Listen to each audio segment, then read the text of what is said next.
Hello everyone, and welcome back to Chilly Midnight. I'm Leanh, and I'm truly happy to have you here with me tonight. Before we begin, I just want to spend a little time with you. How was your day today? Are you feeling okay? How is your health, your work, and your life lately? Maybe today brought you happiness, or maybe it was a difficult day filled with stress, worries, and things you had to quietly carry by yourself. For me, today has been a little tiring too, but being here with you, sharing another quiet night and another story together, makes this moment feel a little warmer. I'd also love to know where you're listening from. Leave a comment and tell me your country, your city, or even what time it is where you are. I want to see how far these stories can travel and how many different hearts are gathering here after dark, no matter what kind of day you had. I hope Chilly Midnight can be a small place of comfort for you, a place where you can slow down, relax, and feel a little more at peace. Now, leave the worries of today behind for a while. Get comfortable, take a slow breath, and let's share another quiet journey into the darkness together. Story 1.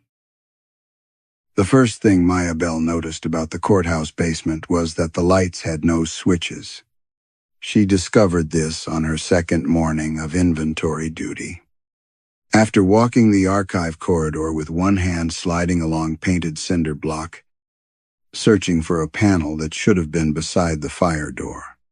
Fluorescent tubes stretched overhead in pale, uninterrupted rows. They hummed with the patient irritation of insects trapped behind glass. Someone had written "Always On" in black marker beneath the nearest fixture. The handwriting had been crossed out so many times that the words looked stitched into the wall. Maya stood beneath them with a clipboard pressed to her chest and listened to the building above her. On the upper floors, the county courthouse was already awake, shoes on marble, printers coughing, bailiffs calling names, attorneys speaking too softly near clients. Down here, those sounds arrived blurred by concrete and pipes. A trial in progress became a low vibration, more felt in the teeth than heard. Her supervisor had called the basement assignment an opportunity. Quiet work. Mr. Pritchard had said, avoiding the word punishment. No public counter. No live filings.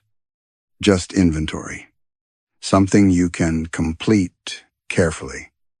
Carefully had been emphasized. Maya had thanked him because gratitude was safer than asking how long it would take for people to stop remembering the Harrow file. 3 months had passed since that folder disappeared from her desk before sentencing. The missing contents had delayed an appeal, embarrassed the clerk's office, and placed Maya's name in an internal review she had read until certain sentences no longer looked like English. Failure to maintain custody. No evidence of deliberate misconduct. Pattern of disorganization under pressure. She remembered the empty folder. She remembered searching. She remembered being sick in a restroom stall while someone outside whispered that a person did not simply lose 43 pages of sworn testimony. What she did not remember was opening the file for the final time. The archive shelves were arranged by year, division, and disposition. Closed criminal matters occupied the east side. Civil disputes filled the west. Between them stood rolling metal stacks that moved on grooved tracks when a handwheel was turned. Dust lay over the boxes in thin gray sheets, except where Maya had begun making clean rectangles with her fingertips. She worked from a transfer list, checking docket numbers against labels and marking water damage, broken seals, duplicate cartons, and records held beyond retention. It was the kind of labor she had once trusted herself to do without thought. Now she read every number twice. Near the end of the east corridor, she found box C19 resting on the floor. It was not on her list. The cardboard was older than the surrounding cartons, softened at the corners and darkened along the bottom as though it had once stood in shallow water. No docket range appeared on the label. Only 2 words had been typed there: unfinished trials. Maya assumed it belonged to historical records. The courthouse archives had absorbed documents from demolished municipal buildings, dissolved courts, and offices no one remembered creating. She bent to lift the box. It did not move. She tried again, gripping beneath both sides. The cardboard flexed under her fingers, but the box remained fixed to the floor. Not heavy. Fixed. A vibration traveled through it. 3 measured knocks. Maya released the box and stepped back. The fluorescent hum continued. Somewhere in the pipes. Water clicked. She waited, feeling foolish, until 3 more knocks came from behind the shelving. Not inside the box. Behind it. She turned the nearest hand wheel. The metal shelf resisted, then rolled slowly along its track. A narrow strip of wall appeared, then a brass handle. Then the edge of a wooden door painted the same institutional beige as the concrete around it. There was no door on the basement plan clipped to her board. Maya opened it only far enough to look through. Beyond was a courtroom no larger than a conference room. Dust covered the gallery chairs. But the witness stand was clean. A green-shaded lamp burned on the clerk's table. Beside it sat an old tape recorder with both reels turning. A man's voice crackled from its speaker. "I gave them the statement," he said. The young clerk had it in her hands. The tape clicked. Then Maya heard her own voice answer from the empty room. Which clerk? Maya did not enter the courtroom. For several seconds, she remained behind the half-open door. One hand clamped around the brass handle while the tape reels turned under the green lamp. "Which clerk?" her recorded voice asked again. The man on the tape breathed close to the microphone. Paper rustled. "The one from records," he said. "Bell." Maya pulled the door shut.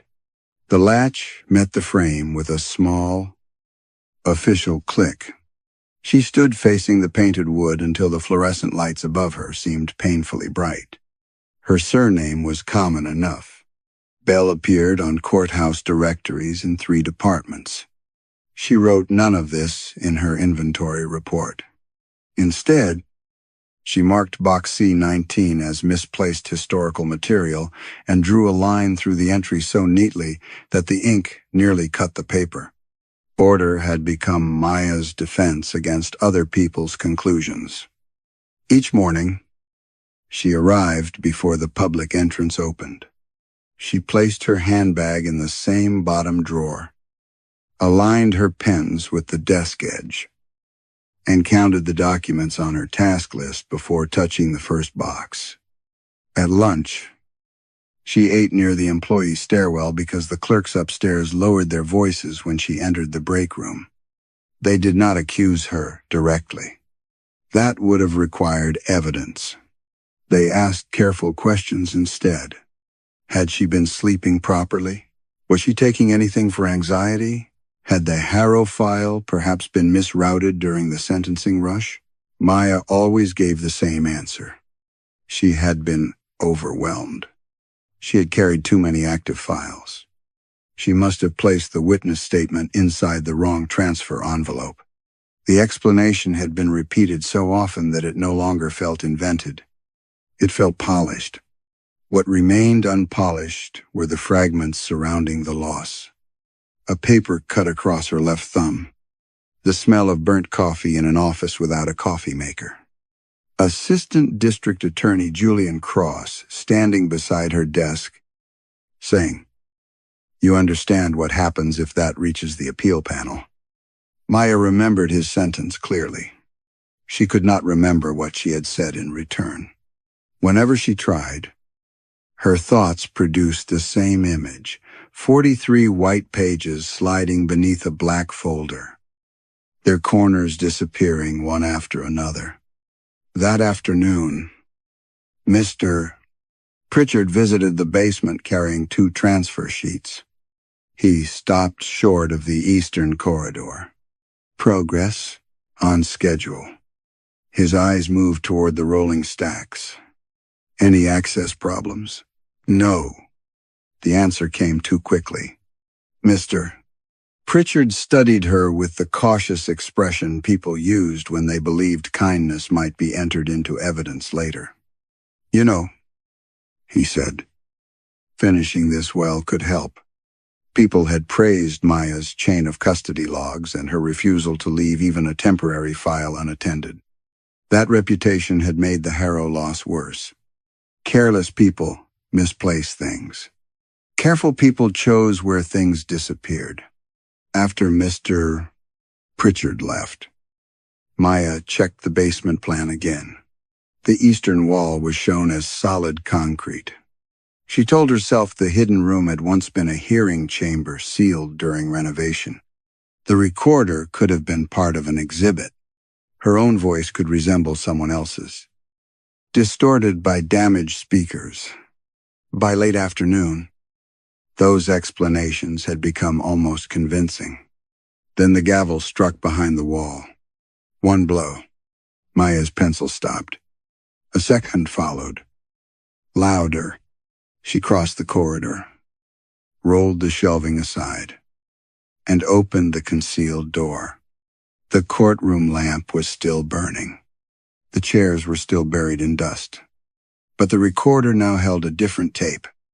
Its label marked with a case number Maya recognized from an overturned robbery conviction. A prisoner's voice emerged. "They photographed the bruises," he said. "My lawyer requested the negatives. The clerk said they had never been filed." The tape jumped. Another voice replaced his. "My neighbor gave them the plate number. It was in the report when I signed it." At trial, the page was gone. A third prisoner began speaking before the second had finished. The evidence reached the courthouse. That's where it always vanished. Dozens of voices overlapped. Some angry, some exhausted, some speaking with the flat precision of people who had repeated the truth until it sounded like a lie. Names of officers, prosecutors, judges, clerks. The reels accelerated. Then every voice stopped at once. From behind the witness stand came the slow scrape of a chair being pulled across the floor. The recorder clicked, and a calm woman announced, "Call. Maya. Bell." The chair behind the witness stand stopped moving. Maya remained in the doorway, unable to decide whether the room had spoken her name or merely arranged a series of ordinary sounds into something her fear understood. The recorder waited. Its reels no longer turned. The green lamp cast a hard circle across the clerk's table, illuminating a narrow strip of polished wood where no dust had settled. Everything beyond that circle remained gray and still. Maya stepped inside. The air smelled of paper that had been wet and dried too quickly. Beneath it lingered something sharper, scorched coffee. Her left thumb began to sting. She looked down and found a thin red line across the pad, exactly where the paper cut had been during the Harrow case. The skin had healed months ago. Now a bright bead of blood stood there as if the wound had just been made.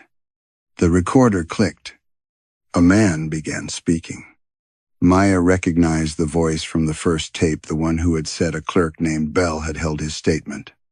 His tone was quieter now, stripped of anger. She worked at the third desk from the west window, he said. The desk with the damaged drawer. Maya's breath caught. Her workstation upstairs was the third desk from the west window.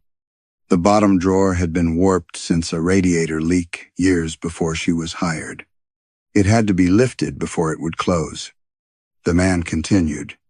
She kept a blue mug behind the monitor because the handle was cracked. There were 3 coins beneath the keyboard. She touched them whenever somebody asked about the file.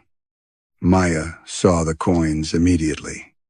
A quarter, a nickel, and a tarnished penny. She had found them beneath the desk mat on her first day and never removed them. During difficult conversations, her fingertips sometimes pressed against the mat until she felt their raised edges. No defendant had ever been permitted behind the public counter. No prisoner could have seen her monitor, her drawer, or the coins. She wrote custody numbers on her wrist, the man said, then washed them away before leaving. Maya pulled down her sleeve. Faint blue marks remained near the inside of her wrist from that morning's inventory. It was an old habit. One Mr. Pritchard disliked because temporary notes were not official records. The tape hissed. I watched her read my statement. The man said. She looked at the last page twice. Then a prosecutor came over and set a black folder on top of it. Maya moved toward the recorder. Who are you? She whispered. The speaker answered at once. You know my case number. The reels began turning again. The voice recited 7 digits. Maya knew them before he reached the final one. Leanh Voss. Convicted of aggravated assault after claiming that 2 sheriff's deputies had beaten him during an arrest and falsified the incident report. His appeal had failed because the signed witness statement supporting his account could not be located. Maya remembered the archive notation. No such statement received. Yet she also remembered white pages beneath a black folder. The recording ended with a soft mechanical snap. Something shifted beneath the clerk's table. Maya crouched and found a thick ledger resting on a lower shelf. Its leather cover was cracked, and the courthouse seal had been pressed into it so deeply that the scales of justice looked cut rather than embossed. She opened it. The first pages contained names arranged in narrow columns, police officers, assistant prosecutors, judges, bailiffs, records clerks. Beside each name appeared a case number and one of 3 handwritten entries. Testimony heard. Failure to appear. Awaiting testimony. Some names belonged to people long dead. Others belonged to employees. Maya passed every day. Julian Cross, awaiting testimony. Evelyn Shaw, presiding judge, awaiting testimony. Martin Pritchard, awaiting testimony. Maya turned the pages faster. Dates went back more than 70 years. Different inks. Different handwriting. The same precise categories. Certain names had been crossed out so violently that the paper had torn. Near the end, she found a fresh page. Only one entry appeared there. Maya Bell. No case number. No status. The final column remained blank. As she stared at it, the witness stand creaked. A fountain pen lay where nothing had been before. Then the blank space beside her name began filling itself in. Present. The word present dried slowly beside Maya's name. She backed away from the ledger, leaving the fountain pen balanced across the open page. The witness stand creaked again. Not from movement, but from pressure, as though someone invisible had leaned forward to study her. Maya closed the ledger. The courtroom lights went out. She found herself in the archive corridor with one hand gripping the shelving wheel. The concealed door stood shut behind the metal stacks.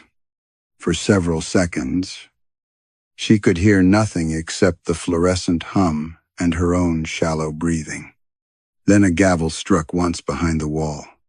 Upstairs, Mr. Pritchard was reviewing disposal authorizations in a glass-walled office overlooking the criminal division. Maya waited until he finished signing his name before placing the basement plan on his desk. "There's a room missing from this drawing," she said. He did not look at the plan. "What room?" "Behind the eastern rolling shelves." "A courtroom." His pen stopped. Only for a moment. Then he capped it and leaned back. "There are no courtrooms below the ground floor. I've been inside it."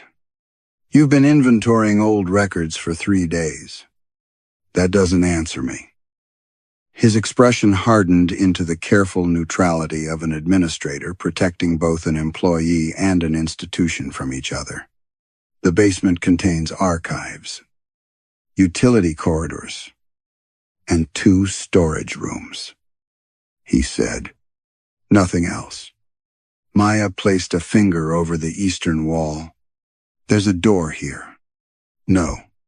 There's a recorder, a witness stand, a court register with your name in it." This time, he looked directly at her. For one instant, Maya saw recognition, not surprise, but the fear of something returning exactly when expected. Then it disappeared. "You should go home," he said. "I heard testimony about missing evidence." Maya. Leon Voss's statement reached this courthouse. Mr. Pritchard stood so quickly that his chair rolled into the cabinet behind him. "You will not discuss active or closed cases based on something you think you heard in a basement. Then come downstairs." His face had gone pale around the mouth. "There is no room." The denial sounded rehearsed. Maya folded the plan and returned to her desk. Before leaving that evening, she checked beneath her keyboard. The 3 coins were still there, but the tarnished penny had been turned face down. She did not remember touching it. Rain had begun by closing time, drumming against the west windows and smearing the courthouse lights across the wet parking lot. Most employees had already left when the building's internal delivery printer started operating beside the public counter. The machine was not connected to any computer Maya could see. A single page emerged. Senior Records Clerk Lorraine Dace collected it before Maya could reach the tray. Lorraine had worked at the courthouse for 37 years and spoke about procedure as if it were a physical law. She read the page once, folded it, and placed it inside her cardigan pocket. "What is it?" Maya asked. "Nothing requiring your attention." Lorraine took the employee's stairwell down. Maya followed. By the time she reached the basement, the eastern shelves had already been rolled apart. The hidden door stood open, spilling green light into the corridor. A voice from inside announced, "State your name for the record." Lorraine answered too softly for Maya to hear. The door slammed shut. Maya pulled at the handle. It would not turn. From behind the wall came questions, each followed by silence. Then the slow impact of a gavel. When the door finally opened, Lorraine stepped out alone. Her cardigan was buttoned incorrectly. Dust coated both knees. She walked past Maya without acknowledging her and climbed the stairs. The following morning, Lorraine was back at the public counter, sorting filings as though nothing had happened. During the first hearing, a bailiff raised a witness's right hand and began the courthouse oath. "Do you swear that the testimony you are about to give?" Lorraine made a choking sound. Her hands flew to her throat. Her mouth opened, but no words emerged. Blood appeared at the corners of her lips as she struggled against something lodged inside her. Maya rushed to steady her. Lorraine seized Maya's wrist and pressed a small folded summons into her palm. Before collapsing, she forced out one broken whisper. There was a judge. Maya unfolded the paper. Across the bottom, beneath Lorraine's signature, someone had written, "Maya Bell will preside." The sentence remained in her hand long after the paramedics carried Lorraine away. Mr. Pritchard took the summons from Maya before anyone else could read it.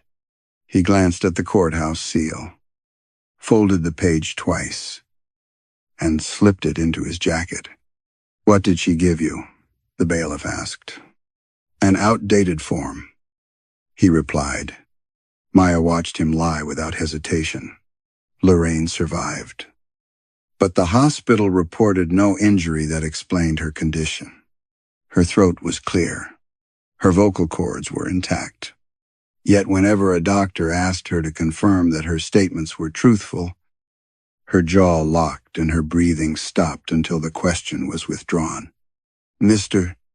Pritchard ordered Maya back to the basement that afternoon. You wanted her to show you the room," Maya said. He stood outside the elevator, refusing to cross the threshold. "Complete the inventory." She said there was a judge. Lorraine was confused. "You knew what the summons was." His gaze dropped to Maya's wrist, where 4 custody numbers had been written in blue ink.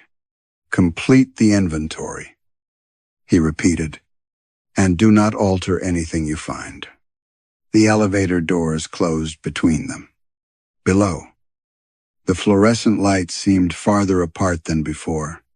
Maya walked toward the eastern shelves, counting doors as she passed.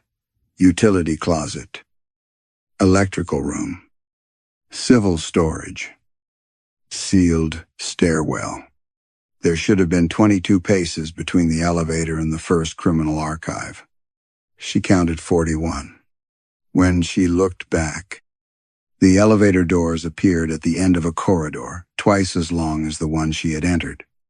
The basement plan on her clipboard had changed. A thin passage now extended beyond the eastern wall, drawn in faint gray lines. At its end was a square room marked "Court in Session." Maya folded the plan and forced herself to begin work. The first carton on her list contained dismissed burglary cases. She checked its number, condition, and seal, then wrote water damage in the inventory column. A gavel struck behind the wall. Dust trembled from the shelf. Maya stared at the entry. The carton was stained, but the cardboard felt dry. She rubbed the mark with her thumb and discovered it was not water damage at all. It was a shadow shaped like 5 spread fingers. She crossed out the notation. Another gavel blow sounded. Closer. The evidence boxes on the opposite shelf shifted, not falling, turning, one after another. They rotated until their labels faced her. Most belonged to unrelated cases: assaults, appeals, suppressed motions, but each bore the same handwritten addition beneath the official number. Bell reviewed. Bell transferred. Bell received. Maya stepped backward. A carton slid from the top shelf and landed upright at her feet. Its seal remained unbroken. The label identified it as property from the Harrow prosecution. That was impossible. The Harrow evidence was still held upstairs pending internal review. Across the bottom of the label, in fresh black ink, was her full name. She lifted the lid. Inside were 43 empty folders. Each folder had been numbered as though it contained one page from the missing witness statement. The first held only a pale rectangle where paper had once rested. The second contained a dust-covered fingerprint. By the 20th, the prints were darker, pressed into the cardboard in overlapping whorls. Maya knew their shape. She looked at her own hands. The final folder contained a strip of black plastic. It was part of a document shredder bag. A memory surfaced before she could stop it. Julian Cross locking the records room door. The shredder running beneath his voice. Maya standing beside it with papers held against her chest. The image vanished when a box scraped across the floor behind her. Then another, all along the corridor. Cartons slid from shelves and arranged themselves in 2 straight rows, leaving a narrow aisle between them. Their lids opened together. Inside each was something connected to the Harrow case. Photographs, custody forms, evidence envelopes, interview transcripts, items officially missing, items she had sworn she had never seen. At the end of the aisle, the hidden courtroom door opened. The witness stand was illuminated. The gallery remained dark. Maya's name appeared on every label nearest the doorway, followed by words written in the same dark ink, called to testify. The tape recorder clicked on. Julian Cross's voice filled the basement. "Tell them you lost it," he said. A second voice answered. Maya's voice. "How much of it?" The answer on the tape was followed by paper tearing. Maya stood between the open evidence boxes while her recorded voice repeated the question. "How much of it?" Julian Cross answered with a patience that made the words worse. "Enough that no one can put it back together." The tape stopped. Something slid from beneath the courtroom door. It was a summons printed on heavy cream paper, its edges yellowed and brittle. The county seal belonged to a version retired before Maya was born. Beneath it, in typewriter ink, were the words, "The court requires the appearance of Maya Elaine Bell." The line identifying the presiding judge had been left blank. The charge was not failure to maintain custody of the truth. At the bottom, where a clerk should have signed, Maya found her own handwriting. She did not remember writing it. The courtroom door remained open. Beyond it, the green lamp illuminated the witness stand. The gallery chairs were no longer dusty. Their wooden backs shone as though polished by many hands, though every seat appeared empty. Maya crossed the threshold with the summons folded against her palm. The door closed behind her. A gavel struck somewhere inside the wall.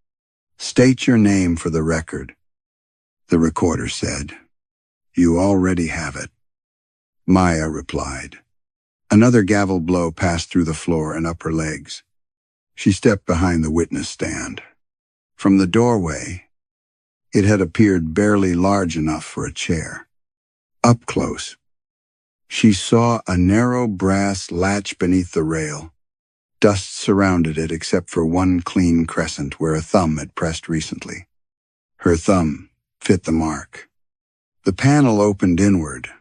Cold air moved across her face, carrying the smell of wet paper, old magnetic tape, and scorched coffee.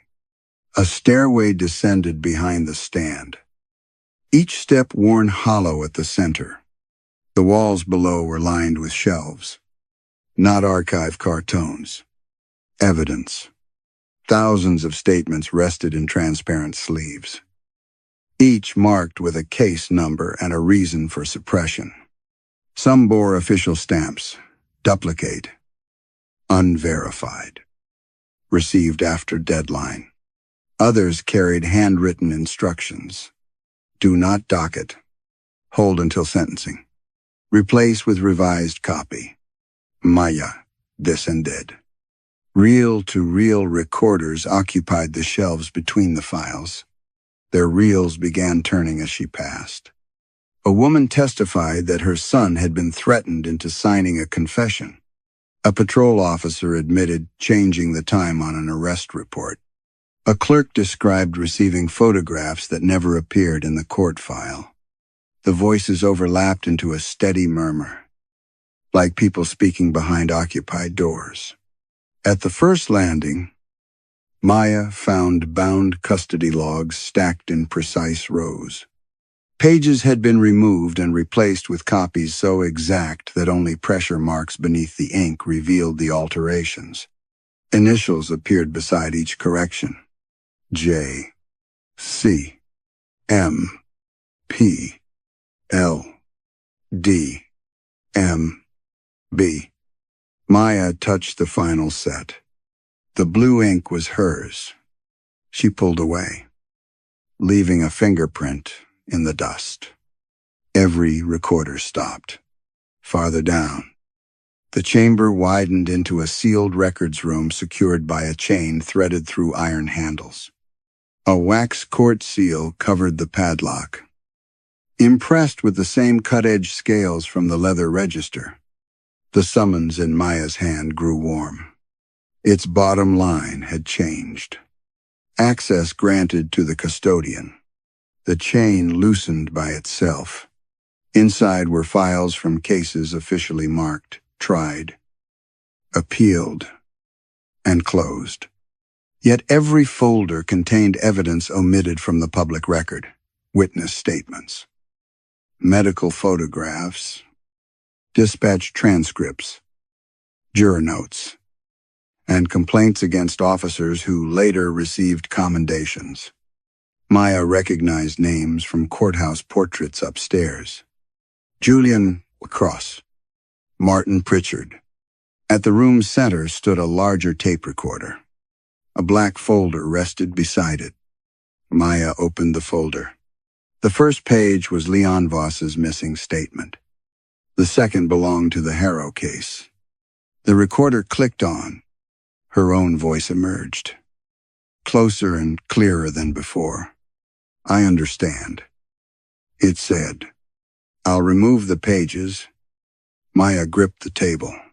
Another voice asked, "And if anyone questions the custody log?" She heard herself breathe. Then she answered, "I'll sign it." The tape continued turning after the recording ended. A page advanced from beneath the machine, a transcript of the conversation she had just heard. At the bottom was a certification line. Maya Bell, witness. Her signature was already there. Beneath it, inning still wet, appeared one final sentence. Testimony resumes when the witness remembers why she agreed. The sentence remained on the transcript after the ink had dried. Testimony resumes when the witness remembers why she agreed. Maya read it until the words stopped feeling like language. Behind her, the sealed chamber whispered with turning reels. Voices rose and faded in fragments, dates, badge numbers, descriptions of rooms, names of people who had been trusted because their signatures appeared beneath official seals. She forced herself to open the Harrow file. The first pages were routine, charging documents, motions, property lists, photographs of evidence bags. Then came the missing section, 43 pages. They were not copies. Maya knew because the paper carried the faint ridges left by the courthouse's aging printer, and because the final page had a shallow crease at the top right corner where she had folded it back while reading. Her fingerprints covered the margins. Not accidental touches from ordinary handling. Full impressions had been pressed into the paper in dark graphite powder, each one labeled in red ink. Maya Elaine Bell. Corrections appeared throughout the witness statement in her handwriting. Change, observed, to believed. Remove reference to Officer Halden. Witness unable to confirm distance. Do not attach photograph. Maya touched one note with the tip of her finger. A memory opened beneath it. A woman named Corinne Vale had stood at Maya's counter clutching a plastic grocery bag full of receipts and photographs. Corinne had witnessed the arrest of Thomas Harrow from an upstairs apartment across the street. She had seen two deputies drag him behind a patrol vehicle after he was handcuffed. One of those deputies belonged to the Weller family, whose name appeared on half the plaques in the courthouse lobby. Corinne had been frightened. Maya remembered offering her water. She remembered saying the statement would be safe once it was filed. The memory broke apart before she could see what happened next. At the rear of the chamber, a television monitor flickered on. Its casing was thick and yellowed, the kind once used for security feeds. Snow rolled across the screen. Then an image steadied. The records office appeared from a high corner angle. Maya recognized the date stamped across the bottom, written out in block letters. It was the evening before Harrow's sentencing. The office on the recording was empty except for Maya. She watched herself enter carrying the black folder. There was no confusion in her movements, no frantic search, no signs of exhaustion. The woman on the screen locked the door, lowered the window blinds, and removed the 43 pages one at a time. Maya whispered, "Stop." The recording continued. Julian Cross entered from the side office. He placed a coffee cup beside the shredder and watched while Maya separated the signature page from the rest. There was no sound, but Maya did not need it.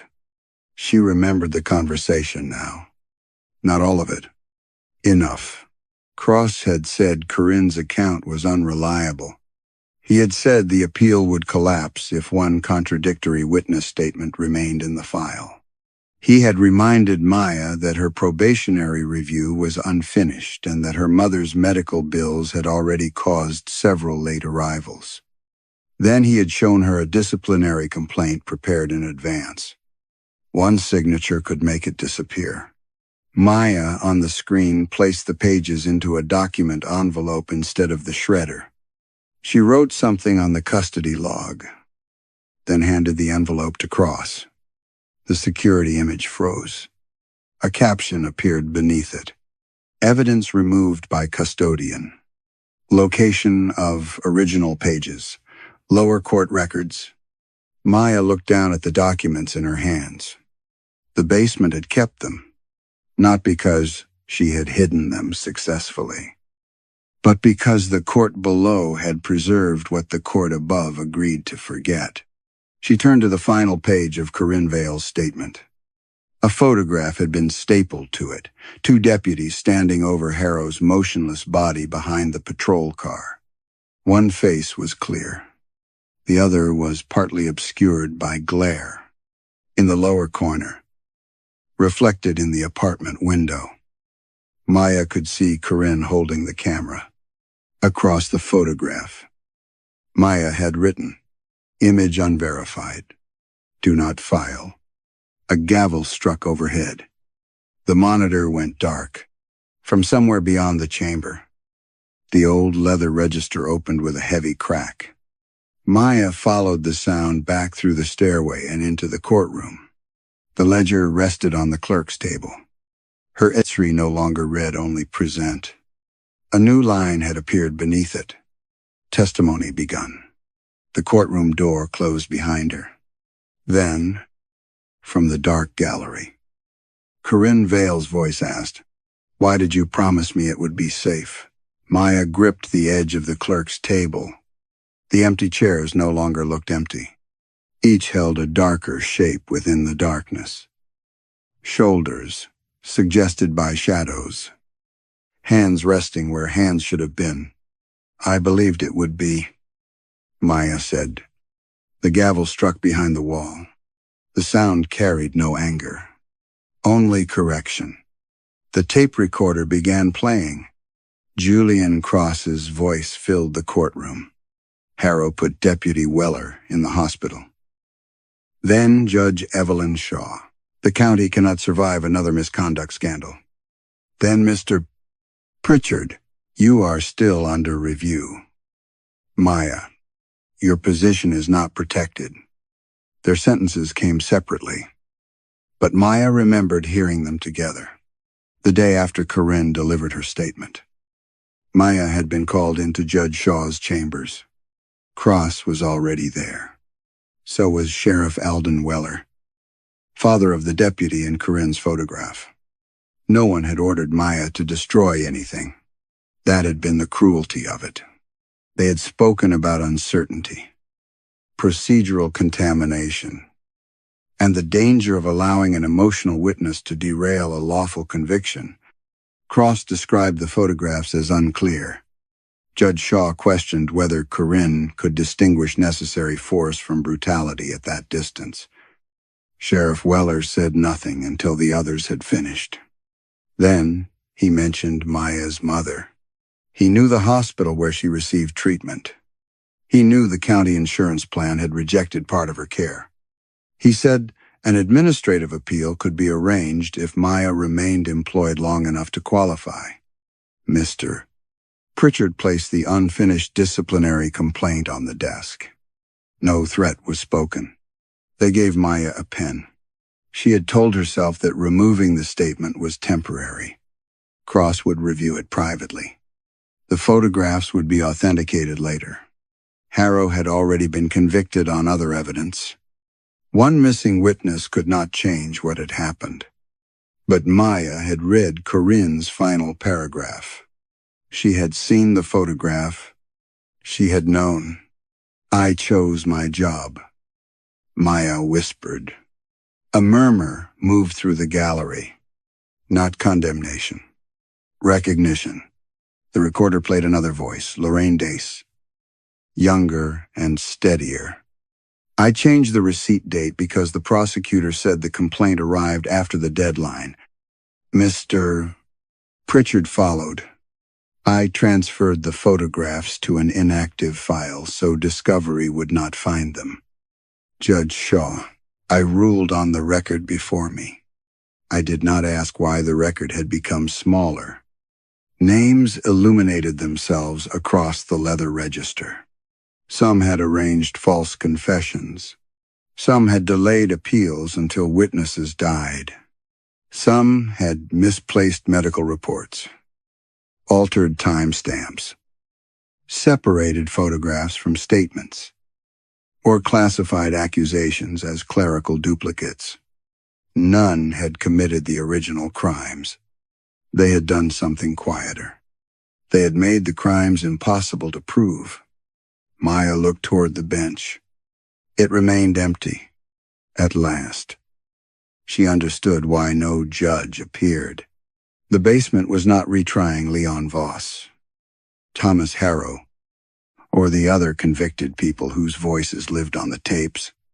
Their trials had already been damaged beyond repair. The room could not return lost years or reverse sentences by supernatural decree. It was trying the people who had controlled what those trials were allowed to know.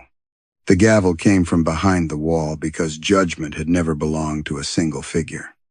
It belonged to every hand that removed a page and every official who accepted the thinner file without asking what had been taken.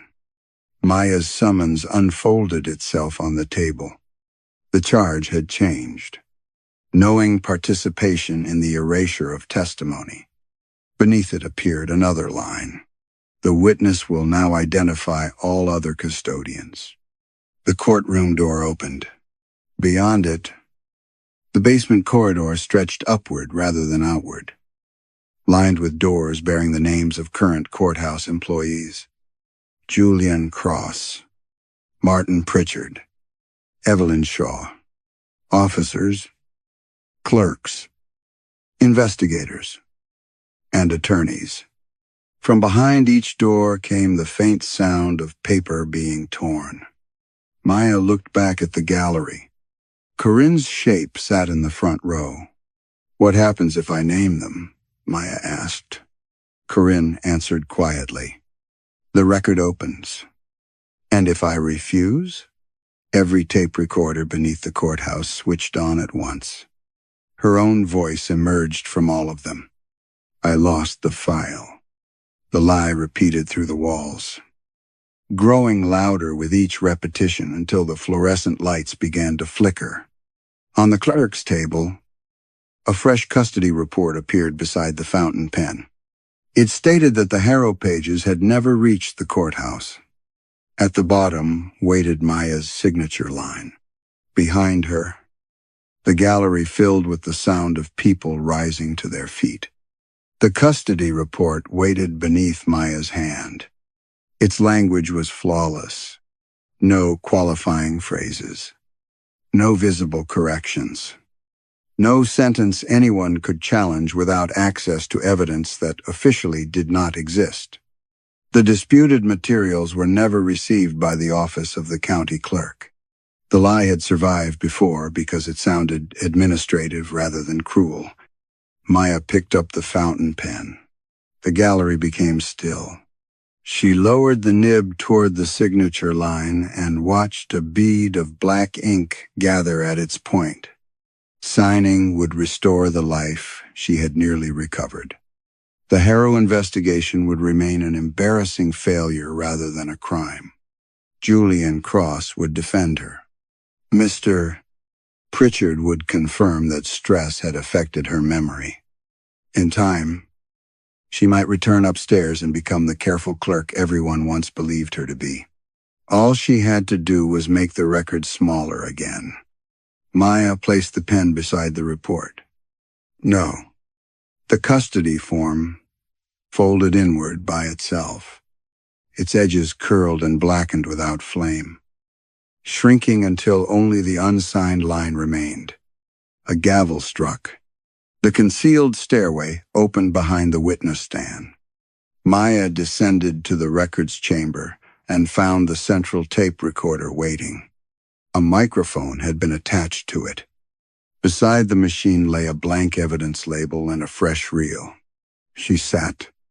"My name is Maya Elaine Bell," she began. "I am employed by the county clerk's office, criminal division." Her voice trembled. She started again. This time, she described everything. She named Corinne Vale and Leon Voss. She described the meeting in Judge Shaw's chambers, the disciplinary complaint, Sheriff Weller's promise to help with her mother's insurance appeal, and Julian Cross's instructions concerning the Harrow statement. She did not say she had been forced. She explained how she had altered the custody log, separated the signature page, and handed the remaining documents to Cross. She admitted that when the file was reported missing, she had allowed suspicion to settle on temporary staff and overworked clerks. The recorder did not interrupt.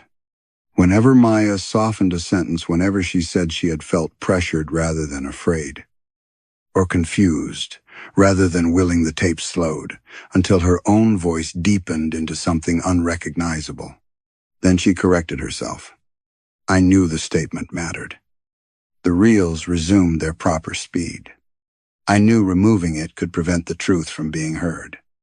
The lights in the chamber brightened, and I did it because I believed losing my career would be worse than what had already happened to Thomas Harrow. The gavels struck once.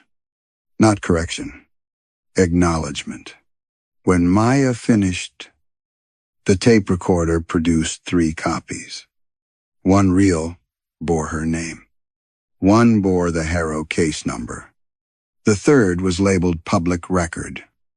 All around her, chains fell from the shelves. The suppressed files opened.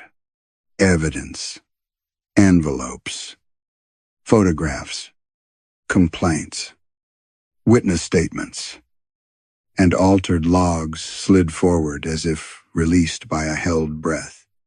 Maya loaded them into archive cartons until her arms shook beneath their weight. She carried the first box upstairs. The basement corridor was crowded now. She could not see the spectators, but she heard clothing brush against the walls and shoes move behind her. Some footsteps dragged. Others were measured and formal.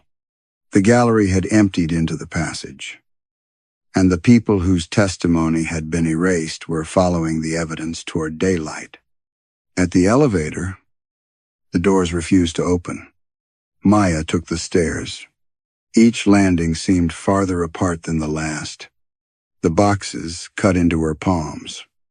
Voices whispered from inside them, not accusations, but names, dates, and descriptions repeated so they could not be lost again. She emerged into the courthouse lobby shortly after the morning docket began. People turned as she crossed the marble floor carrying the first carton. Dust coated her clothes. Blood marked the cardboard where its edges had split her skin. Mr. Pritchard stepped from the clerk's office. "What have you done?" Corrected the inventory. Behind him, Julian Cross came out of courtroom 2. Judge Shaw was still on the bench inside, presiding over a sentencing hearing. Maya placed the box on the public counter and removed the reel labeled Public Record. "I need this entered into evidence," she said. Mr. Pritchard reached for it. The courthouse lights went out. In the darkness, unseen spectators filled every bench, corridor, and stairwell. Then the public address system clicked on. Maya's recorded voice began speaking throughout the building. "My name is Maya Elaine Bell, and this statement concerns evidence deliberately removed from the Thomas Harrow file." Inside courtroom 2. The judge's gavel struck by itself. The doors locked, and from beneath the floor came the sound of hundreds of witnesses being called by name. Maya's confession continued through every speaker in the courthouse. Inside courtroom 2. The sentencing hearing had stopped. The defendant stood beside his attorney, forgotten for the moment, while Judge Evelyn Shaw stared upward at the ceiling as Maya's recorded voice named her. No one could open the doors. Julian Cross pulled at the handles until his face reddened. Mr. Pritchard struck the public address panel with the side of his fist. Each blow produced a gavel strike from beneath the floor. Maya entered the courtroom carrying the Harrow file. The unseen spectators followed her. Benches creaked under their weight. Damp footprints appeared along the center aisle, ending wherever an invisible person had taken a seat. The air smelled of old paper, rain-soaked wool, and coffee scorched black in a forgotten pot. Judge Shaw found her voice. "Miss Bell, you will stop this immediately." Maya placed Corinne Vale's statement on the evidence table. "No," she said. Her confession reached the part describing the meeting in Shaw's chambers. Gasps moved through the gallery among the living. On the recording, Maya explained how the judge had discussed protecting the county, how Cross had prepared a disciplinary complaint, and how Sheriff Weller had offered influence over her mother's medical appeal. Then Maya's recorded voice said the only sentence that mattered. "They gave me reasons, but I made the choice." The courtroom lights returned. The doors unlocked. No one left. Maya submitted the original Harrow pages. Leon Voss's statement, the altered custody logs, and the reel marked public record. She identified every document she had handled and every correction she had made. When officers approached to remove her, she held out her hands without protest. Julian Cross began shouting that the materials had no lawful chain of custody. From beneath the courtroom came a single gavel blow. Every suppressed file Maya had carried upstairs opened at once. Photographs slid across tables. Statements spilled onto the floor. Complaint forms unfolded themselves along the aisle. The courthouse filled with evidence that had been declared missing, late, unreliable, duplicated, or never received. The investigations lasted more than a year. Some convictions were vacated. Others could not be undone because witnesses had died. Records had been destroyed elsewhere, or too much time had passed. Careers ended. Pensions vanished. Judge Shaw resigned before disciplinary proceedings concluded. Julian Cross was charged with obstruction and evidence tampering. Mr. Pritchard testified in exchange for a reduced sentence. Maya refused such an agreement. At her own trial, she did not describe the hidden courtroom. She did not mention voices in the walls or a register that wrote by itself. She spoke only of what she had done, what she had known, and how long she had allowed others to call it an accident. The prosecution used her confession against her. She had expected that. When the judge asked whether she wished to address the court before sentencing, Maya stood and looked toward the public gallery. Corinne Vale sat in the second row, older than Maya remembered, both hands wrapped around a blue paper cup. I told a witness her words would be safe, Maya said. Then I helped make them disappear. Whatever happens to me should remain in the record. She received a prison sentence. It was shorter than the years Thomas Harrow had lost, longer than Maya had hoped, exactly as long as the court allowed. By the time she was released, the county courthouse had undergone renovation. The Eastern Archive basement was emptied, the rolling shelves replaced, and the old utility corridors sealed behind new concrete. Official plans still showed no courtroom beneath the building. The lights below, however, remained on. A new clerk named Owen Pike was assigned to inventory the surviving records. He was young, ambitious, and already known for correcting mistakes before supervisors noticed them. On his fourth day, he found a leather register resting on the floor beside a wall that should have been solid. Inside were the names of judges, officers, prosecutors, clerks, and administrators from across the county. Some were dead. Some had not yet been hired. Each was followed by a blank space awaiting a status. Near the final page, Owen found his own name. He laughed once, quietly, and reached for a pen. Behind the wall, a tape recorder clicked on. A woman's voice began speaking. My name is Maya Elaine Bell. Owen stopped smiling. The fluorescent lights hummed above him. Then the register turned to a fresh page, where new names were already appearing, everyone who still believed that a missing signature, a sealed envelope, or a properly completed form could make the truth cease to exist. Far below the archives, a gavel struck. The record remained open. Some institutions do not destroy truth with dramatic lies. They bury it beneath procedure, delay, missing pages, and signatures placed in the correct boxes. Maya's horror was not that she worked among corrupt people, but that she allowed their language to turn her choice into an accident. Her confession could not restore every stolen year. Yet it forced the record to acknowledge what had been erased. Perhaps accountability begins there not with innocence, but with refusing to let guilt hide behind process. Would you confess if telling the truth could repair the record, but not the damage?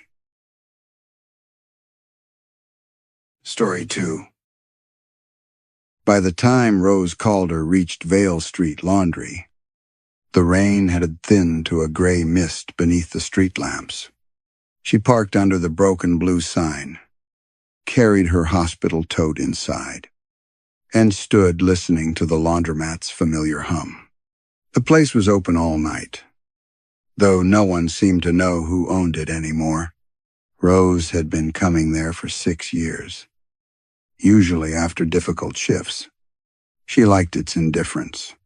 Fluorescent lights buzzed, Dryers turned. Coins dropped. Doors slammed. And nobody asked why a nurse might need to wash one blouse by itself before going home.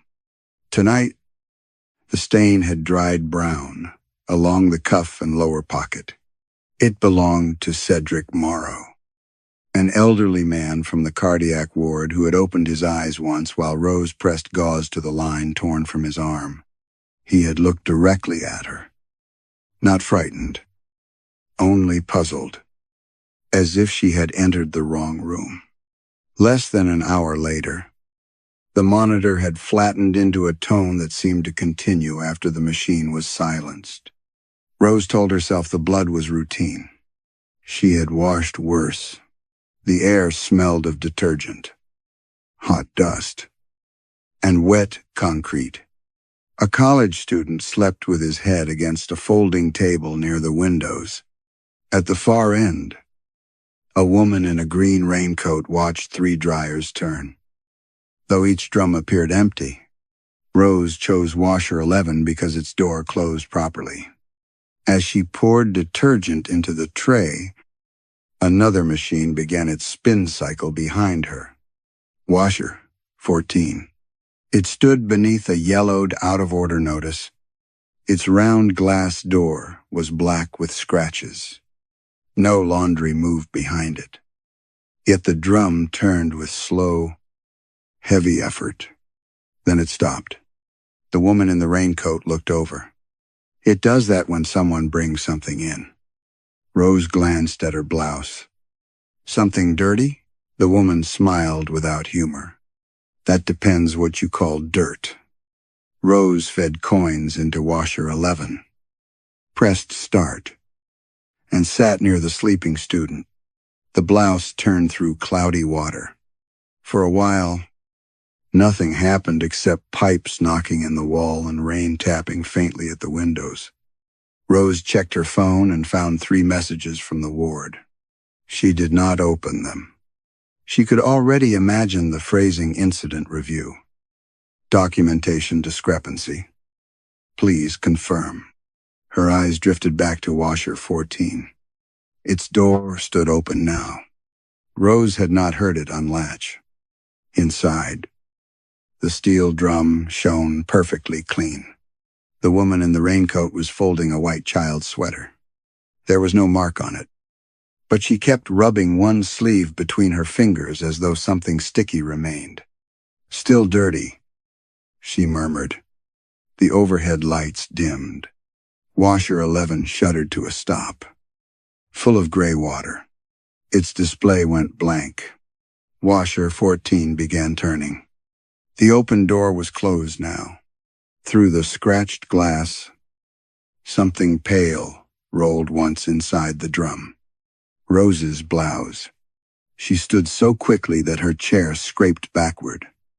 The dried blood showed for an instant. Then white foam covered the glass. The machine ran without water entering, without detergent, without coins. It made a low sound. Not quite mechanical. More like someone breathing through cloth. Rose struck the stop button. Nothing changed.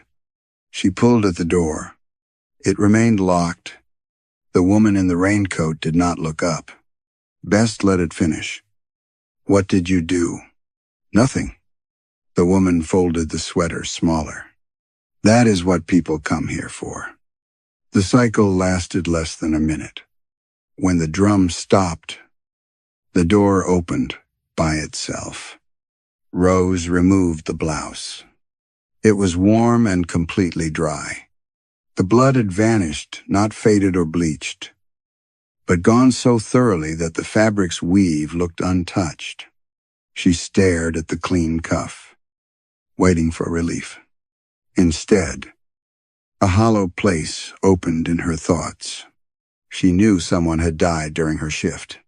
She remembered the monitor tone, the gauze, the weight of a hand beneath hers. But when she tried to picture the patient's face, there was nothing there. Not darkness, not blur, nothing. Behind her, The sleeping student lifted his head and whispered in Cedric Morrow's voice, "You left me alone when the alarm started." The student collapsed before Rose could reach him. One moment he was staring at her with Cedric Morrow's expression bewildered, wounded, waiting for an answer, and the next, his forehead struck the folding table hard enough to rattle the plastic chairs. Rose called the hospital before she allowed herself to think. The ambulance arrived with its lights washing the laundromat windows red and white. By then, the student had begun to seize. His hands clawed at the front of his sweatshirt as though trying to pull away invisible adhesive pads. Between spasms, he whispered fragments Rose recognized without understanding why. Alarm first. Couldn't breathe. She was in the doorway. The paramedics asked whether he had taken anything. Rose said she did not know him. That was true. She did not tell them about the voice. When they lifted him onto the stretcher, his eyes opened. For a second, they were only the frightened eyes of a young man waking among strangers. Then they found Rose. "You turned it down," he said. One paramedic glanced at her. "Turned what down?" The student's lips trembled. "The alarm." "At St. Aldwyn Medical Center." Rose changed into spare scrubs and told herself the episode belonged to exhaustion. She had worked nearly 13 hours. She had watched a man die. The mind protected itself in crude ways. Yet when she opened Cedric Morrow's chart, she felt nothing. His photograph appeared in the corner of the screen. Silver hair, heavy eyelids, a small brown mark beside his nose. Rose studied it as she might study the face of someone in a newspaper article. There was no recognition, no flicker of the room, no memory of his voice. Below the photograph, her name appeared again and again. Medication administered by Rose Calder. Line assessed by Rose Calder. Cardiac alarm reviewed by Rose Calder. The electronic signatures were hers. Even the private abbreviations in her notes were hers, the sharp upward stroke on the letter R. The habit of writing patient resting when a person was awake, but unwilling to speak. She scrolled faster. Near the end of the record, a warning banner marked a documentation discrepancy. The alarm log showed Cedric's monitor had signaled repeatedly before staff entered the room. Rose's note claimed she had responded immediately. Her fingertips went cold. She remembered standing beside his bed with gauze in her hand. She remembered blood along her cuff. She could not remember entering the room. "Rose?" Charge nurse Moira Bell stood behind her holding 2 paper cups of coffee. She was broad-shouldered, composed, and rarely wasted concern on people capable of standing upright. "You look ill." "I'm fine." Moira placed 1 cup beside the keyboard. "Risk management wants a statement before you leave." "About Cedric Morrow." The name felt borrowed. Moira's expression shifted. "You were with him when he died." "I know." But the answer sounded rehearsed. Across the ward, an orderly pushed a wheelchair past the glass doors. The dryers from Vale Street seemed to turn inside the squeak of its wheels. Moira lowered her voice. "You don't remember him, do you?" Rose looked at her. Before she could answer, the emergency department called. The student had been identified as Miles Fenwick. 20. No history of seizures. No alcohol in his blood. And no drugs beyond cold medicine. He was awake now, but confused. He kept insisting he had died in the cardiac ward, because Rose had arrived with him. The physician wanted her downstairs. Miles lay beneath a heated blanket. His damp hair stuck to his forehead. Electrodes dotted his chest. When Rose entered, the monitor beside him quickened. "That's her," he said. His mother sat near the bed, gripping his backpack. "Miles, you've never met this woman." He ignored her. Rose stopped at the foot of the bed. "What do you remember?" His face tightened. And for an instant, she saw Cedric again, not in his features, but in the exhausted patience of his stare. "I pressed the call button," he said. "My arm was bleeding. The alarm kept ringing. But you were outside arguing with someone on the phone." Rose's mouth dried. That detail was not in the chart. Miles began to cry. "You looked through the glass," he whispered. "You saw me watching you." The monitor accelerated. Then he reached beneath the blanket and pulled out a folded piece of white fabric.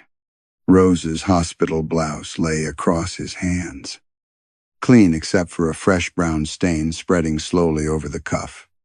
Rose sealed the blouse inside a hospital specimen bag. Miles insisted he had found it beneath his blanket.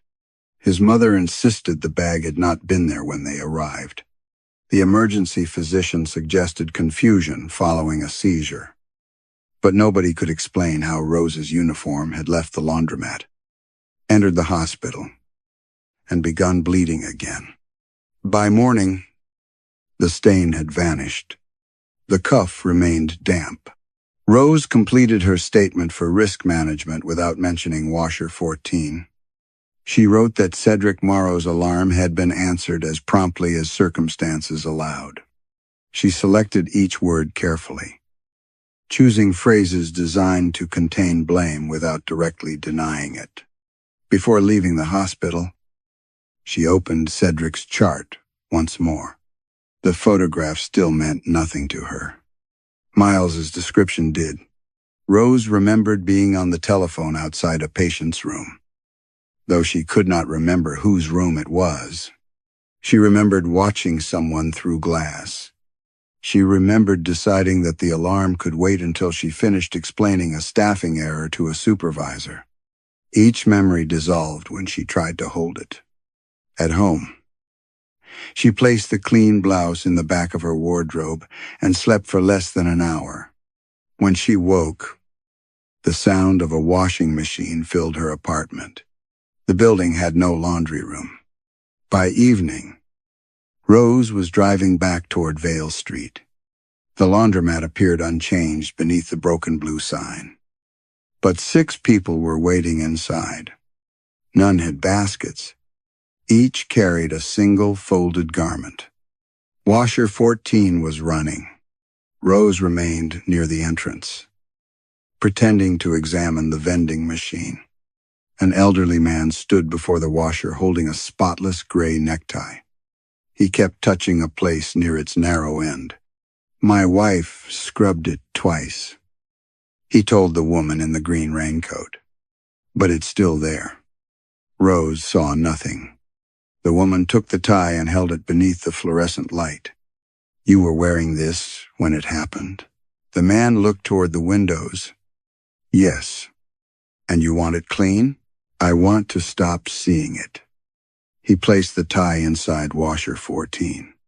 No coins were inserted. The drum began to turn. A homeless woman slept beside a dryer, wrapped in 2 coats despite the heat. As the machine entered its final spin, she sat upright. "There was a woman in the passenger seat," she said. The elderly man flinched. The homeless woman stared at her own hands. "You drove away because she was already dead. You told the police the car had been empty." "Stop," the man whispered. The drum slowed. His face relaxed. "What am I doing here?" he asked. The green-coated woman returned the tie. "Laundry." He examined it, embarrassed, then walked out. The homeless woman began screaming about shattered glass. No one moved to help her. A young mother approached next with a child's yellow raincoat. It was clean enough to look new, but she held it by the hood as though it carried an odor. "My sister gave this to my daughter," she said, after she promised she'd stopped. "Stopped what?" Rose asked. The mother looked at her sharply. "That isn't your concern." The green-coated woman opened washer 14. The yellow coat disappeared into the drum, near the folding tables.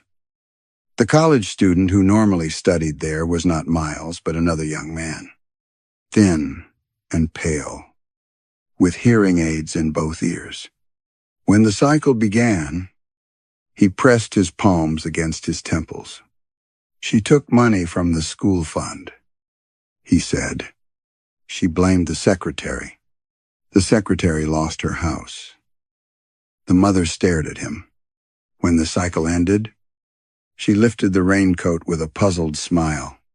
"I don't know why I brought this," she said. "My sister has always been good to us." The young man pulled out his hearing aids, but continued hearing something. Rose watched 3 more customers. A mechanic washed a clean work glove and forgot striking a cyclist on a dark road. An exhausted father washed a baby blanket and forgot leaving his infant alone in a hot car.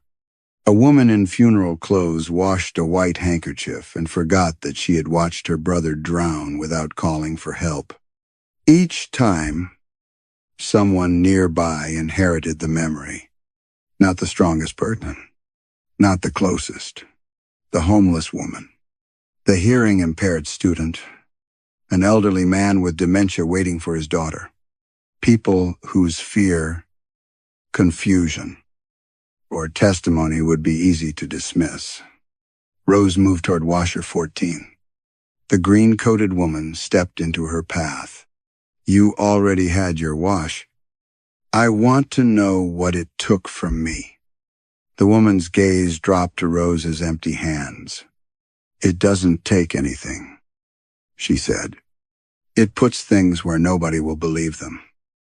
Behind her, washer 14 clicked open. Inside lay Rose's clean blouse. Across its white cuff, letters had appeared in drying blood. They formed Miles Fenwick's name. Rose told herself the letters on the cuff were not blood, rust. Perhaps a chemical reaction between old detergent and hospital disinfectant. Suggestion had done the rest. She had spent too long listening to frightened people describe events that could not be true. And now her exhausted mind was arranging random marks into a familiar name. By the time she reached her car, the letters were gone. The cuff was white again. That should have reassured her. Instead, Rose sat behind the wheel until dawn began thinning the darkness above the hospital district. She made a list in the notes application on her phone. Sleep deprivation, acute stress, secondary trauma, memory distortion after witnessing a seizure, contagious belief. She had seen each explanation in patients. She had spoken them gently to families. The brain filled gaps, rewrote sequences, attached meaning to coincidence. A person could become certain of something that had never happened, particularly when shame or fear provided the shape. Rose read the list 3 times. Then she returned to Vale Street Laundry. The woman in the green raincoat was gone. So were the customers. Only a maintenance worker remained. Kneeling beside a dryer with its front panel removed, Rose approached the counter at the rear, where a small monitor displayed 4 security views. The screen was old enough to flatten every color into shades of green and gray. "Who keeps the recordings?" she asked. The maintenance worker did not turn. "Owner." "Who is the owner?" He shrugged. "Never met her." Rose looked at the monitor. In one view, washer 14 sat beneath its yellowed notice. Its door was closed. Nothing moved inside. I need footage from last night. That camera doesn't save properly. Then show me what it does save. The man finally looked up. His name, patch read Owen. He had the tired, cautious face of someone accustomed to being blamed for broken things he did not own. You police? Nurse. That isn't better. Rose placed her hospital identification on the counter. A student became ill here. There may be liability. The word worked. Owen unlocked the cabinet beneath the monitor and removed a recorder no larger than a paperback book. Its fan made a faint circular whine. The footage from the previous night opened in uneven fragments. Rose watched herself enter carrying the stained blouse. She saw washer 11 stop. She saw the blouse appear inside washer 14. But the screen did not show the woman in the green raincoat, where Rose remembered her standing. The picture contained only an empty row of plastic chairs. The elderly man with the necktie appeared. The young mother appeared. The homeless woman and hearing-impaired student appeared. The woman who operated the machine did not. Owen leaned closer. Who keeps opening the door? Rose watched washer 14 unlatch by itself. Go back further, she said. How far? A month. The recorder loaded a calendar of saved nights. Most dates were empty. 7 contained short clips, each beginning shortly after midnight. Owen selected the first. Rose entered the laundromat wearing navy scrubs. She carried a sealed hospital bag containing a pale blanket marked with a dark stain. Her movements were calm and practiced. She walked directly to washer 14, inserted the blanket, and waited with her hands folded. When the cycle ended, she removed it and left. Rose could not remember the night. The next recording showed her carrying a pair of compression socks. One was soaked red at the heel. The next showed a torn patient gown, then a white towel, a pillowcase, a surgeon's cap, and a child-sized thermal blanket. Every item bore a stain. Every item emerged clean. After each recording, another person in the laundromat reacted, a man clutching his chest, a woman screaming a stranger's name, an elderly customer crawling beneath a table while begging unseen nurses not to restrain her. Rose recognized none of them. She recognized none of the stained items. Owen paused the final clip. On the screen, Rose stood before washer 14 with one hand pressed against its glass. Behind her, a thin woman in a hospital robe sat in a plastic chair, shaking violently. Rose's recorded face turned toward the camera. She looked directly into it. Then she raised one finger to her lips. Owen stared at Rose. You knew about the camera. No. You looked right at it. I've never seen this. He opened the clip information. A label appeared beneath the image, automatically generated from the recorder's corrupted time data. The recording had been made 9 nights earlier. Shortly after 1 in the morning, Rose had worked that night. She opened the hospital system on her phone and searched the date. 4 patients had died during her shift. She remembered 3. The 4th name meant nothing to her. Edith Vale. When Rose looked back at the monitor, the woman in the hospital robe had stopped shaking. She was standing directly behind Rose's recorded body. Her mouth moved once, forming words the camera had no sound to capture. Owen replayed the final seconds and read her lips aloud. She says, "You brought me here before." Owen refused to watch the recording again. He shut down the monitor, locked the cabinet, and told Rose to leave before he called the police. She did not argue. The laundromat had begun to feel too warm, though condensation filmed the inside of every window. Outside, Vale Street looked narrower than she remembered. The hospital tower stood at the end of the block, its upper floors blurred by rain. Rose walked toward it. But after several minutes, she found herself passing the laundromat again. The broken blue sign buzzed above her.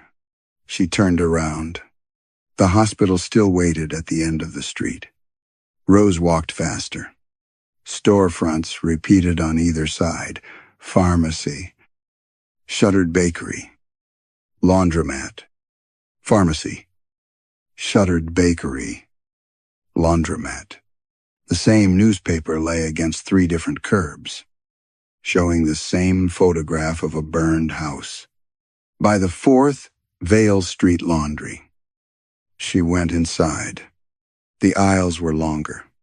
Rows of washers stretched far beyond the rear wall, their circular doors reflecting one another beneath fluorescent lights that receded into a pale distance. Folding tables stood at intervals like abandoned hospital beds. Every dryer was empty. Each one breathed.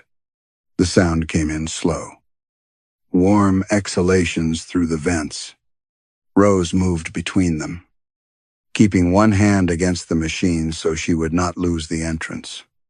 Their metal panels felt faintly alive, vibrating beneath her fingertips. A dark mark appeared on the floor ahead. She stopped. It resembled a wet footprint, though no one had crossed the aisle. When she looked directly at it, the tile was clean. The moment she glanced toward the dryers, the stain returned at the edge of her vision. Then another appeared, and another. Bare footprints led deeper into the laundromat. Rose followed them. A memory entered her without warning. A kitchen with yellow walls. A man seated at a table, opening an envelope that did not belong to him. Rose felt the paper tremble in her hands. Though her hands were empty, she heard herself accuse a wife of hiding money.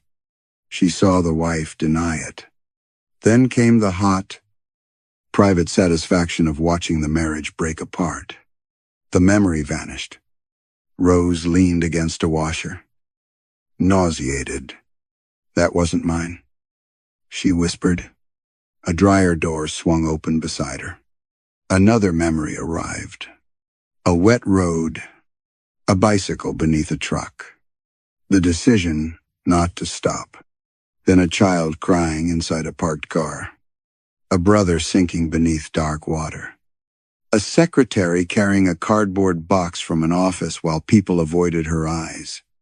The memories entered in fragments but brought complete emotions: fear, calculation, relief, and the shameful lightness that followed escape.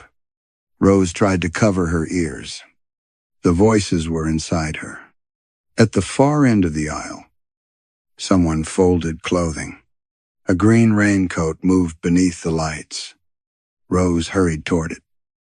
But the distance lengthened with every step. The woman remained ahead, calmly smoothing a white hospital sheet across a table. "Who are you?" Rose called. The woman did not turn. Why did Edith Vale know me? The dryers inhaled together. The fluorescent lights went out behind Rose. One row at a time, the woman finally faced her. Her skin looked colorless beneath the green hood. Water dripped from the hem of her coat, though the floor around her remained dry. "You asked the wrong question," she said. "What is the right one? Why do you keep coming back?" "I don't remember coming back." "That is why you were useful." Rose stopped beside the table. The hospital sheet was spotless. But whenever she looked toward the woman, a human outline darkened across the fabric. Head, shoulders, hands pressed close to the sides. When Rose looked directly at it, the sheet became white again. "You choose people who won't be believed." Rose said. We choose nothing. The homeless woman, the student, the old man. The machine finds somewhere for the burden to go. The weakest person nearby. The woman's expression remained almost tender. The person most practiced at doubting themselves. Rose understood before the next memory struck. She saw herself as a young nurse, standing beside a medication trolley while a senior physician altered a dosage record. She remembered noticing the change.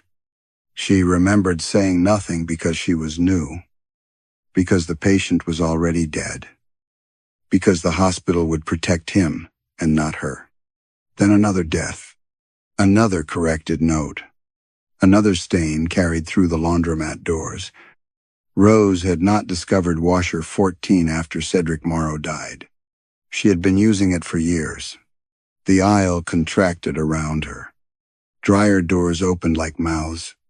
Hundreds of clean garments lay within them, uniforms, shirts, blankets, children's clothes, all marked by stains that appeared only when Rose looked away.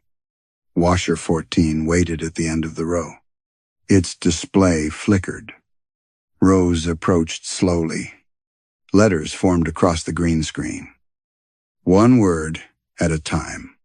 Rose Calder. Then, load accepted. The machine unlocked. Inside the drum, something moved beneath a heap of spotless hospital linen. A hand pressed against the glass from the other side.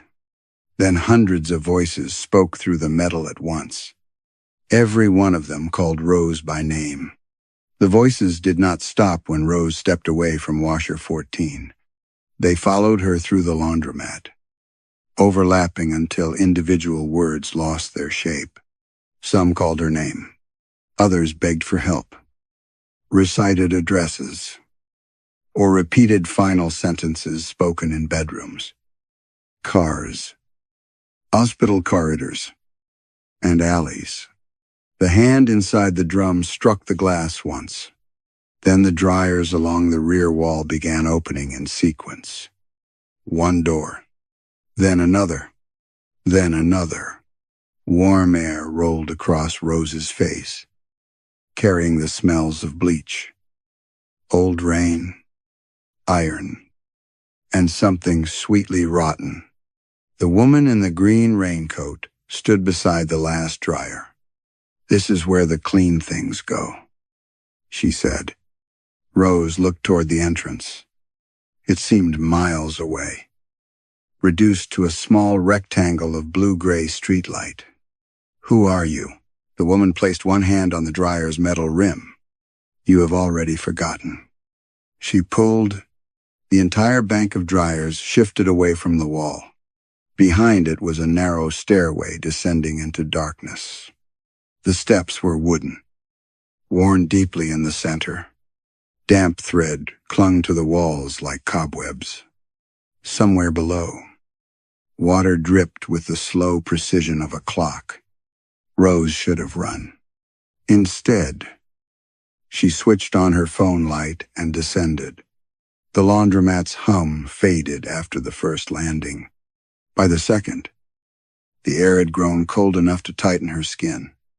The walls changed from painted concrete to old brick, and black pipes ran overhead, wrapped in cloth that resembled stained bandages. At the bottom stood a workroom. It was larger than the laundromat above and much older. Long wooden tables filled the space. Copper-washed tubs lined one wall. Ironing boards stood beneath hanging lamps with green glass shades. Shelves held hundreds of brown paper parcels tied with white string. Every parcel was spotless, not clean-looking, untouched-looking, as if dirt had never existed in the world that made them. Rose approached the nearest table. A ledger lay open beneath a layer of dust. Its pages were thick, warped by moisture, and covered in narrow handwriting. At the top of one page was a name, Hester Vale. Beneath it, a date from nearly a century earlier, and the words, "Item received for correction." Rose turned the page. The entries listed coats, gloves, sheaths, aprons, curtains, and children's nightclothes. Beside each item were two names. The first belonged to the owner. The second was labeled bearer. She read one entry. Arthur Bellamy, white dinner jacket. Bearer, Elsie Ward. Age 12. Servant's daughter. Cause, death of household maid concealed as accidental fall. Another, Councilman Edwin Harrow, wool overcoat. Bearer, Thomas Pike, resident of county infirmary. Cause, assault, witnessed behind railway warehouse. Another, Dr. Leonard Voss, surgical apron. Bearer, Margaret Cale. Widow, diagnosed with delusions. Cause, patient death following unauthorized procedure. Rose's stomach tightened. Each guilty name belonged to someone protected by wealth, profession, family, or reputation. Each bearer belonged to someone whose testimony could be ignored. Children, patients, servants, the elderly, people already called unstable, dishonest, confused, or weak. Behind Rose, the woman in the raincoat descended the stairs without making a sound. Hester washed for important families. She said, they came after midnight. They brought clothing that had already been scrubbed. She moved the memories.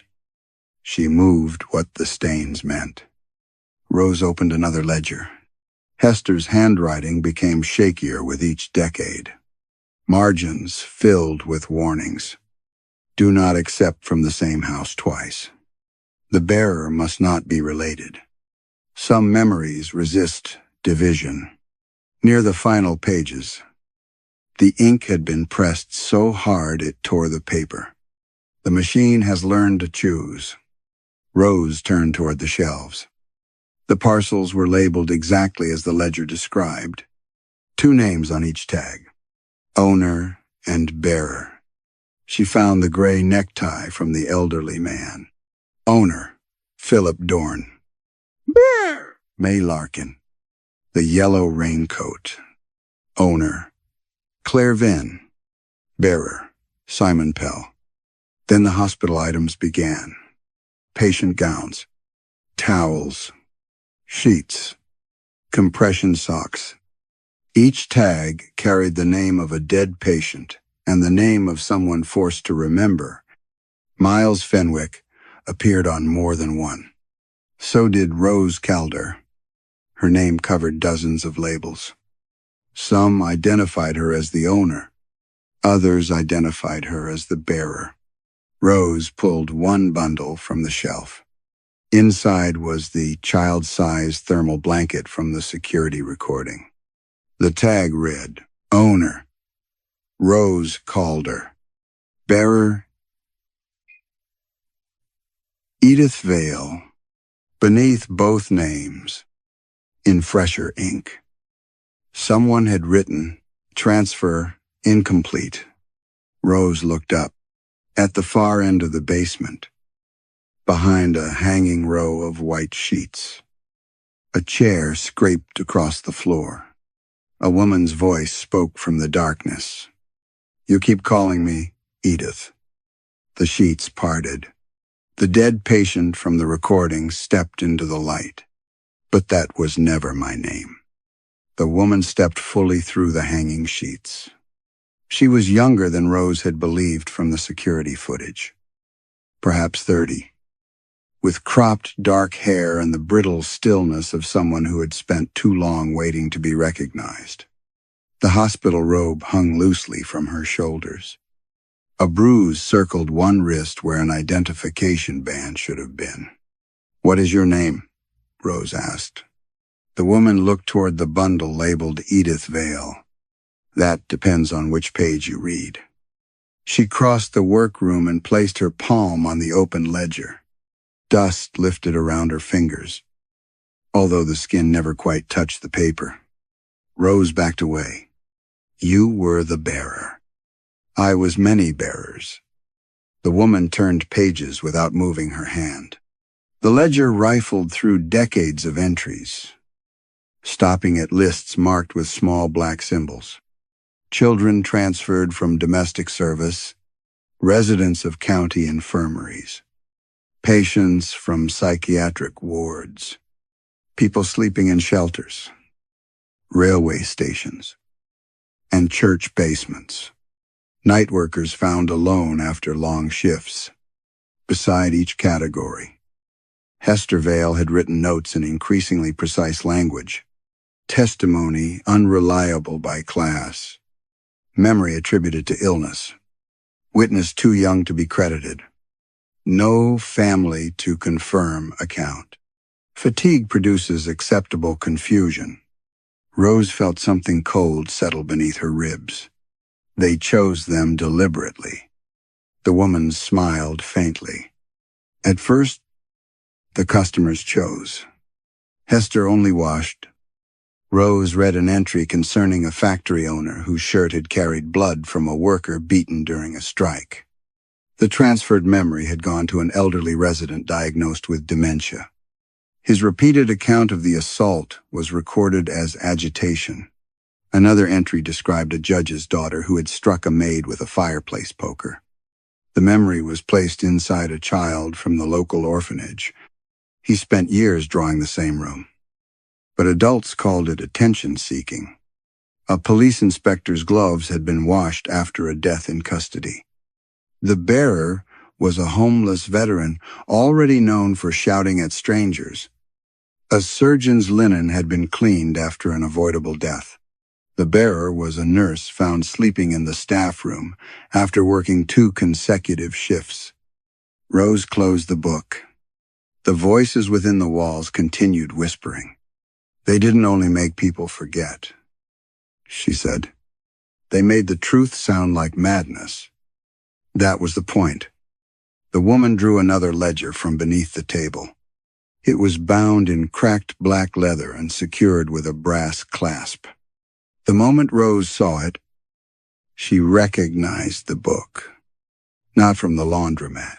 From a room with peeling wallpaper and a radiator that clicked through winter nights. A childhood room. Her mother's room. Rose opened the clasp. The first pages began long before she was born. But the handwriting changed midway through the ledger. Hester Vale's narrow script gave way to other hands, each copying the same columns. Owner. Item. Cause. Bearer. The work had continued after Hester's death. Names of laundromat attendants. Hospital cleaners. Shelter volunteers. And night nurses appeared in the margins. Temporary custodians. People who learned enough to operate the machine but not enough to control it. Rose searched for her surname. She found it on a page dated 34 years earlier. Rose Calder. Age 7. Item.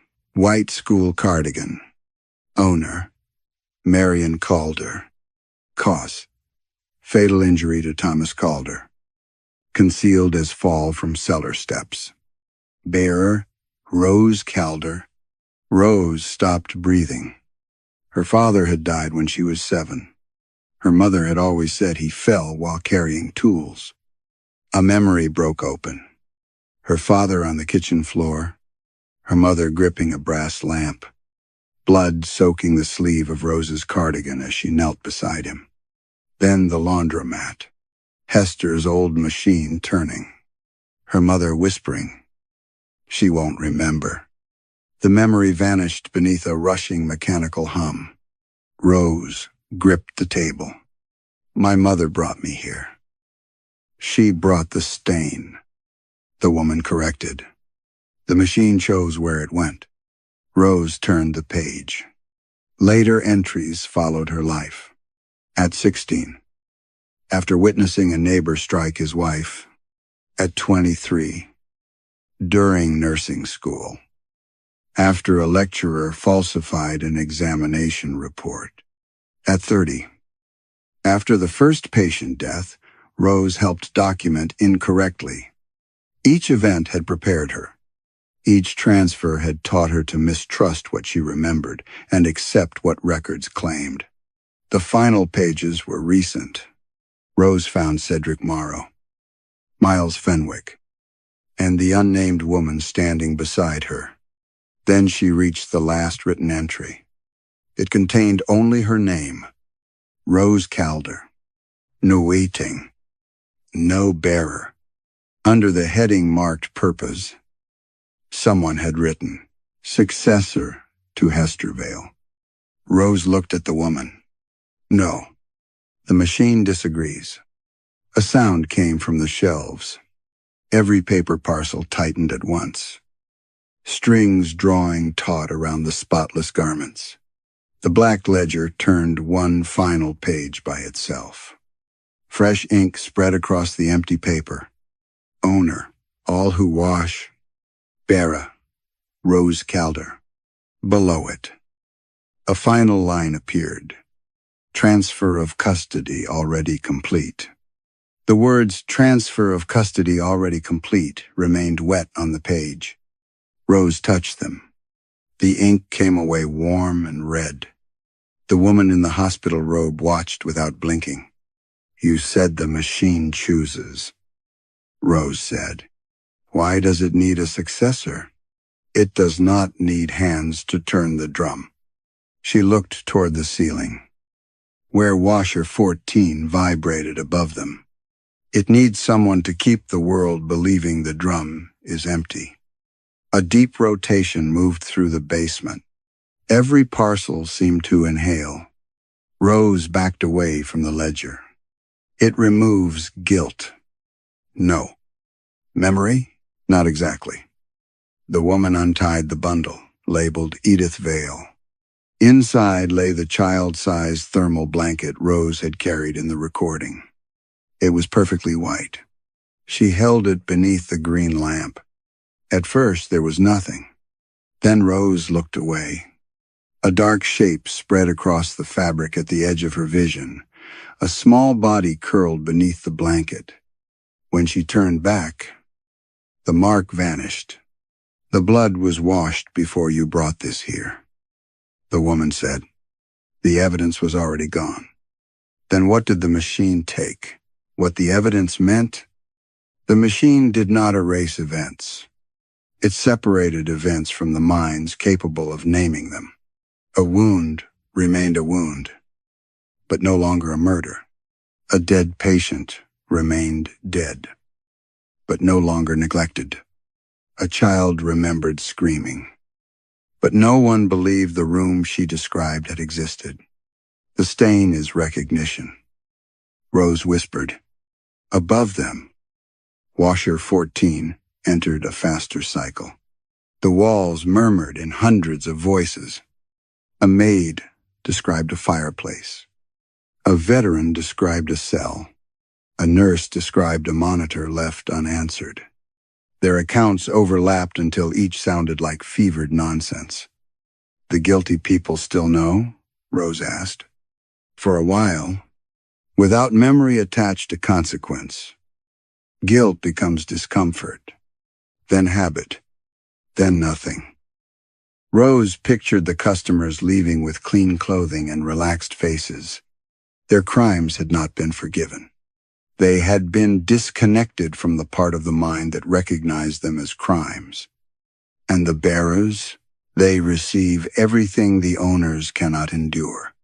Image, sensations, fear, sometimes guilt. Though it does not belong to them, that destroys them. Usually, Rose looked at the burden book. Her life had been arranged around that destruction. A childhood memory placed inside her before she could understand it. Contradictions dismissed by adults. Later, professional systems that rewarded her for doubting what she had seen. Every altered chart strengthened the same reflex. The institution says this happened. Your memory says otherwise. Trust the institution. The machine had not chosen her because she was weak. It had chosen her because she functioned while breaking. You can carry more than the others, the woman said. You absorb suffering and continue your shift.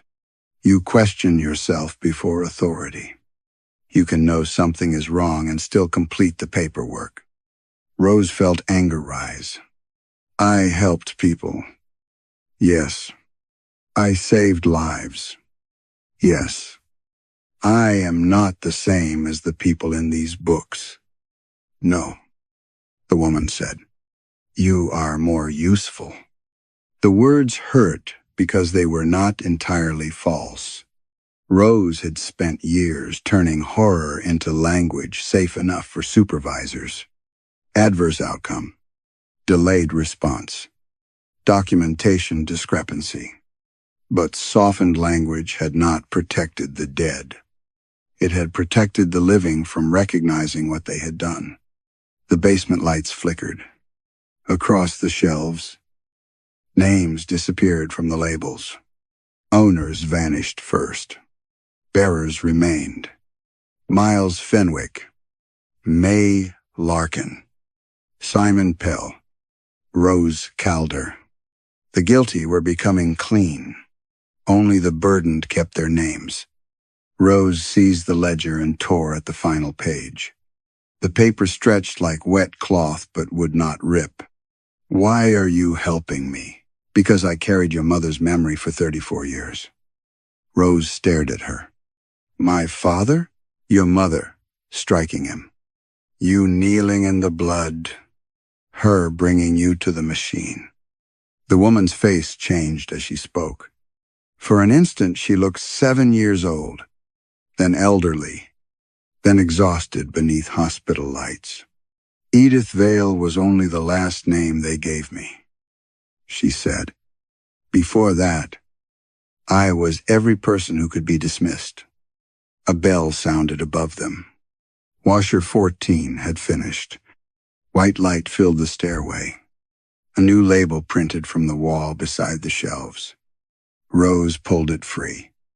Owner, STEM, Aldwyn Medical Center. Item, Rose Calder. Cause, all unrecorded deaths. Beneath that, where the bearer's name should have been, the machine had printed one word. Everyone. Above the basement, Washer 14 began filling. Though no water moved through the pipes, the sound came instead from the walls, a rushing murmur, like hundreds of people speaking behind closed doors. The woman in the hospital robe stepped away from the work table. It has started the final transfer. Rose looked at the white stairway. To everyone, to you first. Through you. Perhaps the rest. The green lamps flickered. Cedric Morrow's memory returned with such force that Rose struck the edge of the table. She was standing outside his room, not imagining it, not remembering something told to her. She was there. Another patient had gone into cardiac distress 3 rooms away. The ward was understaffed. 2 nurses were assisting with resuscitation, and Rose was on the telephone with the overnight supervisor, demanding additional help. Cedric's alarm began as a soft electronic chime. Rose looked through the glass. He was awake. Blood had started leaking around the intravenous line in his arm. He pressed the call button and raised one hand toward her. The supervisor was speaking. Rose could not hear both voices. She reached through the open doorway and silenced Cedric's alarm. Just a minute, she told him.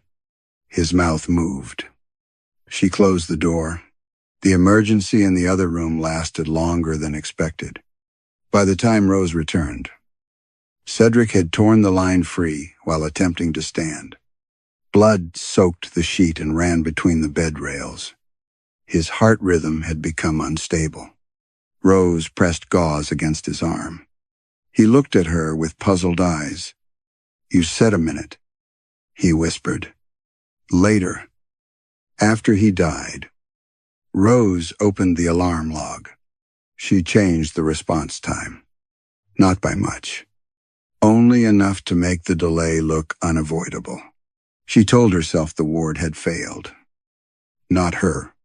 She told herself the truth would not revive him. She told herself that an investigation would destroy a career still capable of saving other patients. Then she placed her stained blouse in a specimen bag and brought it to Vale Street. Rose sank to her knees. The basement floor felt wet beneath her palms. When she looked down, it was dry. "Miles carries that," she said. "Yes. He thinks he died because I needed to keep working." He remembers what Cedric knew. The machine above accelerated. The parcels began sliding from the shelves. Spotless clothing spilled across the floor, surrounding Rose in white fabric. She stood and seized the burden book. "My name is Rose Calder," she said. The woman watched her. Rose raised her voice. "I was responsible for Cedric Morrow when his alarm sounded day. I saw him asking for help. I silenced the alarm because another patient needed me, and because I believed I could return before anything happened." The dryers above exhaled. "I did not return in time." The white garments darkened at the edges of Rose's vision. "I changed his chart afterward. I made the delay look shorter. I protected myself and called it protecting the hospital." Something screamed inside washer 14. Rose continued. "Cedric Morrow died knowing I had seen him." The confession moved through the basement like pressure released from a sealed room. The woman in the hospital robe closed her eyes. For the first time, Rose saw one stable face beneath all the borrowed ones. Not Edith Vale. Not a child. Nurse. Vito. Or patient. A person with no name left. Rose took an iron bar from beside the copper tubs and climbed the stairs. The laundromat had returned to its ordinary size. Washer 14 shook beneath the fluorescent lights. Its drums spinning so violently the machine had shifted away from the wall. On the display, her name remained. Rose Calder. Load accepted. Rose swung the bar. The first blow shattered the display. The second cracked the glass door. A sound like hundreds of people drawing breath filled the room. Rose struck again. The glass collapsed inward. The drum stopped. For 1 second, there was silence. Then every memory stored inside washer 14 poured toward her. Rose saw a maid falling beside a fireplace, a cyclist beneath a truck, a prisoner against a cell wall, a child locked inside a hot car, a worker beaten behind a factory, a patient waking during an unauthorized procedure, her father collapsing beneath the brass lamp. The memories entered faster than thought. Rose screamed, but other voices screamed through her. She fell beside the broken machine as blood, rainwater, tears, and black detergent flooded across the tiles. Within the shattered drum, hundreds of faces turned toward her. The last was Cedric Morrow's. He did not accuse her. He only asked the same question he had asked while dying. "Was I the one you decided could wait?" Before Rose could answer, every light in the laundromat went out. In the darkness, the machines began turning again. When the lights returned, Rose was standing behind the counter. She did not remember crossing the room. The iron bar lay beneath washer 14, bent in the middle. Its shattered door had resealed. The glass was smooth, the yellow OUT of order notice hanging above it exactly as before. Morning had come to Vale Street. People moved past the windows carrying coffee and umbrellas. Sirens sounded near the hospital. The neighborhood looked ordinary enough that Rose almost believed the night had ended. Then the memories began speaking. A woman entered the police station 3 blocks away and confessed to leaving her infant in a parked car years earlier. An elderly man telephoned emergency services and described a body abandoned beside a country road. A retired surgeon woke his wife by repeating the name of a patient removed from every hospital record. Rose knew these things before they happened. She felt each memory leave the silence where it had been buried and return to the person who had escaped it. By midday, reporters gathered outside St. Aldwyn Medical Center. Families arrived. Former patients demanded records the hospital insisted had never existed. A nurse began crying in the lobby because she suddenly remembered falsifying a medication chart under a supervisor's orders. Moira Bell came to the laundromat after sunset. She stood inside the door, rain shining on her coat, and stared at Rose. "Risk management found your recording," she said. Rose remembered making it. She remembered standing in the basement with the burden book open, speaking Cedric Morrow's name into her phone before smashing the machine. She remembered sending the file to Moira, the hospital board, the police, and Miles Fenwick's mother. She also remembered being a servant's daughter named Elsie Ward. She remembered dying in a locked room as Thomas Pike. She remembered drawing the same fireplace every night in an orphanage. None of those lives felt less real than Rose Calder's. "Are you coming with me?" Moira asked. Rose tried to answer. 100 mouths opened inside her. One said yes. One begged not to be taken back to the ward. One confessed to murder. One called Moira by a name she had not used since childhood. Rose gripped the counter until the voices quieted. "I can't leave," she said. Moira looked toward washer 14. Because of that machine? Because leaving would not remove it. A dryer behind Rose exhaled. For several weeks, Vale Street Laundry remained closed. Police sealed the basement, photographed the ledgers, and removed boxes of garments as evidence. Many labels faded before reaching the station. Some bundles arrived empty. Others contained clothing tied to crimes that had never been reported. No one found Hester Vale's body. No one found the woman in the green raincoat. Rose was taken to the hospital for observation. But every room filled with voices when she entered. Patients remembered things their doctors had forgotten. Staff members confessed in corridors. Monitors displayed names belonging to people who had died decades earlier. After 3 days, Rose walked out. Nobody stopped her. She returned to Vale Street Laundry and unlocked the door with a key she had never owned. The machines were waiting.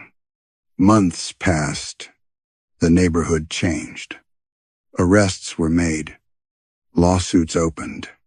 Families learned truths that offered no comfort. Some people thanked Rose. Others called her dangerous, delusional, or responsible for destroying lives built on forgetting. She accepted every accusation because each one belonged to someone. At night, she sat behind the counter while the memories turned within her. She could no longer remember which childhood had been hers, which father had fallen down which stairs, or whether Cedric Morrow's hand had felt warm beneath her own. But she remembered his question. "Was I the one you decided could wait?" Rose never answered it.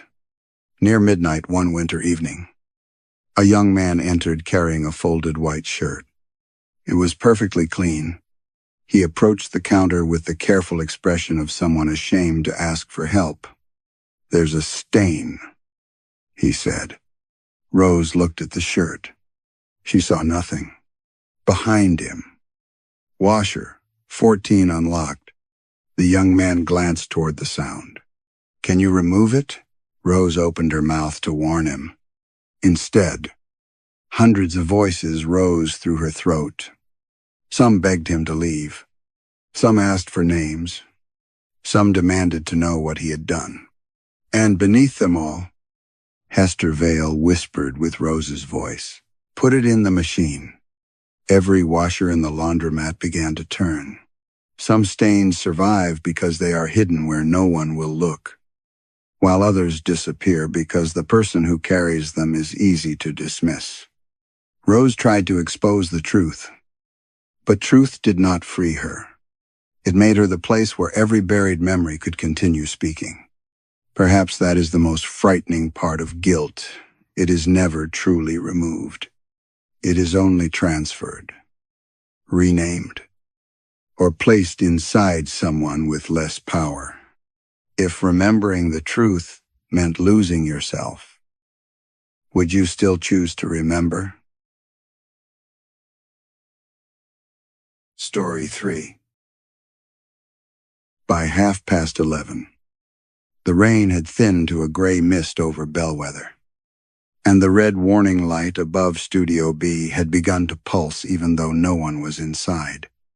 Daniel Cross noticed it during the weather break. He leaned back from the microphone, one hand around a paper cup of cold coffee, while the automated forecast played through the board.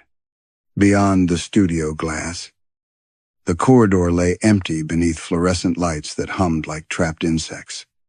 At the far end, the red lamp blinked on, faded, then blinked again. Studio B had been locked for 6 months. Daniel watched until the forecast ended and the chime in his headphones warned him to speak. "You're listening to Nightlines on WBLR, he said, settling into his familiar low register. Rain moving east before dawn. Roads near Miller's Creek may still be slick, so take it slow if you're out there." The words came easily. They always did. For 14 years, Daniel had been the voice people heard when they could not sleep. He had taken calls from insomniacs, truck drivers, vidovers, and men who wanted to confess things without giving their names. Once, Nightlines had been the station's most dependable program. Now most callers were recordings from the syndicated network, and the live listener count rarely climbed above 37. Tonight it showed 29. He muted the microphone and looked again at Studio B. The red light was dark. "You're imagining company," he murmured. The station occupied the upper floor of the old Bellwether Municipal Building, a brick structure that had survived 2 floods, 1 fire, and decades of budget cuts. After midnight, pipes ticked inside the walls. Water moved somewhere beneath the floorboards with the slow sound of a person turning over in bed. Daniel knew every noise. That was why the new one bothered him. A dry click came from the desk beside his elbow. The cassette deck. The station had not used tapes on air in years. The old deck remained wired into the board because no one wanted to remove it. Its plastic door hung crooked, and dust covered the buttons. Now the play key was depressed. A strip of magnetic tape turned behind the cloudy window. Nothing came through his headphones. Daniel raised the fader.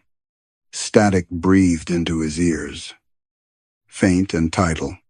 Beneath it, he thought he heard paper moving. He pressed stop. The wheels kept turning. The commercial timer began counting down, forcing him back toward the microphone. He introduced an old soul track, gave the station identification, and let the music roll. Only then did he stand. The deck stopped the instant his chair moved. Inside was a cassette he had never seen before. It was clear plastic, without a label, except for a blank white sticker damp around the edges, as though someone had carried it through rain. Daniel checked the studio door. Locked. He opened the deck and lifted out the cassette. It felt colder than the room. A faint odor clung to it, not mildew. Exactly, but river mud and wet cardboard. The smell caught at something in him. For 1 second, he saw headlights on black water and a highway sign bent sideways beneath the current. Then the memory closed. Daniel placed the cassette on the desk. His phone line lit, not the public call line, the internal line from the front lobby. He answered. WBLR. At first, there was only static. Then a woman spoke very softly. Please don't play the second side. Daniel straightened. Who is this? The line went dead. He checked the lobby camera. The screen showed the locked front doors, the empty reception desk, and rainwater shining on the tiles. No one was there. Behind him, the cassette deck clicked. The tape was back inside it. The play key sank on its own. This time, Daniel heard his own voice in the headphones. Calm, professional, almost tender. Martin Vale, age 52, died shortly after 1 in the morning when his car left County Road 9. Daniel did not move. The recording continued. His body will be recovered after sunrise. On the listener monitor, the number changed from 29 to 30. Then the studio phone began to ring. The phone rang 4 times before Daniel forced himself to answer. Night lines. For a moment, there was only the faint hiss of an open road. Then a man said, "You just read my name." Daniel looked at the cassette deck. The wheels had stopped turning. Who is this? Martin Vale. The caller sounded annoyed rather than frightened, which somehow made the moment worse. Daniel knew the name now that he heard it spoken. Martin owned Vale Hardware on Mercer Street, a narrow shop that smelled of fertilizer, rope, and machine oil. He had advertised with WBLR years ago, back when local businesses still believed radio could make people feel less alone. Daniel lowered his voice. Mr. Vale, what exactly did you hear? My obituary. Daniel glanced at the listener count. 42. The number was climbing. It wasn't an obituary, he said. Someone has patched a recording into the system. Probably a prank. Sounded like you. It was made to sound like me. Martin breathed once into the receiver. Behind him, an engine idled. Daniel gripped the edge of the console. Are you driving? I'm parked outside the mill. I called because your little joke mentioned County Road 9. Stay where you are. The words came out too sharply. Martin laughed without humor. So it is a warning. Daniel looked through the studio glass. The corridor was empty, but the red lamp above Studio B had begun glowing again. Steady this time. Just don't take that road, he said. Not tonight. The line clicked dead. Daniel sat motionless until the soul track ended. Then he opened his microphone and apologized for unauthorized audio interference. He blamed aging equipment, a compromised feed, and somebody's tasteless attempt to attract attention. He had spent half his life making uncertainty sound manageable. The station manager once told him that people did not trust Daniel because he knew more than they did. They trusted him because his voice made fear seem already measured, labeled, and placed safely behind glass. That had been before the flood. Afterward, some people still listened. Others turned away when they recognized him at the grocery store. A few stared openly. Once, a woman in the pharmacy line had asked whether he remembered telling everyone to use the eastern evacuation route. Daniel had said he only read the emergency bulletin provided by county officials. He still used that sentence. The rain tapped softly against the windows. For an instant, the sound became harder. Heavier water beating against a car roof. He saw a paper map beneath his younger hands. A red line drawn toward County Road 9. Someone shouting in the control room that the bridge was gone. Another voice telling him to stay on script. Then the studio returned. The listener count reached 68. Calls flooded the board. Daniel ignored them. He phoned Martin instead, but the call went to voicemail. He tried the sheriff's office and described the situation without mentioning the tape. The dispatcher asked whether he had evidence that Martin was in danger. Daniel said no. He drove home after his shift beneath a sky the color of dirty wool. County Road 9 lay miles outside his route. Yet he found himself watching every side road, as if headlights might emerge from the rain and accuse him. At 7 in the morning, he woke on his sofa to someone pounding on his door. It was Elise Warren, WBLR's news director, holding her phone in one hand. Her hair was wet, and she had not bothered with an umbrella. "Tell me you didn't know," she said. Daniel stared at her. Elise turned the screen toward him. A photograph showed Martin Vale's truck upside down in a drainage channel. Its front end crushed against a concrete culvert. Police lights burned blue through the morning rain. The report came in shortly after 1. Elise said, "County Road 9. Daniel's mouth went dry. They found him after sunrise. Elise lowered the phone. "That's exactly what you said." "I didn't say it. A tape did."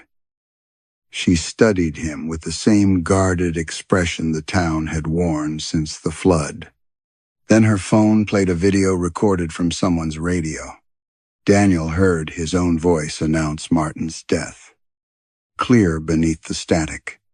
At the end of the clip, after the words "Time's body will be recovered after sunrise," another sound emerged, a child coughing. Then a woman's voice whispered from under the recording, "Read the next one." Elise replayed the recording 3 times. On the first pass, the woman's whisper was barely audible beneath the static. On the second, Daniel heard the child coughing clearly. By the third, another layer had surfaced, a low rushing sound, like water moving through a culvert. Elise paused the clip. "You hear that?" Daniel nodded. "It was raining when the listener recorded it," she said. But neither believed that explained the sound. They returned to WBLR before 8. The morning staff had gathered around the newsroom monitors, pretending to work while watching Daniel enter. Nobody asked about Martin Vale. Nobody needed to. The listener count from the previous night lay on Daniel's desk. At the hour Martin died, Nightlines had reached 412 listeners, its highest number in 9 years. Daniel folded the page and pushed it beneath the console. The cassette was waiting inside the deck. He had removed it before leaving. He remembered placing it in his coat pocket, yet the pocket was empty except for a damp square of adhesive paper. Elise locked the studio door. "Play it." "No. If someone else is named, we need to know. That is exactly what whoever made this wants." Elise looked toward the red light above Studio B.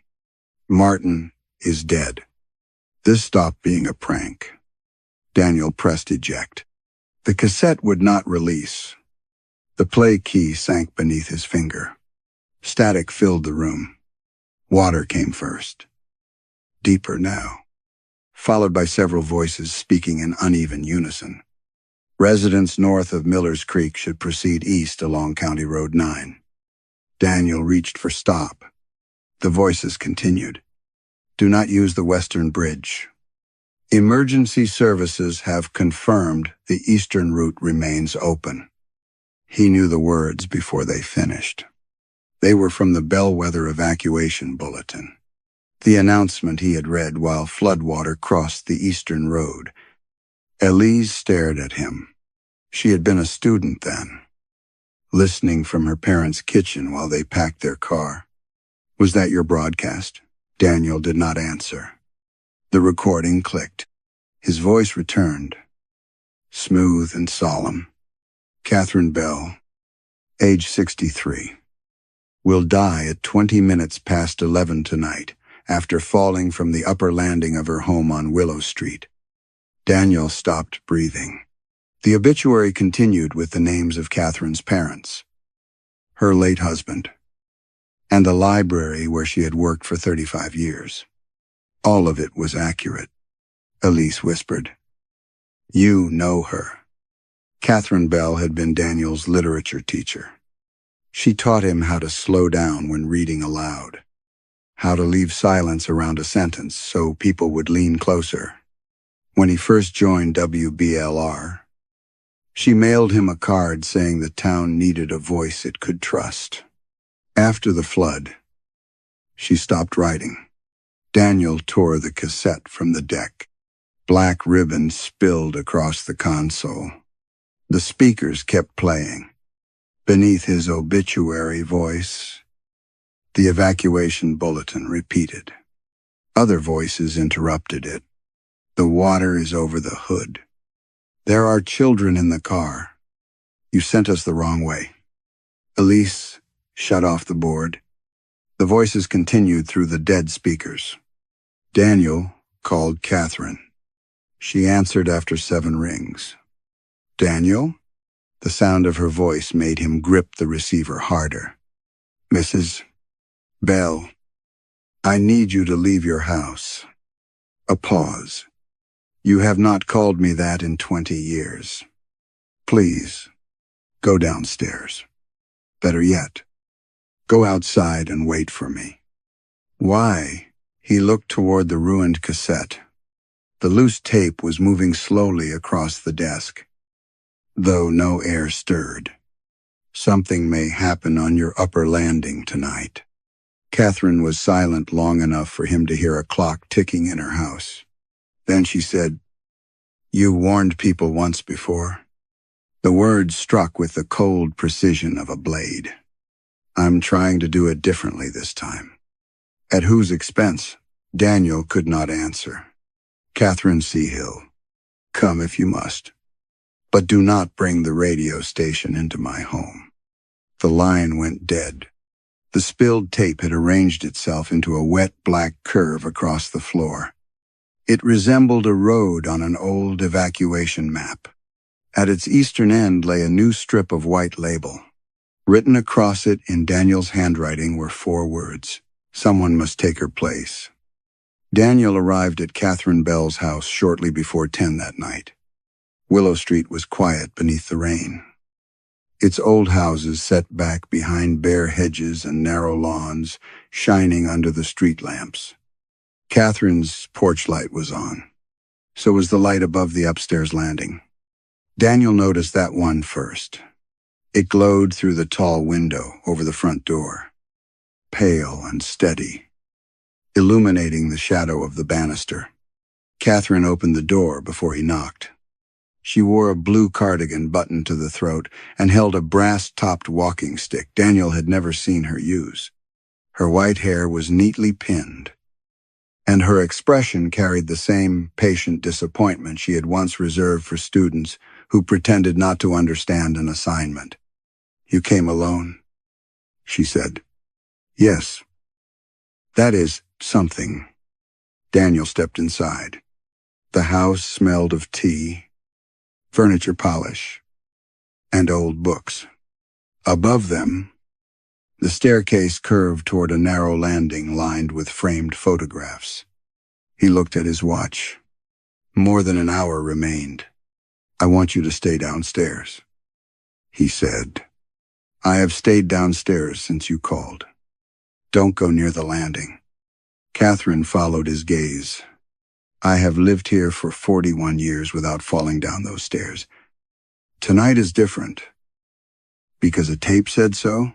Because Martin Vale is dead." Her expression changed, though only slightly. Daniel told her about the truck, the time of the crash, and the altered recording. He did not mention the words written in his handwriting. Someone must take her place. Catherine listened without interrupting. When he finished, she said, "During the flood, my sister called this station 3 times. Daniel felt the room tighten around him. She was trying to tell someone that County Road 9 was underwater." Catherine continued. "She believed if the station corrected the announcement, other families might turn back.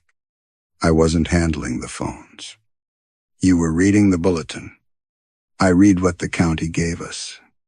"Yes," Catherine said. Your voice made it official. The clock in the sitting room ticked toward 11. Daniel checked every window and locked both doors. He placed cushions at the foot of the stairs, though Catherine watched without comment. When she offered tea, he refused. His hands were already trembling. At 10 minutes past 11, the upstairs light flickered. Daniel stood. The house settled with a long wooden groan. Then came a dull impact from above. Catherine was still seated beside him. Daniel stared at the ceiling. Another impact followed. Then the distinct scrape of something heavy moving across the landing. "Is anyone else here?" he asked. "My nephew has been repairing the spare room. Tonight? He said he might stop by." Daniel ran toward the stairs. A young man appeared at the top before Daniel reached the first step. He wore work trousers and carried a wooden toolbox. "Aunt Kath?" "Elliot," Catherine said sharply. "Don't move." Elliot Bell looked down at them, confused. "What's going on?" The landing light went out. For 1 second. Only the rain remained. Then Daniel heard water. Not outside. Inside the walls, it rushed behind the plaster with the force of a rising river. "Hold the rail," Daniel shouted. Elliot reached for the banister. The carpet beneath him darkened. Water spread across it in a thin black sheet, carrying leaves, grit, and a strip of magnetic tape. Elliot's boot slipped. Daniel lunged upward as Catherine cried his name. He caught Elliot's wrist. For an instant, Daniel held him suspended over the stairs. Elliot's toolbox tumbled past, striking each step with a sound like breaking bones. Then Catherine seized Daniel's coat from behind and pulled. Together, they dragged Elliot back onto the landing. The water vanished. The carpet was dry. At 20 minutes past 11, all 3 stood breathing in the dark. Catherine was alive. Daniel began to laugh. It came out weak and broken, but he could not stop. He had done it. The tape had been wrong. Then a telephone rang downstairs. Catherine answered it. Her face emptied as she listened. Elliot's wife, Lauren, had fallen from the exterior steps of their apartment building while carrying groceries. A neighbor had found her at the bottom, shortly after 20 minutes past 11. She was dead before the ambulance arrived. Back at the station, the cassette was waiting. Its torn ribbon had wound itself neatly inside the case. The white label no longer bore Catherine Bell's name. Daniel pressed play. His voice said, Lauren Bell, age 31, died after falling from the upper landing of her home. The tape clicked and began rewinding. When it stopped, another obituary started. This time, the name belonged to Elise Warren. Elise did not speak when her name came through the speakers. She stood behind Daniel's chair, one hand resting on the console, while the obituary continued in his voice. Elise Warren, age 38, will die shortly after midnight when her vehicle enters floodwater beneath the Bellwether Rail Bridge. The tape described her blue hatchback, the route she normally took home, and the silver pendant her mother had given her when she graduated from journalism school. Then it stopped. Outside the studio, every telephone began ringing. The newsroom lines flashed first, then advertising, reception, production, and the private number in the manager's locked office. The lights spread across the building until the dark windows of the switchboard reflected dozens of red pulses. Daniel pulled the cassette from the deck. "We'll keep you here," he said. Elise stared at him. "Lauren Bell died because you kept Catherine safe." "We don't know that. The tape changed the name. We don't know how. We know enough." The public call line lit beneath Daniel's hand. He should have disconnected it. Instead, he answered. A woman was crying so hard that her words arrived broken. "Please tell me if my son is on the tape." Daniel glanced at Elise. "I can't do that. He drives nights. His name is Kalitz Morris. Please, just listen for it." Another line flashed, then another. Within minutes, callers were filling every channel. Some begged Daniel to read more names. Others offered birthdays, addresses, license plate numbers, and descriptions of relatives who had not returned home. The rumor had moved faster than the rain. A recording of Martinvale's obituary had already been shared across local message boards. Someone had posted photographs of the wreck beside a transcript of Daniel's broadcast. Lauren Bell's death followed less than an hour later, and now listeners were claiming Daniel could announce who would die before it happened. Nightlines reached 3,000 listeners before midnight. Daniel had never seen the counter move so quickly. Each new number appeared with a soft electronic click. Elise watched it rise. "Turn off the transmitter." Daniel reached for the master switch. The red on-air light remained glowing after he pulled it down. His microphone opened by itself. Every telephone line became audible at once. Voices flooded the studio. "Is my husband named? My daughter hasn't answered." "Read the next one. Please warn us." Then a man spoke calmly through the noise. "I have a name for you." Daniel isolated the line. "What did you say?" The caller breathed close to the receiver. "Graham Pike. He lives on Orchard Lane." "Why are you giving me his name?" "He killed my dog." Daniel disconnected him. A second caller immediately offered the name of a former employer. A woman whispered the address of her sister's abusive husband. Someone named a judge. Someone named a teacher. Someone named a child who bullied their son. They had misunderstood the broadcast or understood it too well. They believed the tape could be directed. The calls stopped sounding like prayers. They became requests. Daniel muted the board, but the voices continued through the studio walls, soft and overlapping, as if dozens of people were speaking from inside the building. Elise's car keys lay between them. "I won't take the rail bridge," she said. "I won't even leave." Daniel looked at the clock. Midnight had passed. Nothing happened. Elise remained beside him. Her obituary did not play again. For several minutes, hope returned in cautious fragments. Perhaps the recording required motion. Perhaps staying inside the station had broken the sequence. Then the rain intensified. Water began dripping from the ceiling above the listener monitor. Each drop struck the console beside the rising number.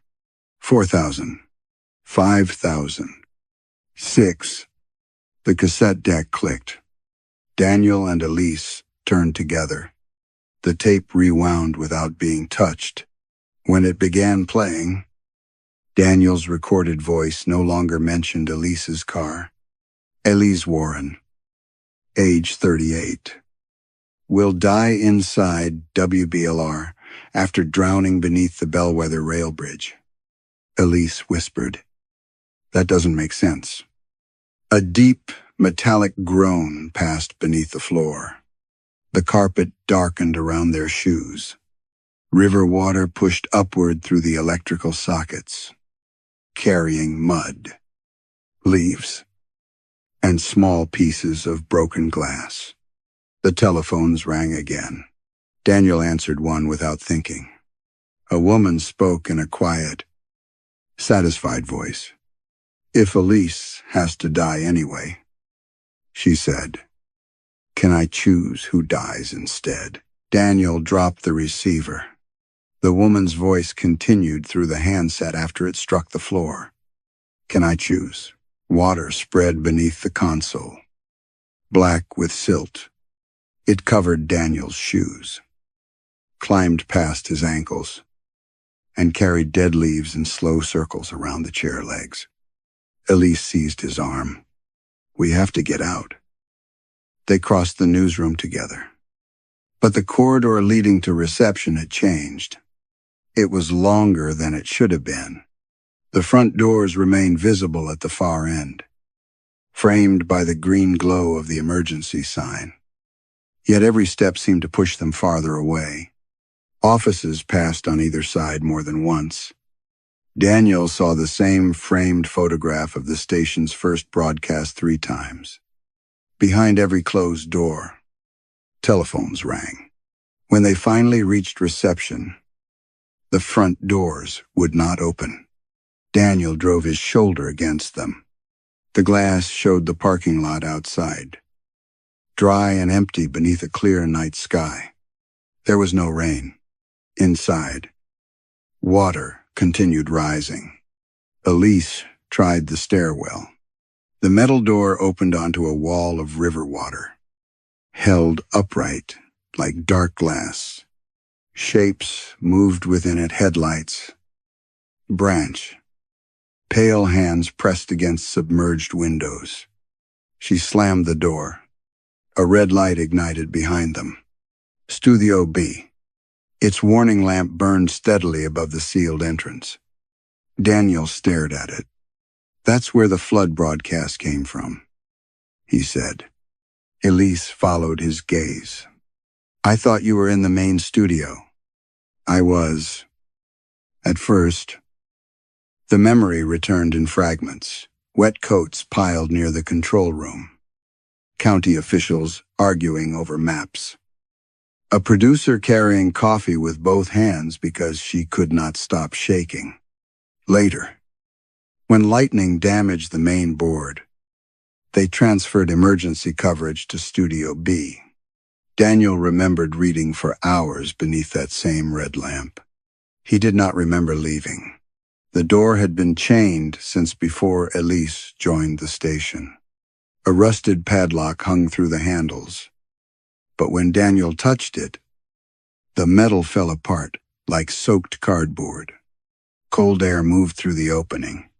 Studio B smelled of mud, dust, and magnetic tape. The room beyond was smaller than Daniel remembered. Acoustic panels sagged from the walls.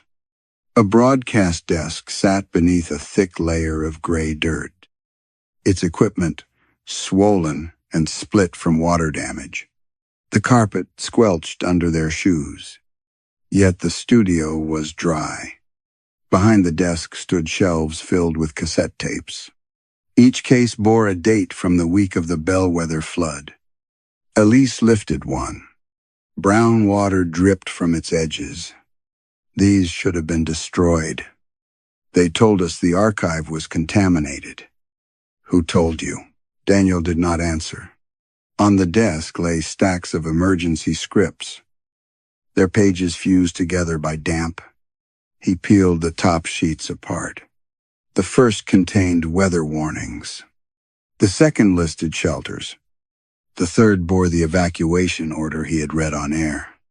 Residents north of Miller's Creek should proceed east along County Road 9. A handwritten note crossed the bottom in red ink. Eastern Road closed. Bridge submerged. Do not broadcast. Elise read it over his shoulder. The ink had smeared. But Daniel recognized the handwriting. It belonged to Arthur Voss, the station manager who had died 5 years earlier. Beneath the note was a time written entirely in words. 43 minutes before Daniel first announced that the eastern route was safe. You knew before the broadcast. Elise said. Daniel shook his head. I never saw this. You were sitting here. They handed me a clean copy. Who? He searched his memory and found only voices. Keep reading. Do not create panic. County officials have confirmed the route. Your job is to sound certain. Elise moved to the wall, where a county evacuation map had been pinned beneath warped plastic. Blue marker showed the western road toward higher ground. Red marker guided residents east. Along County Road 9, through Miller's Creek, and beneath the rail bridge, beside the red route, someone had drawn small black circles. Daniel counted them. 27. Official records listed 12 deaths. Elise opened a metal cabinet under the console. Inside were tapes wrapped in plastic evidence bags, photographs of stranded vehicles, and handwritten lists of names. At the bottom lay a microphone with mud packed into its grill. Daniel recognized it immediately. It was the microphone he had used during the flood. Its cable disappeared through a hole in the floor. Something tugged from below. The microphone slid from Elise's hand and struck the carpet. Its red indicator light came on. A voice emerged from Daniel's younger voice. County Road 9 remains open. Please proceed calmly. Another voice answered from beneath the floorboards. Not a recording. A woman. Choking on water. We called before you sent us there. The floor split along the red route drawn on the map. Below it was not wiring or concrete, but dark river water. Floating just beneath the surface was a cassette labeled in Daniel's handwriting. The call I erased. Daniel reached into the opening before Elise could stop him. The river water was colder than winter metal. It closed around his wrist, pulling at his sleeve with a slow, deliberate strength. His fingers found the cassette beneath the surface. The instant he touched it, something gripped him from below. Not a hand, too many fingers. They pressed around his wrist, overlapping like weeds caught in a current. Elise seized the back of his coat and dragged him away. Daniel fell against the broadcast desk with the cassette clenched in his fist. Mud ran down his arm and collected beneath his fingernails. The opening in the floor closed. Only warped carpet remained. The cassette was dry. Its white label bore his handwriting from 23 years earlier. Narrow and slanted. Written before his hands had begun to shake. The call I erased. Elise placed it in the damaged deck. Don't, Daniel said. She pressed play. Static filled Studio B. Then came the familiar emergency chime WBLR had used during the flood. Daniel heard his younger voice. Residents north of Miller's Creek should remain calm and proceed east along County Road 9. Emergency services have confirmed that the route remains open. The recording cut to the telephone panel. Lines rang in the background. Staff members shouted weather reports across the room. Someone cursed when the lights flickered. Then a woman came onto the line. "Please listen to me." Daniel remembered her voice. Not her name, not her face, only the voice. "We're under the rail bridge," she said. "The road is flooded on both sides. Cars are turning around. But there's nowhere to go." Young Daniel answered. "Emergency personnel have confirmed the road is passable." "They're wrong." Water hammered against the caller's vehicle. Children cried behind her. A horn sounded continuously somewhere nearby. "There are dozens of us here," the woman said. "The current pushed a van into the barrier. Please tell people not to come this way." On the tape, Daniel heard himself look away from the phone. Arthur Voss spoke nearby. His voice, low and urgent. "Do not put her on air. She says the road is blocked.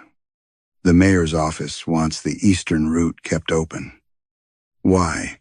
"Because the western shelter isn't ready. If people go west, they'll see that county funds were never used to reinforce it." The woman continued calling Daniel's name through the receiver. Arthur said, "If we reverse the order now, every death becomes our fault." Daniel's younger voice whispered, "What if she's telling the truth? Then it is already too late." A hand covered the telephone mouthpiece. Daniel remembered that hand now. His own. He remembered the pressure in the room, the red on-air lamp, and Arthur standing beside him with the revised bulletin. He remembered believing that certainty mattered more than accuracy when frightened people were listening. The caller said, "My daughter can't breathe." Daniel disconnected her. The click echoed through Studio B. No one spoke for several seconds. Then his younger voice returned to the microphone. "County Road 9 remains open. Please continue east, and do not stop beneath the Bellwether Rail Bridge." Elise switched off the deck. Daniel stared at the console. "I thought the line dropped." "No," she said. "I remembered it dropping. You cut her off." He pressed both hands against his face. The rest came back without mercy. Management had removed the call from the official archive. The station claimed equipment failure caused conflicting reports.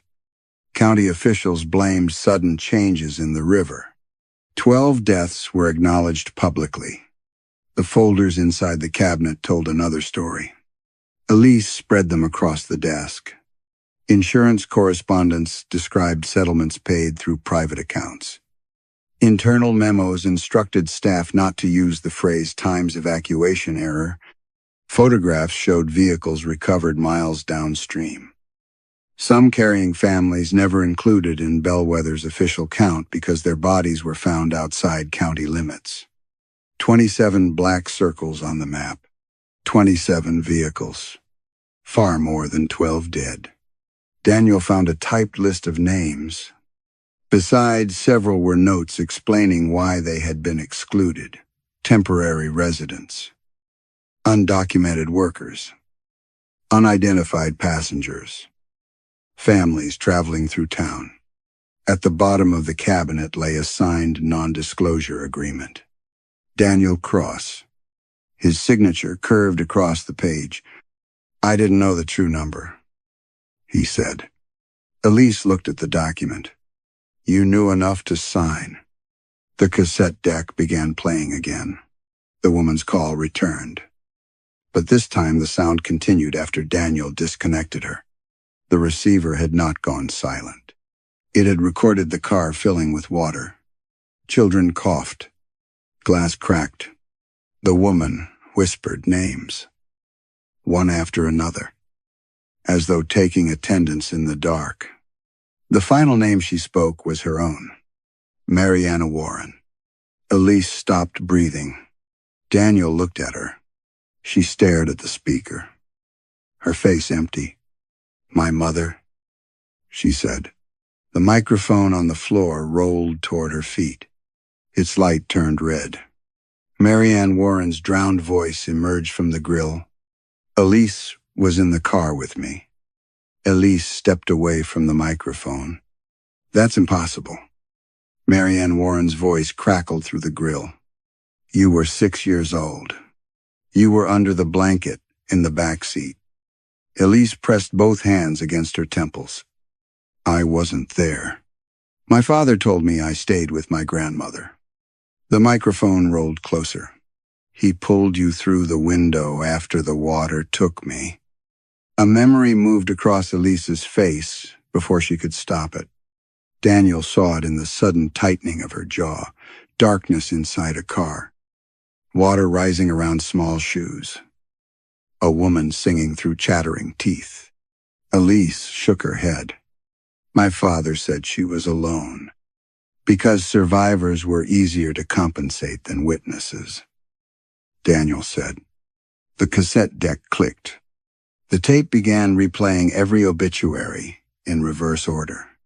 Lauren Bell's name returned first, followed by Catherine's, then Martin Vale's. Between the announcements, Daniel heard different voices counting. Not seconds. Names.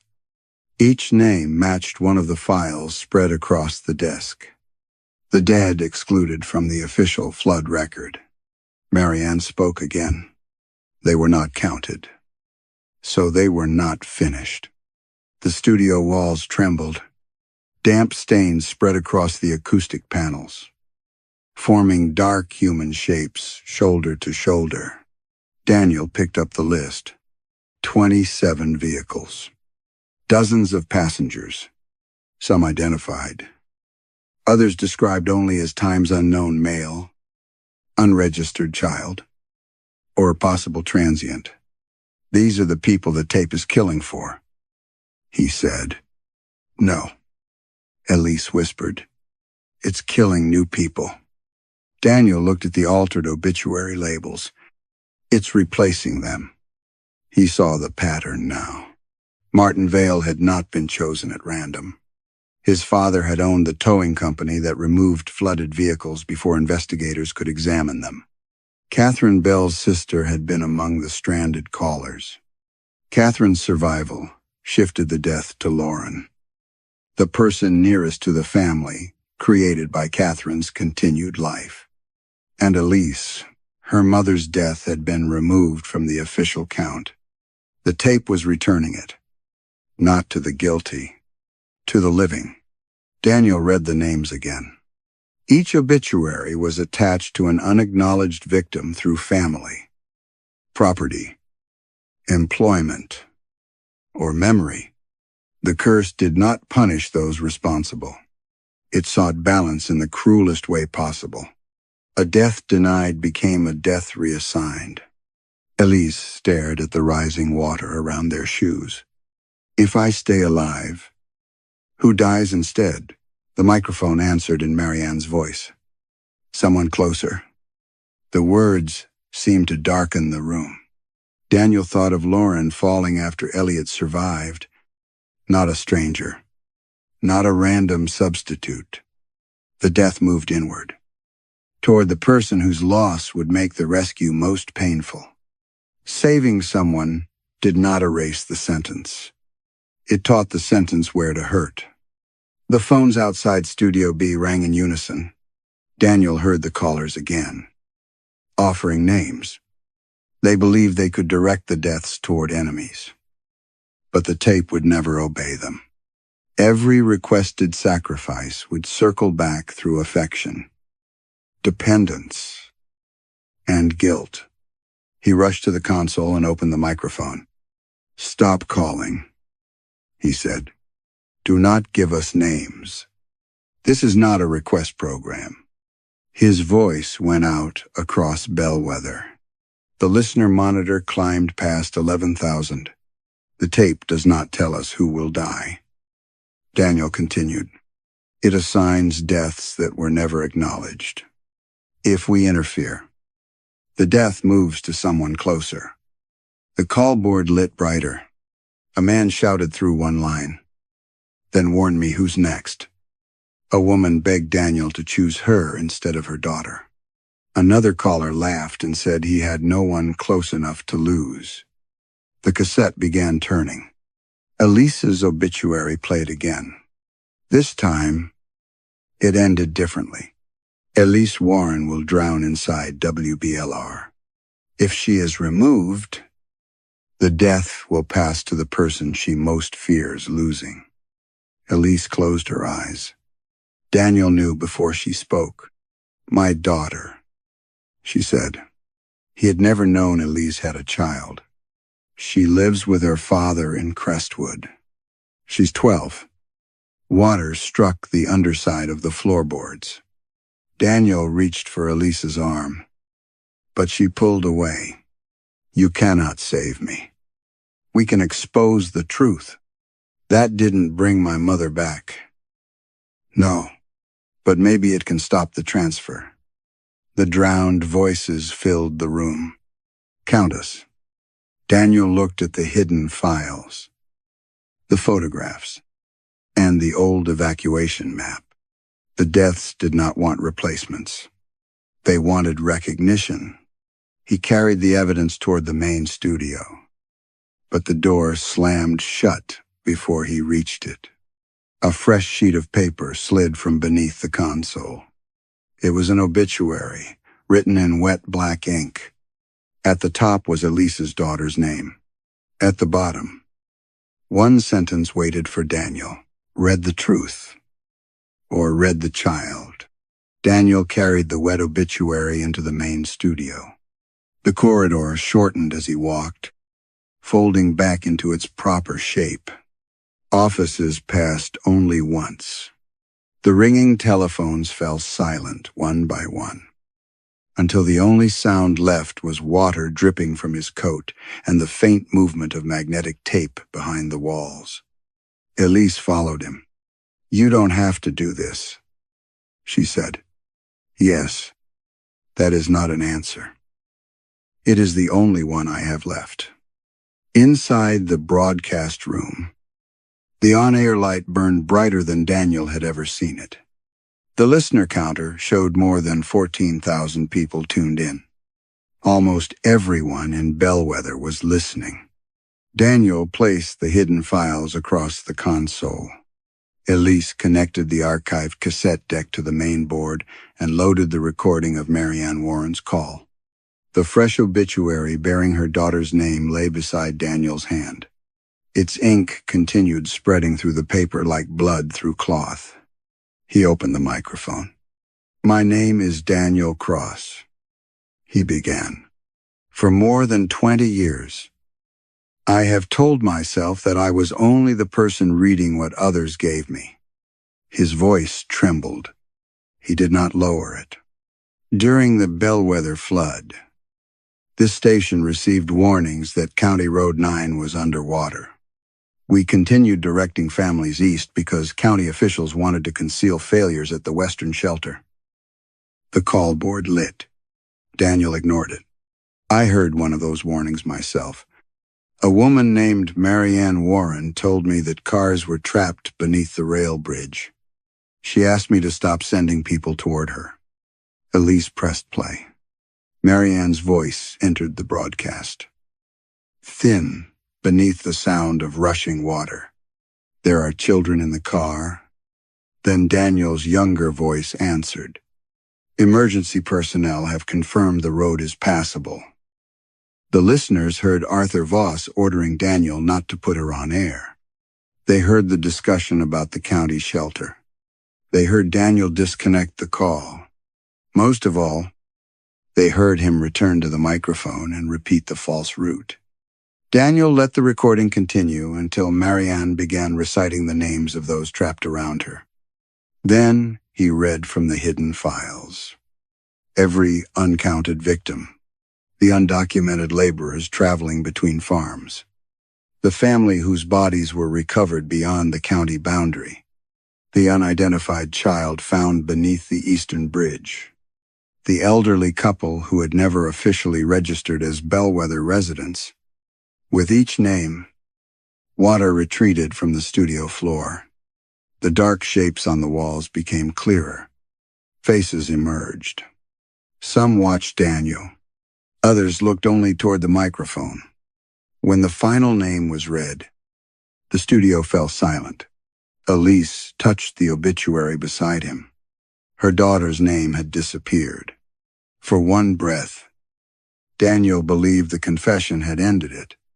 Then every cassette deck in the station began rewinding. A voice came through the speakers, not Marianne's, and not Daniel's. It sounded like dozens of people speaking through the same drowned mouth. Names acknowledged are not deaths returned. The printers in the newsroom started running. Sheets poured onto the floor. Each contained an obituary. Daniel saw the names of callers who had offered enemies, relatives, judges, neighbors, and children. He saw strangers throughout Bellwether who had no connection to the flood except that they had listened. The station was demanding balance. One living name for every death that had been hidden. Elise stared at the papers. The truth wasn't enough. It never brings the dead back, Daniel said. On the console, a blank obituary waited. A cursor blinked after the words. Name, the first replacement. The call lines opened themselves. Voices poured in. People volunteered criminals, politicians, abusers, and dying relatives. Some shouted that Daniel should choose the guilty. Others begged him to choose anyone outside their families. The listener counter continued rising. Daniel understood then that the station could survive any confession. It could turn guilt into entertainment, fear into audience, and punishment into a public vote. He removed a sheet of paper from the printer.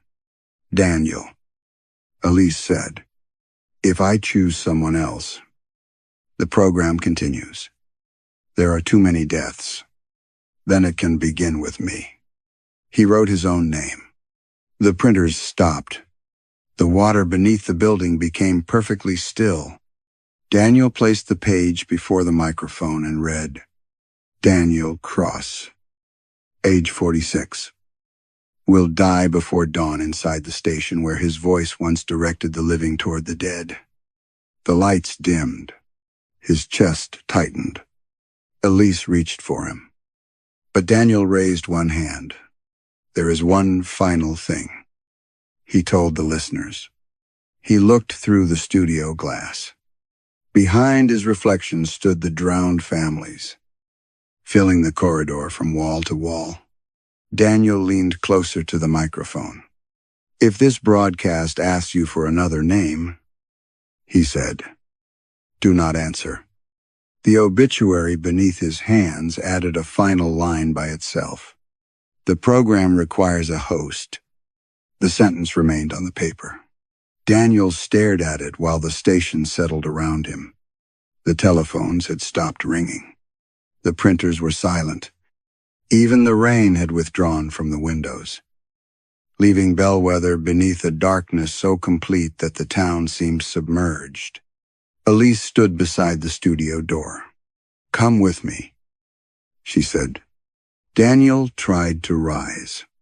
Pain tightened beneath his ribs and spread into his left shoulder. His hand slipped across the console, leaving a wet print, though the water had receded behind the glass. The drowned families watched. They no longer appeared ruined by the river. They looked ordinary now. Parents holding children. Travelers carrying bags. Elderly couples standing close together. Only their clothes remained wet. Marianne Warren stood among them. She placed one hand against the glass. Elise saw her. Daniel knew because Elise whispered, "Mom." Marianne did not look at her daughter. She looked at Daniel. The old transmitter beneath the building came alive. Its vibration passed through the floor and into Daniel's bones. Outside, radios switched on in kitchens, bedrooms, parked cars, and empty shops. The confession repeated across Bellwether without music or interruption. Residents heard the false evacuation bulletin. They heard Marianne's warning. They heard Daniel disconnect her. Then they heard every uncounted name. Elise reached for the master switch. Daniel caught her wrist. "If you stop it now, they'll call it interference," he said. "A hoax. Another damaged recording. You're dying." Yes. The word carried less fear than he expected. For years, Daniel had believed guilt was something that lived behind him, growing smaller with distance. Now he understood it had been waiting ahead, patient as a scheduled broadcast. The obituary page darkened beneath his hands. A line appeared. The host must complete the program. The microphone opened. Daniel's headphones filled with river static. He leaned forward. "This is Nightlines," he said. His breathing became shallow, but his voice remained steady. "To anyone listening, the recordings you heard tonight will be copied and sent outside Bellwether. The files are in Studio B. The names are real. The road was not safe. We knew that before we told you to use it." Elise began transferring the recordings to the newsroom server. Daniel continued speaking while she worked. He named the officials who had pressured the station. He named the companies that had hidden vehicles and altered reports. He named Arthur Voss. Finally, he named himself. The drowned figures behind the glass began disappearing, one by one.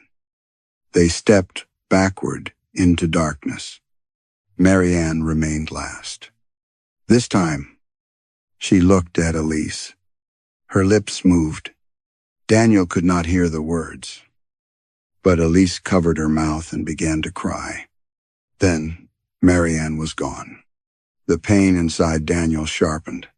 His vision narrowed until the studio consisted only of the microphone and its red light. Elise returned to him. "The files are out," she said. "Every newspaper and station I could reach." "Oh." Daniel nodded. "Leave before dawn. I'm not leaving you. You already survived this station once."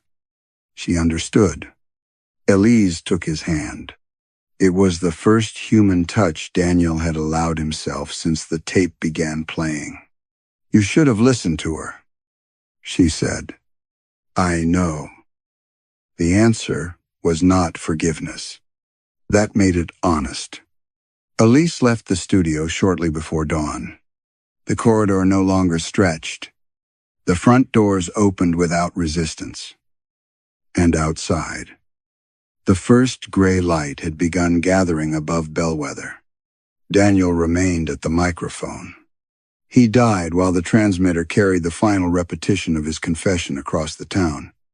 When police entered WBLR that morning, the studio was empty. They found Daniel's coat over the chair, his headphones beside the console, and the obituary bearing his name. There was no body. The cassette deck was also empty. For several weeks, Nightlines remained off the official schedule. Investigations reopened. Families received corrected death certificates. Memorial stones were replaced to include those who had been omitted. County officials denied wrongdoing until Elise released the archived calls. People began leaving radios outside their homes in remembrance. Then, one rainy night, shortly after 11, every radio in Bellwether switched on. Static filled the town. A familiar voice introduced itself. "This is Daniel Cross, and you're listening to Nightlines." In the abandoned studio, the on-air light glowed red. The cassette deck began turning. Daniel's voice calmly read the first name from tomorrow's obituary. When he finished, the listener counter changed from 0 to 1. Somewhere in Bellwether, a telephone began to ring. Some institutions survive tragedy by changing the record instead of accepting responsibility. But an erased name does not become an erased life. And a truth withheld does not remain silent forever. Daniel believed that repeating another person's words made him innocent. The horror forced him to understand that a trusted voice carries responsibility, even when someone else writes the script. Yet his confession could not undo the deaths. It could only acknowledge them and perhaps prevent the lie from becoming permanent. If telling the truth could not save you, but might stop others from repeating your failure, would you still speak? Story 4. The first black flower was waiting in a pot Iris Shaw had left empty. She noticed it on the morning after her mother's funeral, when rain pressed against the greenhouse panes in thin, silvery threads, and the garden beyond had dissolved into a field of mist. The old structure leaned away from the house as if tired of listening to it. Moss clouded the lower glass. Several iron ribs had rusted through, and one corner of the roof sagged beneath a mat of dead ivy. Iris stood in the doorway with a ring of keys in one hand and her mother's gardening coat folded over the other arm. She had come to clear the place before the estate agent arrived. That was the practical explanation she had given everyone in Brackenmere. And it was almost true. Sell the cottage. Dispose of the greenhouse. Return to the Botanical Research Unit in York before the village began asking why she had stayed away for 17 years. The air inside was warmer than it should have been. Not summer warm, breath warm. Condensation filmed the panes from within, carrying the faint smell of wet soil, old wood, and something sweet beneath it, powdery and intimate, like perfume trapped in the lining of a coat. Iris set the gardening coat on a bench. Her mother had kept the greenhouse in disciplined rows. Clay pots to the east, seed trays beneath the south-facing glass, cutting tools suspended by size above the sink, even in the final months. When Elsie Shaw had forgotten appointments and left pans burning on the stove, she had labeled every plant in neat black ink. Foxglove, feverfew, winter heliotrope. The black flower had no label. It grew from a shallow terracotta pot beneath the central bench. A pot Iris remembered scrubbing clean the previous afternoon. There had been no compost in it. No bulb. No seed. Only a crescent of dried mud along the rim. Now a slender green stem rose from darkness where soil should have been. Its petals were not truly black, but the color of bruised plums, veined with a dull red that appeared only when Iris bent close. The bloom faced downward, as though ashamed. She touched one petal with the back of her finger. It was cold, not cool from the weather. Cold like metal left outside in winter. Iris withdrew her hand and looked toward the cottage. The kitchen window reflected the gray morning. No one stood behind it. Self-seating, she said aloud. Her voice sounded too large beneath the glass. She lifted the pot. It was heavier than an empty vessel. though when she tipped it sideways, nothing shifted inside. The base had been sealed with a plug of dark roots, packed so tightly they resembled wet hair. A gust moved through the greenhouse, but none of the vents were open. The flower trembled. For 1 second, the scent sharpened, and Iris was no longer standing among rusted benches and damp glass. She was in a narrow upstairs bedroom with yellow wallpaper. A wool cardigan hung over a chair. Lavender water stained a wooden dressing table. Somewhere below, a woman laughed and said, "Don't let them see you crying." June. Iris nearly dropped the pot. The memory vanished before she could decide whether it belonged to her. She knew no June. Still, the name disturbed something in her. A small pressure behind the eyes, as if a forgotten headache had returned. She set the pot down and found the pruning scissors. The blades had been cleaned recently. Her mother's habit: wipe the sap, oil the hinge, never leave a cut unfinished. Iris placed the scissors around the stem. From outside came the crunch of gravel. She turned. An elderly man stood beyond the greenhouse door, bareheaded in the rain. Arthur Bell, who owned a village bakery and had spoken only once at the funeral, telling Iris that her mother had been useful to many people. His gaze fixed on the black flower. The color left his face. "You've opened it." "Then," he said, "I haven't opened anything." Arthur looked at the sealed vents, the locked rear door, and finally at the scissors in her hand. His expression changed from fear to something harsher. "Whatever grows in that house," he said quietly, "you do not cut it." Behind Iris, the scissors closed by themselves. The stem parted with a soft, wet click, and from the severed flower, a woman began whispering Iris's childhood name. The whisper was so soft that Iris first mistook it for rain sliding down the glass. Riz. Only one person had ever shortened her name that way. Her mother had used it when Iris was very young, before affection in the Shaw house had been replaced by instructions. "Wash your hands. Shut the gate. Do not go into the woods." By the time Iris was 12, Elsie had stopped calling her anything except Iris. Each syllable delivered with the same careful distance she used when naming poisonous plants. Arthur Bell heard it too. He stepped backward into the rain, one hand rising to his mouth. "What did it say?" Iris asked.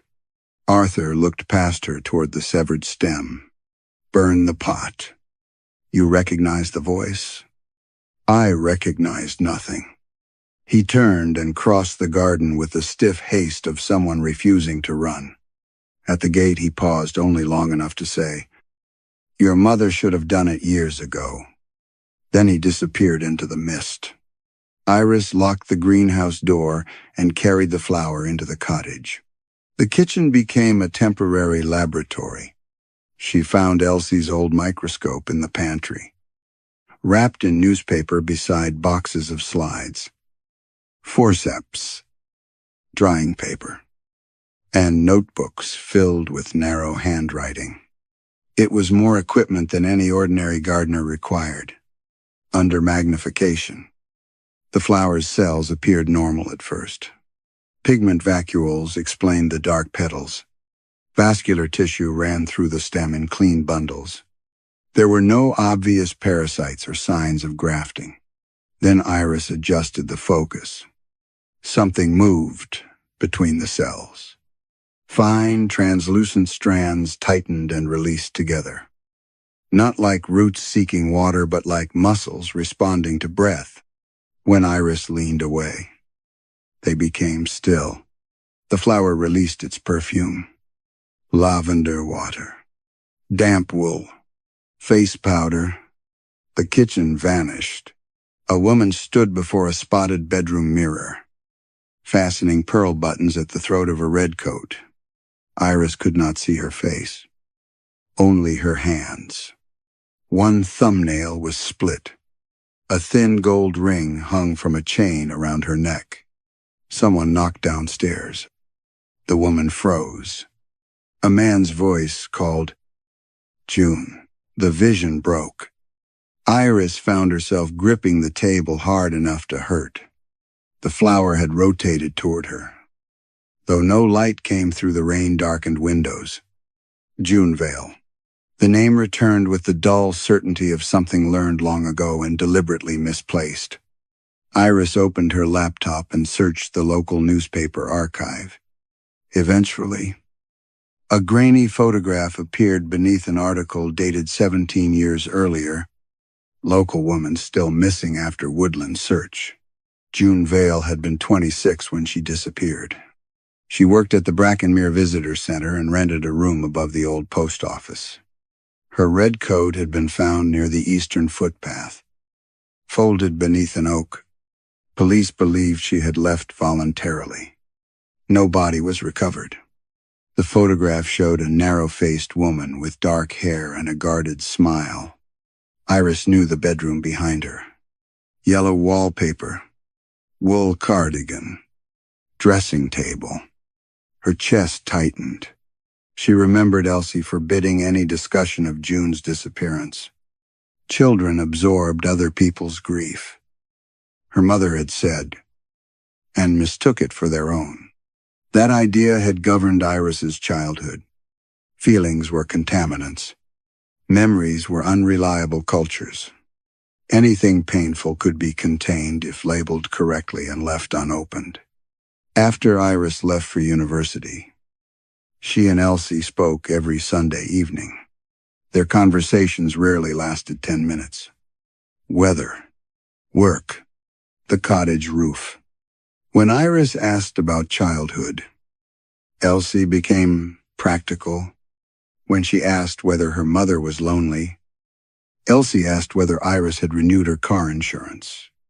3 weeks before her death, Elsie had telephoned Iris at work. "The greenhouse is waking," she had said, distracted by a contaminated trial. Iris had told her to call the doctor. Now, the black flower rustled across the kitchen table. Its petals opened wider. The scent changed from lavender to wet leaves. And Iris saw a child standing between silver birches while a woman in a red coat crouched behind a fallen tree. The woman pressed one finger to her lips. Footsteps approached through the forest. The child turned toward them. Iris could not see the child's face, but she recognized the green boots. They had been hers. The flower whispered again, no longer in her mother's voice. This time it spoke as June Vale. "You saw me." Iris. For several minutes, Iris did not move. The flower's final words seemed to remain in the kitchen after the petals had gone still. "You saw me." Iris. She played the sentence back in her mind until it lost its meaning, then tried to rebuild it into something ordinary. Suggestion. Grief. A memory assembled from the newspaper article and the photograph. The brain was excellent at creating patterns after the fact. She had explained that to students, colleagues, even herself. But she had not known about June's red coat. She had not known about the yellow wallpaper, and she had not known the green boots. Iris placed the flower inside a glass specimen jar and sealed it with a rubber stopper. The whispering stopped immediately. When she loosened the lid, the petals stirred. She tightened it again. Outside, the rain had weakened to a gray mist. Iris returned to the greenhouse with a notebook, sample bags, and the determination to treat the entire structure as a contaminated site. 7 more pots had changed. She knew they had been empty because she had stacked them herself beneath the eastern bench after the funeral. Now each contained dark soil pressed smooth to the rim. Pale shoots curved from 4 of them. 2 others held closed buds, waxy and swollen. The final pot contained a fully opened flower the color of dried blood. No seeds were visible. Iris marked every vessel, photographed their positions, and took soil samples. The texture was inconsistent with anything stored in the greenhouse. It was too fine, almost silty, and threaded with pale fibers that contracted when exposed to light. When she cut one fiber, a smell rose from the pot. Wood smoke, engine oil, peppermint sweets. The scent carried a memory with it. A pair of hands tightened a frayed rope around a metal toolbox.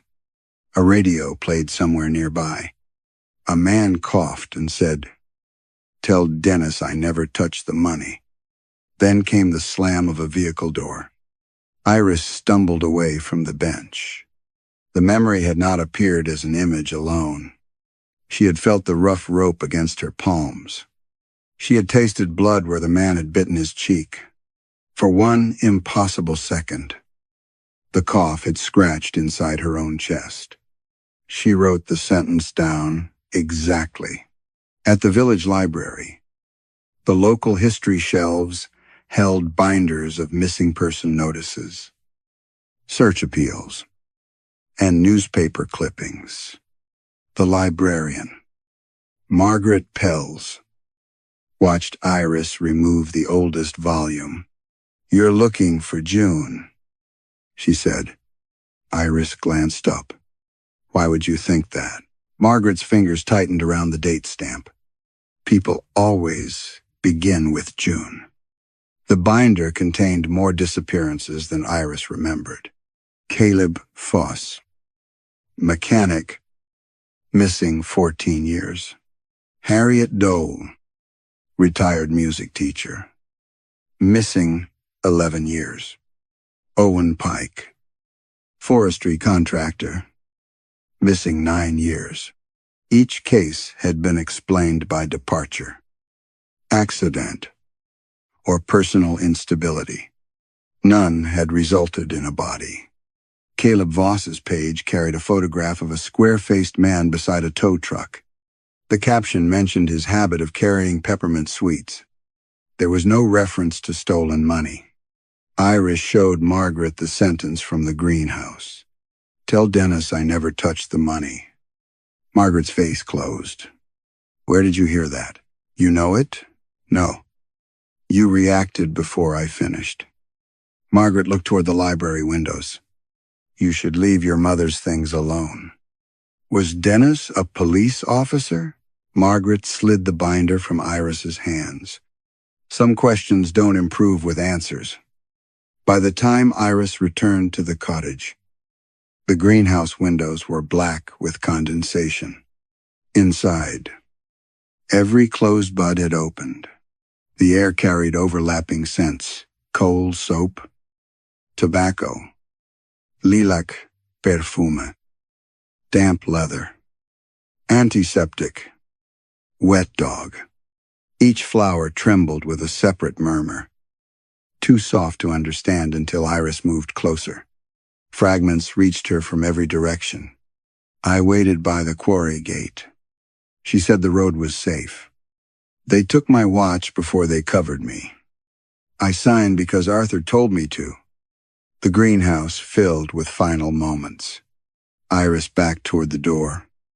But one flower near the central bench rose higher than the others. Its petals were white at the tips and black toward the heart. The scent was floor polish and rain-soaked wool. A young woman's voice emerged clearly. "They said no one would believe me." Iris leaned closer. The flower continued. "Mrs. Shaw said she would keep my words where the village could not bury them." A second voice whispered beneath the first. Her mother's voice. "The greenhouse keeps the testimony." Iris remained in the greenhouse until the voices blurred into a single low current. She told herself the explanation would be biological. Certain molds caused auditory hallucinations. Some plant compounds triggered memory distortions. Panic. Even temporary psychosis. Grief could amplify all of it. She had slept badly, eaten little, and spent 2 days inside a damp structure sealed with old soil and unknown spores. That was more plausible than flowers preserving the dead. She fitted a respirator over her face, opened every vent, and placed 3 digital recorders along the central bench. One beside the black flower from the empty pot. One near the white-tipped bloom. One at the far end, where the murmuring seemed faintest. Then she left the greenhouse and locked the door. For 40 minutes, Iris stood in the garden beneath Elsie's umbrella, watching rain gather along the roof. No movement passed behind the fogged glass. She heard nothing except dripping gutters and distant traffic from the village road. When she returned, the greenhouse was silent. The flowers hung motionless. The recorders showed continuous sound files, but Iris did not play them until she was back in the kitchen with every window open. The first recording contained only rain. The second carried a low mechanical hum, possibly interference. On the third, at 23 minutes, a woman began crying. Iris removed the headphones, then forced herself to put them back on. The crying continued for several seconds. Beneath it came the scrape of branches and a man breathing hard. A voice said, "Not here. Too near the path." Another answered, "The greenhouse will take what she said." The speakers were distinct. Neither voice belonged to Iris. At 31 minutes, her mother spoke, quietly. Now, Iris stopped the recording. She checked the waveform. There was no sudden spike. No sign the audio had been inserted. The microphone had captured something while the greenhouse had been empty. A knock sounded at the front door. Arthur Bell stood outside with Margaret Pells and 2 other villagers Iris vaguely recognized from the funeral. One was Dennis Croft, retired police constable, broad-shouldered despite his age. The other, Cheliamar, managed the Woodland Guest Lodge and chaired the Brackenmere Tourism Council. Celia gave Iris a strained smile. "We thought you might need help clearing Elsie's garden." "I didn't ask for any." "No," Arthur said. "You never did." Dennis looked past her into the cottage. "We heard you've been asking about old disappearances. I asked about missing people. Same thing. Around here." The distinction seemed important to him. Celia folded her hands. "Your mother became unwell near the end. She collected stories, accusations, things people said when they were frightened or confused. Were they frightened before or after they vanished?" Margaret flinched. Dennis did not. "The greenhouse is unsafe," he said. "Rotten frame. Chemical treatments. Mold. Best thing is to burn it before someone gets hurt." Iris watched Arthur. "That was your advice yesterday. It remains my advice. And if I refuse?" For a moment, no one answered. Then Celia said gently, "This village has survived because people know when to let the past stay buried. They left without entering the house." Iris waited until their cars had gone, then returned to the greenhouse carrying the recorder. She intended to gather the flowers, seal them individually, and send samples to her laboratory. A new bloom had appeared beside the severed black stem. It was small and gray, its petals folded like wrinkled skin. The scent reached her before she touched it. Cold cream. Elsie had rubbed it into her face every night, filling the upstairs hallway with the clean, waxy smell. Iris remembered standing outside her mother's bedroom as a child, wanting to confess something, and hearing Elsie lock the door. The gray flower lifted toward her. Iris pressed the recorder closer. At first came only static. Then her mother sighed. Not the voice of an old woman. The voice Iris remembered from childhood, controlled, tired, almost tender. You told them where she was. Iris stepped back. The flower turned to follow her. You were only a child, Elsie whispered. A second voice rose from inside the pot. June Vale, frightened and breathless. But you told them where I was. Iris did not sleep so much as descend through layers of the same dream. In each version, she was 8 years old and walking through the eastern woods in green rubber boots. Rain gathered in the ferns. Ahead of her, a red coat moved between the birches, always far enough away that Iris could pretend she was following a bird or a scrap of fabric caught by the wind. Sometimes June Vale looked back. Sometimes she had Iris's mother's face. In the final dream, June crouched behind the fallen tree and placed one muddy finger against her lips. Voices approached through the forest. Iris tried to warn her, but when she opened her mouth, black petals spilled across her tongue. She woke before dawn, with soil beneath her fingernails. Iris sat upright in her childhood bedroom. The door was closed. The windows were latched. Mud streaked the bedsheet beside her left hand. At first, she thought the darkness beneath her nails was ordinary earth. In the bathroom light, however, it glittered faintly. She scraped some onto a white saucer and saw that it was not soil at all. It was pollen. Black grains clung to the porcelain in branching patterns, arranging themselves into shapes like tiny roots. When she breathed over them, the grains moved against the air and gathered toward her. She washed her hands until the skin reddened. A sound came from beneath the floor, not scratching, growing. It began as a soft pressure inside the walls, followed by the dry splitting of wood. The water in the sink trembled. Somewhere downstairs, a glass fell and shattered. Iris found a pale root pushing through the corner of the bathroom floor. It was no thicker than thread, yet it had opened a crack between two boards. As she watched, the tip divided and reached in opposite directions. She cut it with nail scissors. The severed end leaked clear fluid that smelled of cold cream. Her mother's voice rose through the drain. You always came home when you were frightened. Iris dropped the scissors. By daylight, roots had entered every room. They emerged beneath skirting boards, curled around radiator pipes, and threaded through cracks in the kitchen tiles. Some were white and tender. Others had darkened to the color of old veins. They all led toward the back of the cottage. Toward the greenhouse, Iris telephoned her laboratory and requested an immediate analysis of the soil and pollen samples. She did not mention the voices.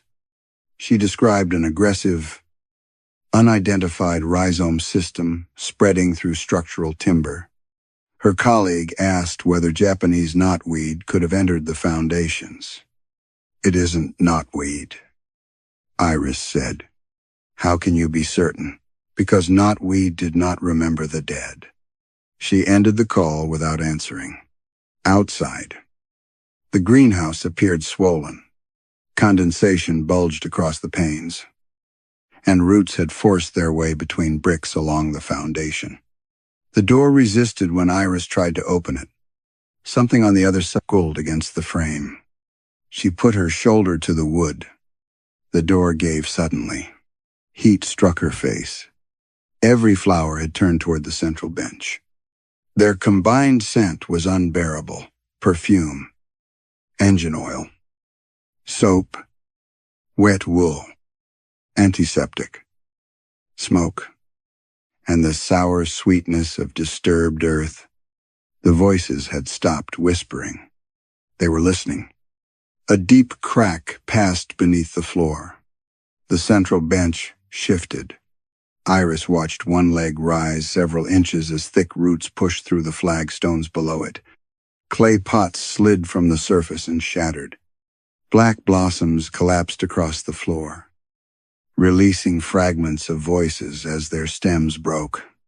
Please, not the eastern path. I told Elsie everything. The bench rose again. Iris seized one end and dragged it aside.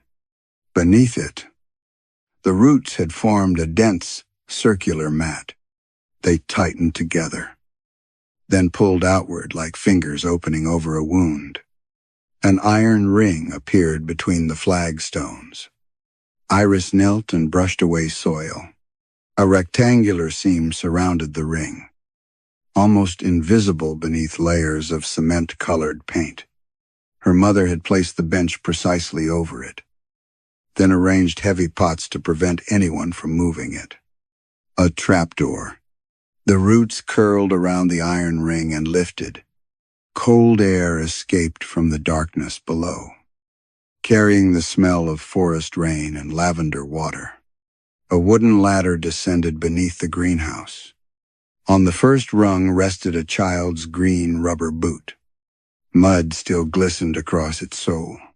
From somewhere under the floor, June Vale began calling Iris by name. The ink on the label had not dried. Iris touched it with one finger. The black letters smeared across the glass, leaving a stain on her skin that looked like pollen. Her mother had been dead for 4 days. There was no rational path around that fact. The roots behind the shelves shifted, exposing a narrow compartment in the brick wall. Inside lay 6 oilcloth notebooks, swollen with damp and bound together by green garden twine. Elsie's handwriting filled every page. The earliest entries described missing livestock, dying orchards, and unexplained flowers appearing near the eastern drainage tunnels. Then the names began. Caleb Voss had discovered illegal dumping near Quarry Road and threatened to report it.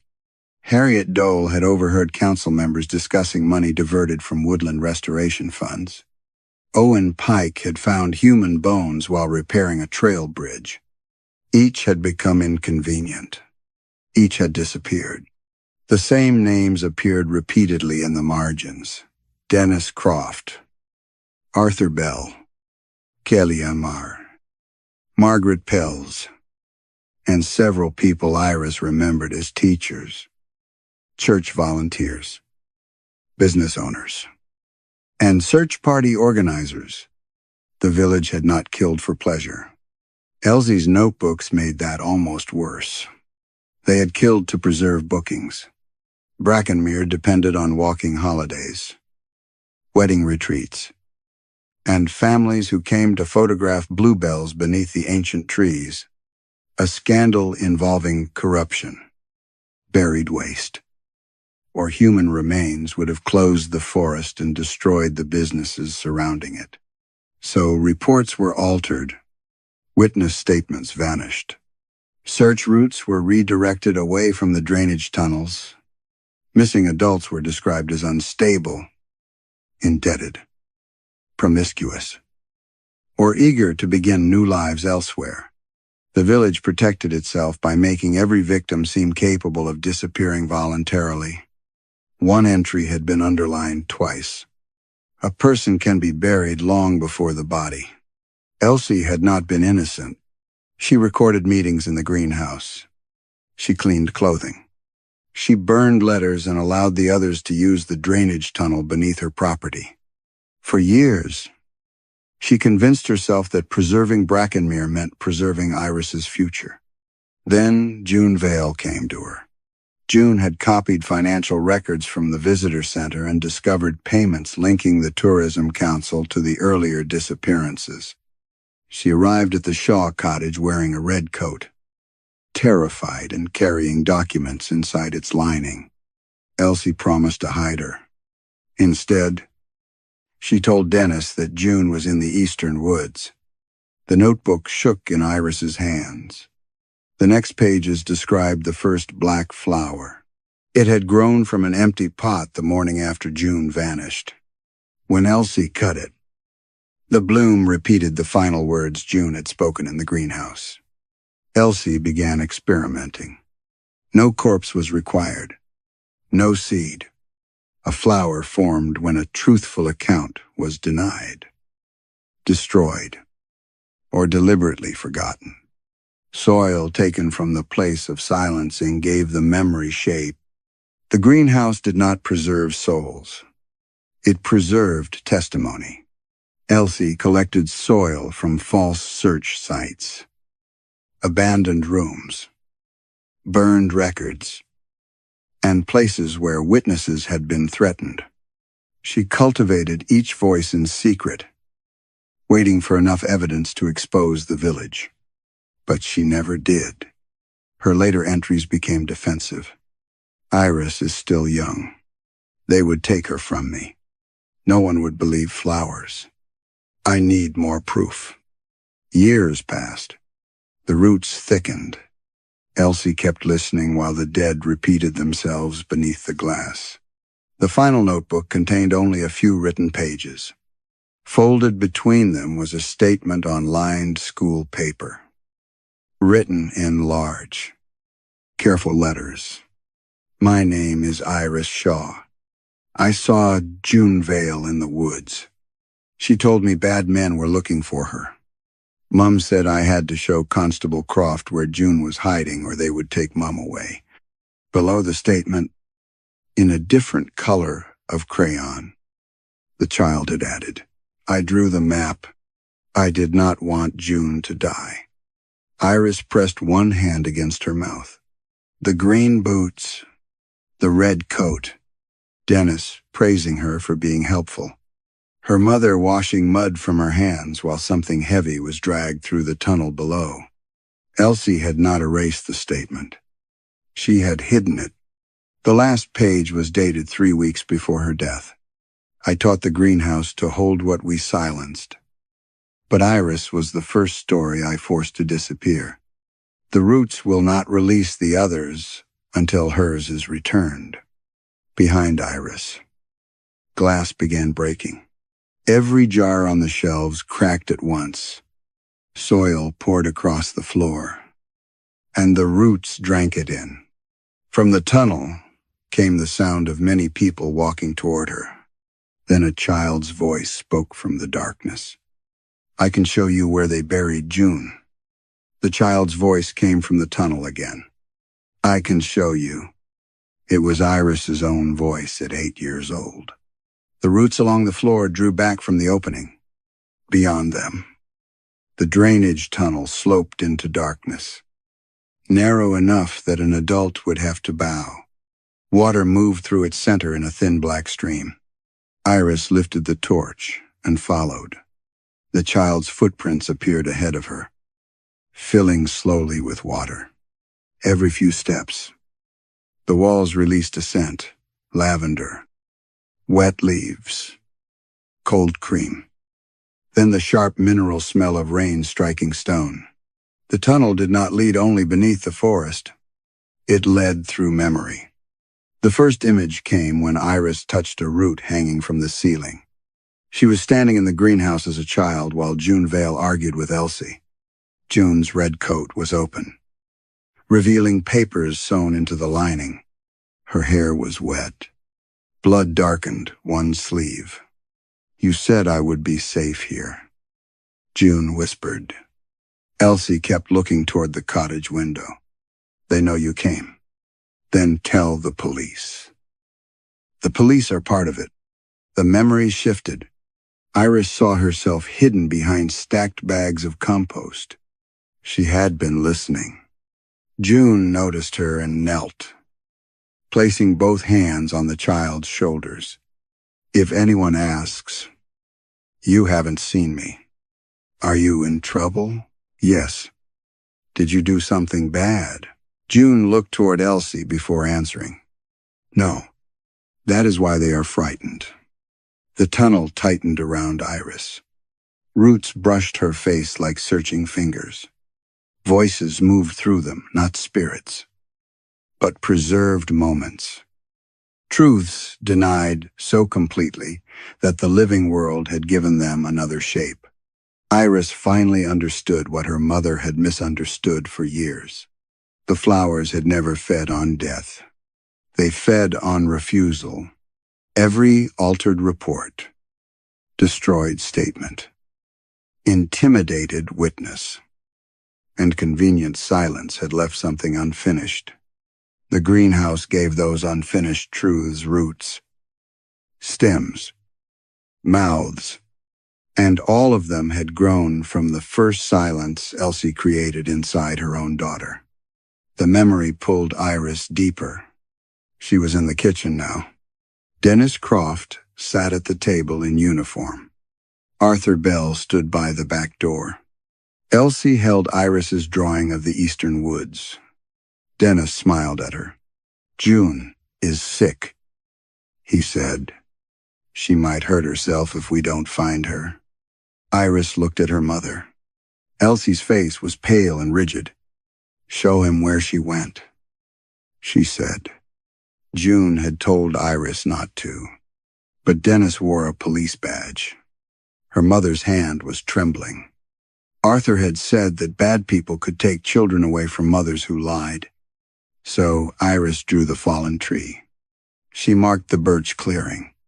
Then she led them there. The final memory did not arrive as an image. It entered her body. Cold rain ran down the back of her coat. Mud pulled at her green boots. Dennis's hand rested on her shoulder as she pointed between the trees. June rose from behind the fallen trunk. For 1 second, relief crossed her face. Then she saw the men. "No," she said. Her gaze found Iris. The word changed. "Oh, Iris." June ran, but Arthur caught her coat. The red fabric tore at the shoulder. Dennis struck her once, not in anger, but with the efficient impatience of someone correcting a delay. June fell beside the drainage channel. Elsie arrived later. That was the worst part. She had followed them and still said nothing. June remained conscious while the men dragged her toward the tunnel. She reached for Iris, fingers closing around the child's green boot. "Tell someone," June whispered. Iris screamed. Elsie pulled her away and covered her mouth. The memory ended. Iris collapsed in the tunnel, the torch rolling into the water. Around her, roots began to flower. Hundreds of black buds opened along the walls, each one releasing a fragment of testimony. Yet all the voices gradually faded beneath the sound of a child crying. Not June. Iris. The greenhouse had not been waiting for her to discover the village's guilt. It had been waiting for her to finish the statement she had begun 17 years ago. A white flower opened directly before her face. At its center was the red button from June's coat. June's voice emerged from it. Calm and unbearably close. "You did not kill me." Iris began to sob. "But you have spent 17 years pretending you never led them to me." Behind the flower, the roots formed words across the tunnel wall. "Tell it where they can hear." Above her, through layers of earth and glass, came the crackle of fire. The fire had not yet reached the greenhouse. Iris emerged from the tunnel to find orange light moving beyond the fogged panes. Outside, villagers crossed the garden carrying fuel cans, garden sprayers, and bundles of oily rags. Dennis Croft stood nearest the door. Arthur Bell kept his eyes lowered. Celia Marr was directing the others with the calm efficiency of someone arranging tables for a public event. "We know you're in there," Dennis called. The roots beneath Iris tightened. Every flower turned toward the door. She could remain below. The drainage tunnels extended beneath the forest, perhaps far enough to reach the road. She could take Elsie's notebooks, leave Brackenmere, and deliver them to the police or the press. But Dennis had been the police once.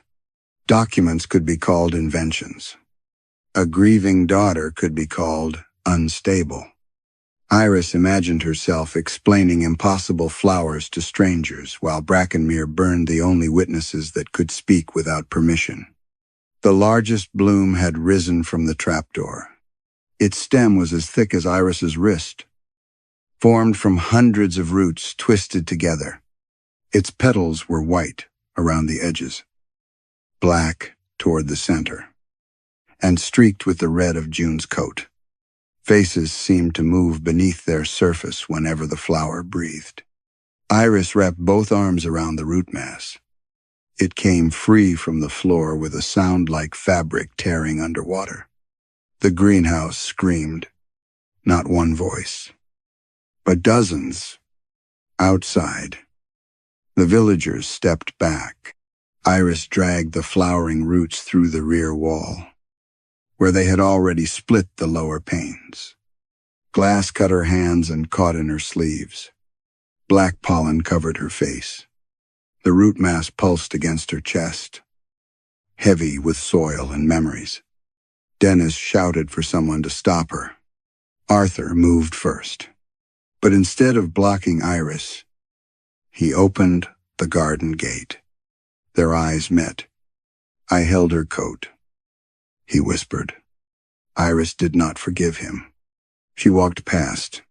Music drifted from the village green. Brackenmere's annual woodland festival had continued despite the rain. Strings of lights hung between market stalls. Visitors sheltered beneath striped awnings, drinking cider and buying carved Burt, jars of honey, and postcards of the eastern forest. A banner above the stage read, "Brackenmere remembers its roots." Iris almost laughed. By the time she reached the green, villagers were following behind her. Celia pleaded with her to stop. Dennis warned the tourists that Iris was ill.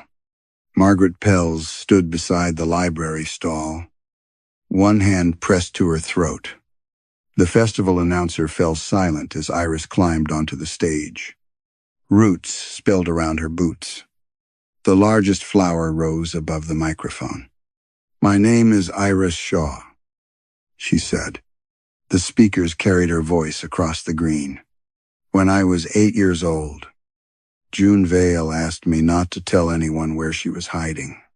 My mother and Constable Dennis Croft frightened me into drawing a map. I led them to her." Dennis mounted the first step. The roots lashed around his ankle. He fell hard. Gasps moved through the crowd. I did not understand what they intended. Iris continued. But I understood that June was afraid. I have spent 17 years pretending I remembered nothing because being a child made my guilt easier to bury. The black flowers opened one by one. Caleb Voss spoke through the sound system about Quarry Road. Harriet Dole named the men who threatened her. Owen Pike described the bones beneath the trail bridge. The voices overlapped, each carrying scents and sensations into the crowd. Tourists recoiled as memories entered them, rope against skin, cold mud beneath knees, the taste of blood, the weight of a red coat dragging through wet leaves. Celia screamed for the power to be cut. The speakers continued after the festival lights went dark. The greenhouse did not require electricity. Dennis crawled toward Iris. "You think confession changes what you did?" "No," Iris said. That was the truth she had resisted longest. Confession would not restore June. It would not make Iris innocent. It would only end the protection offered by silence. She raised her mother's pruning scissors. The largest flower leaned toward her, its center opening like a mouth. June's voice whispered, "Finish it." Iris closed the blades around the stem. For one moment, every root beneath Brackenmere became visible under the rain-soaked ground, spreading from the greenhouse through gardens, businesses, woodland paths, and the village green. Then Iris cut the flower. The earth beneath the festival split open. From the darkness below came the smell of lavender, wet wool, and hundreds of graves beginning to bloom. By morning, Brackenmere had become a field of black flowers.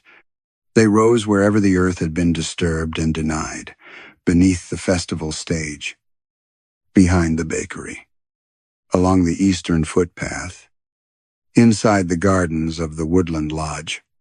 Their roots split paving stones and lifted floorboards. Some blooms carried buttons, rings, watch faces, or pieces of cloth within their dark centers. The largest growth appeared beside the old reservoir. When police excavated beneath it, they found Harriet Dole. More flowers opened along Quarry Road, leading investigators to Caleb Voss beneath a collapsed drainage ditch. Owen Pike was recovered near the trail bridge he had once repaired. Other remains belonged to people whose disappearances had never reached the newspapers. The flowers did not stop speaking after the bodies were found.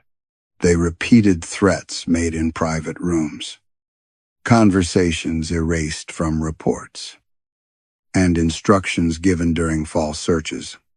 Officers recorded everything. Journalists arrived. Tourists filmed the black petals trembling in the rain while voices named council members, police officials, business owners, and families who had profited from Brackenmere's silence. The village's reputation did not collapse all at once.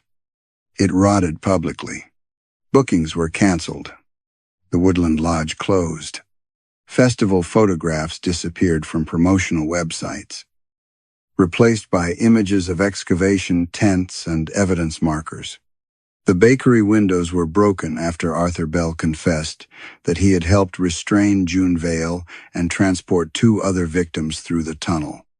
Dennis Croft denied everything until a flower grew inside his interview room. It emerged from the soil trapped in the tread of his boot. When it opened, his own younger voice described how to rewrite June's statement so that she appeared unstable and likely to flee. Dennis stopped speaking after that. Iris gave her statement without asking for immunity. She described the map, the green boots, June's hand around her ankle, and the years she had spent refusing to remember. Investigators reminded her that she had been a frightened child manipulated by adults. Iris understood what they meant. She also understood that innocence and responsibility were not opposites. She had not chosen June's death, but she had chosen, year after year, not to question the shape of the emptiness left behind. She had accepted her mother's silence because it allowed her to build a life untouched by Brackenmere. That truth required no prison sentence to punish her. June's remains were found beneath the greenhouse tunnel, wrapped in the torn red coat. At the burial, Iris placed the red button on the coffin. No flowers were allowed inside the church. But during the final prayer, the scent of lavender water passed through the pews. The greenhouse was dismantled after the investigation. Its glass was removed pane by pane. The iron ribs were cut apart.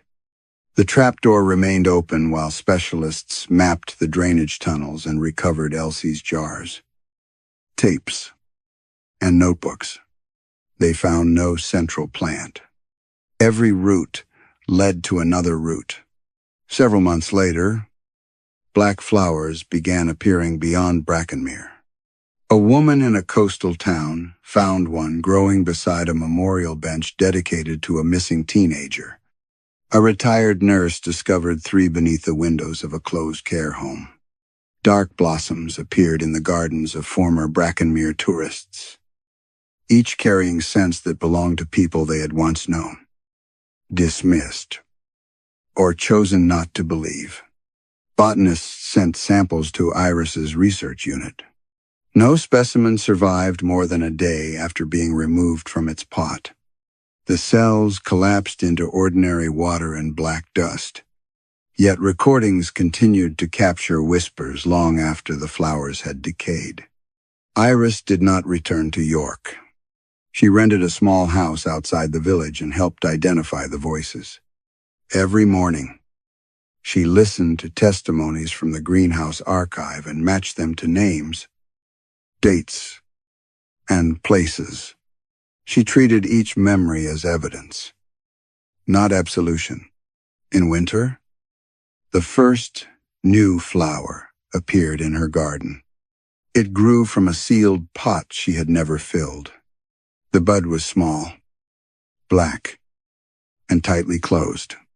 Unlike the others, it carried no scent. Iris placed it on the kitchen table and waited for it to bloom. Days passed, then weeks. One night, the unopened bud leaned toward her. A voice emerged from behind the folded petals. Her own voice, older than the child in the tunnel, younger than the woman listening now. I told them more than where June was hiding. Iris stopped breathing. The bud trembled, and beneath the house, roots began searching for the rest of the memory. Some truths do not disappear when people refuse to speak them. They change shape. They settle into places, habits, and generations until silence itself becomes the soil that feeds them. Iris was manipulated as a child. But the story asks whether victimhood can erase every form of responsibility or whether healing begins only when we admit the parts of the past that still benefit us. The flowers did not punish Brackenmere simply for murder.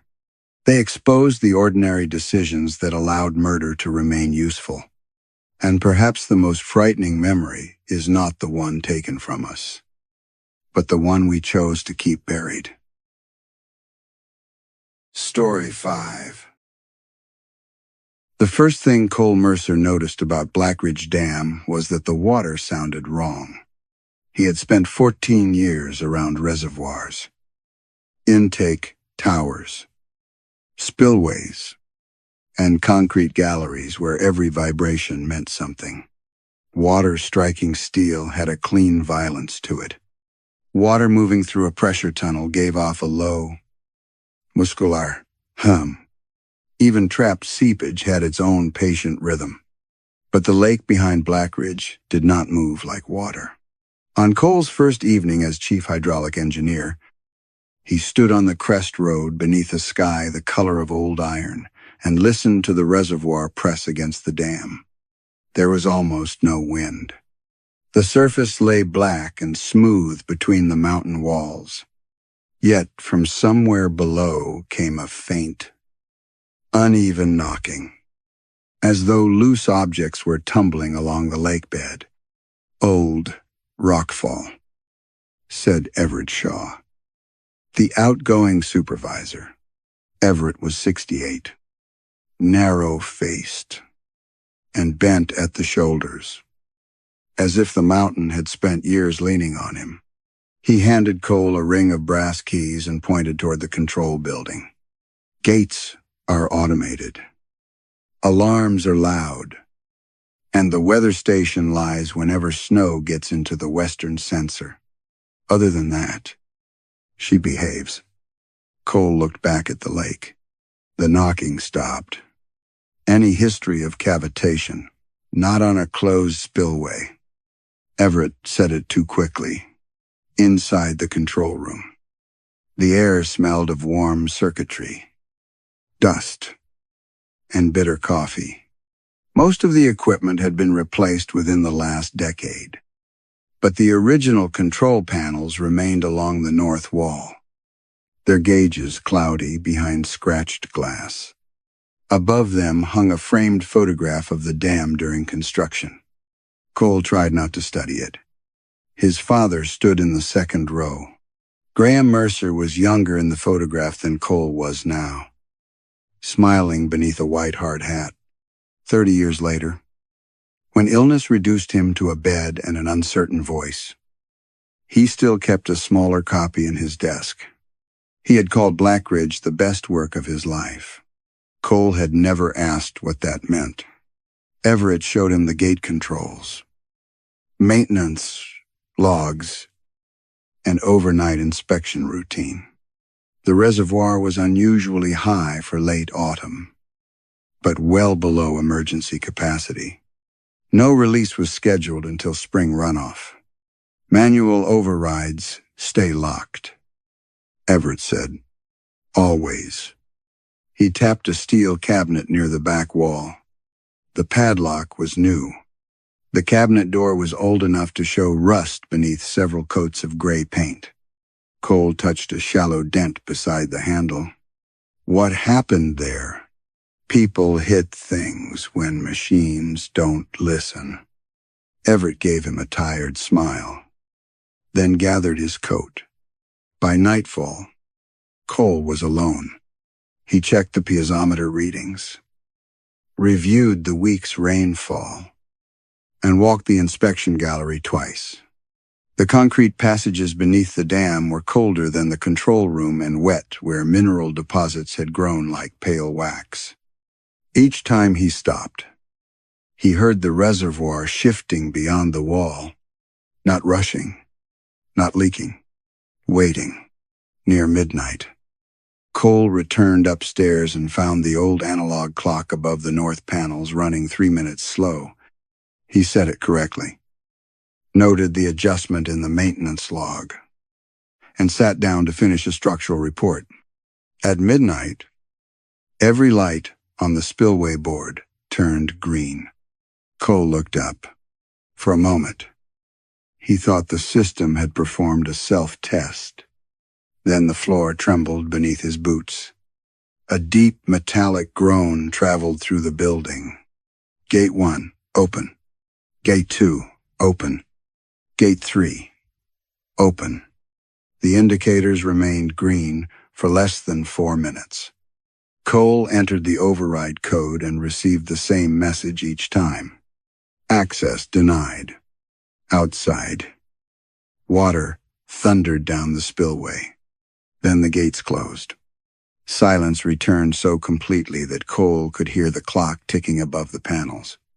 He checked the reservoir gauge. The lake level had not changed. Cole pulled on his coat and ran outside. Moonlight silvered the wet spillway apron below. Something small had caught against the debris grate near the service stairs. He climbed down and reached through the railing. It was a child's red shoe, soaked through and packed with black mud. Inside it, written in faded ink beneath the tongue, was a name Cole recognized from his father's private papers. Leanh, a girl from a town that, according to every official record, had been empty before Blackridge Lake was filled. Cole carried the red shoe back to the control room in a plastic evidence bag from the emergency cabinet. He did not know why he treated it as evidence. No crime had been reported. No one had called the dam. No alarm remained active. By the time he returned upstairs, the gate indicators were dark again, and the system log showed no release command, no pressure anomaly, and no interruption in electrical service. Only the wet prints from his boots proved he had gone outside at all. He placed the bag beside the sink and stared at the faded name beneath the shoe's tongue. Leanh. He had first seen it 3 months earlier. written in the margin of one of his father's old survey notebooks. After Graham Mercer died, Cole had spent 2 weekends clearing the house. His father had owned very little that was personal. There were no vacation albums, no letters tied with ribbon, no drawers full of birthday cards.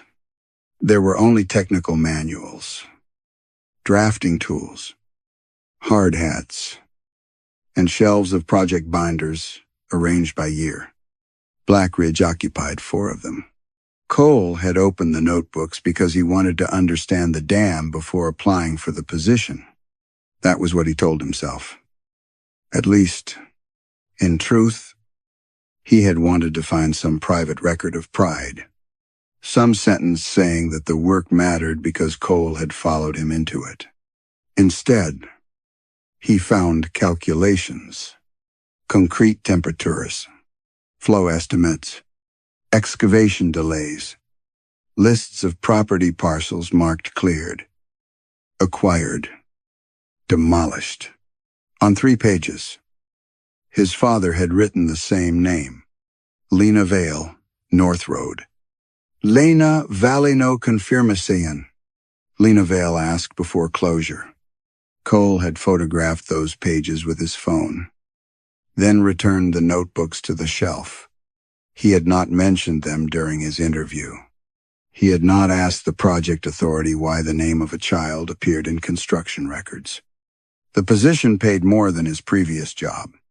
More importantly, it carried his father's old title, Chief Hydraulic Engineer. Graham had rarely praised him directly.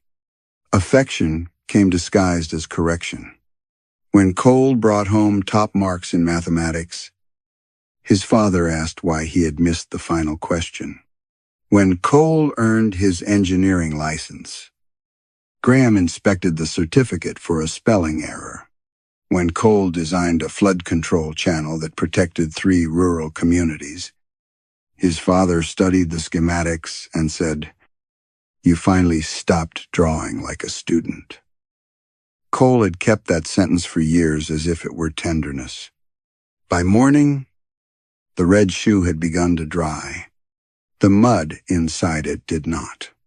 Cole sealed the bag and locked it in a filing drawer. He spent the next several days establishing a routine.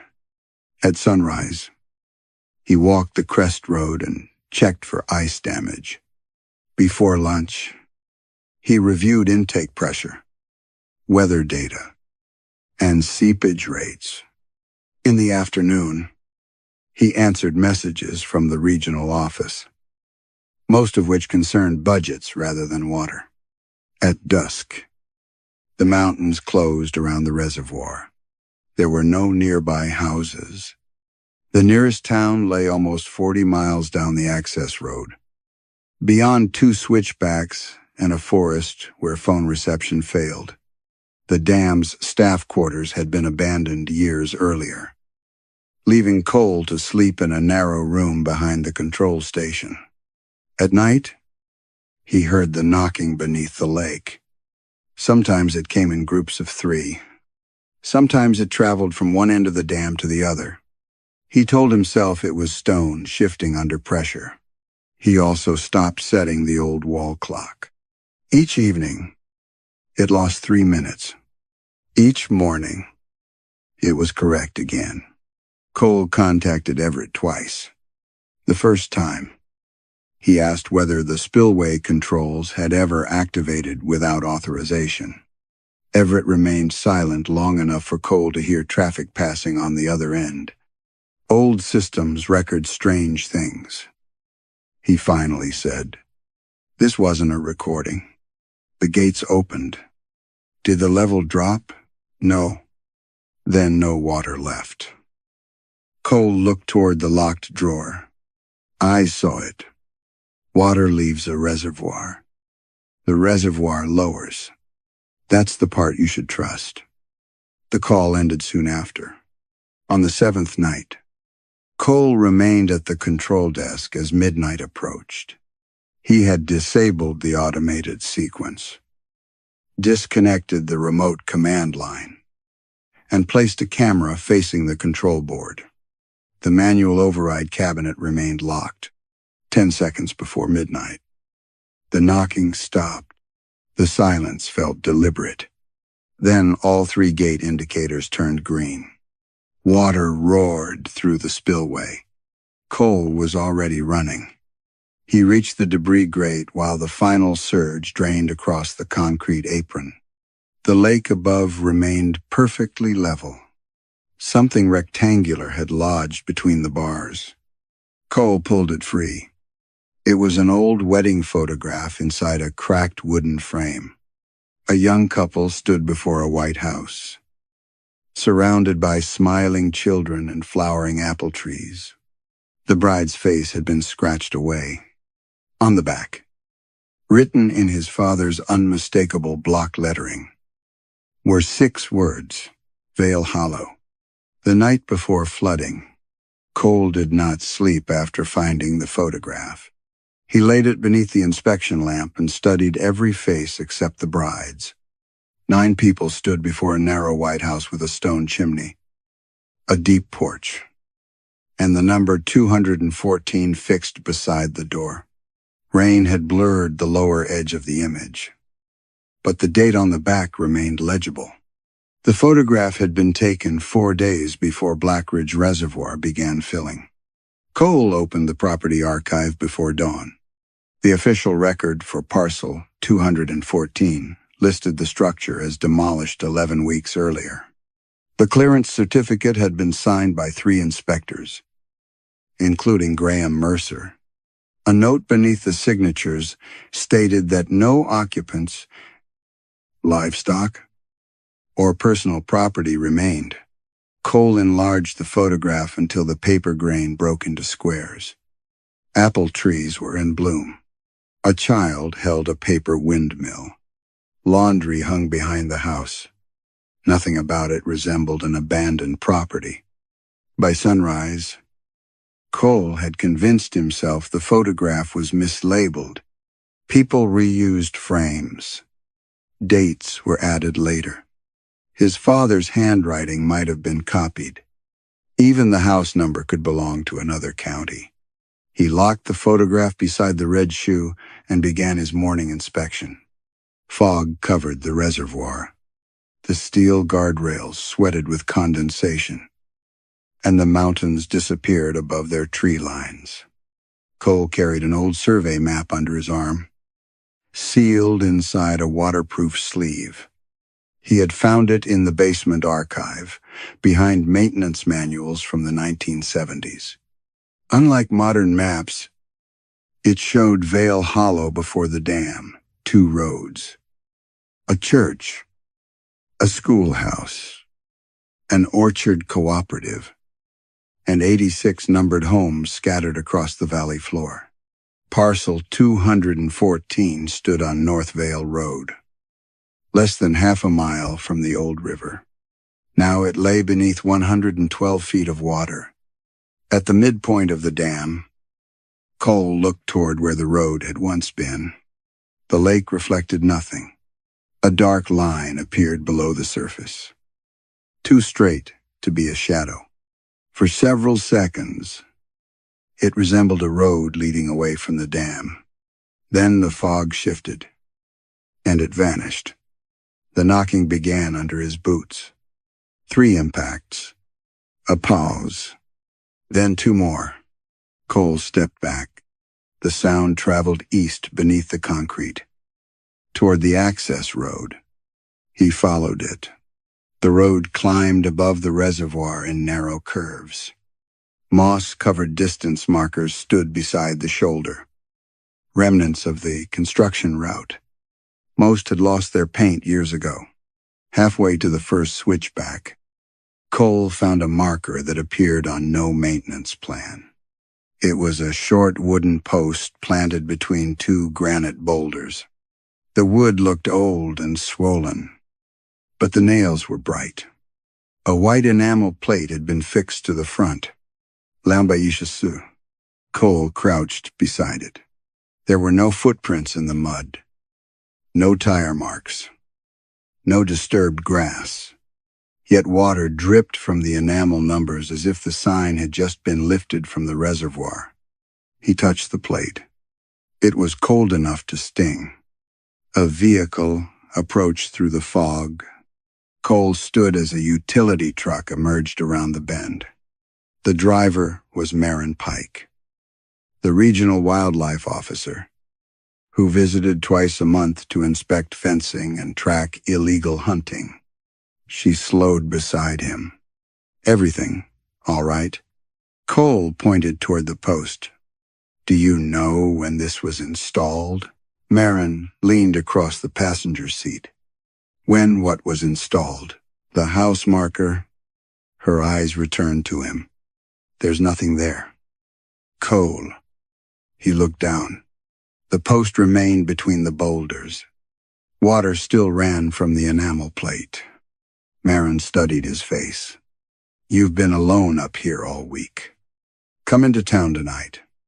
Cole reached for the sign. The moment his fingers closed around it, the knocking sounded again, not beneath the road, but from inside the mountain above them. Marin heard that. Her expression changed. A strip of wet paper slid from behind the enamel plate and landed in the mud. It was a fragment of the wedding photograph. The bride's scratched-away face had returned. She was looking directly at the camera, and standing behind her, one hand resting on her shoulder, was Graham Mercer. Cole released the roadside marker as though it had burned him. The strip of photograph fell face down in the mud. When he picked it up again, Graham Mercer was gone. The bride's face had returned to a pale blur beneath the scratches, and the space behind her shoulder contained only the white siding of the house. Marin took the fragment from him. "What am I looking at?" Cole glanced toward the marker. The wooden post had vanished. Between the boulders stood only flattened grass and a shallow pool of water. "A prank," he said.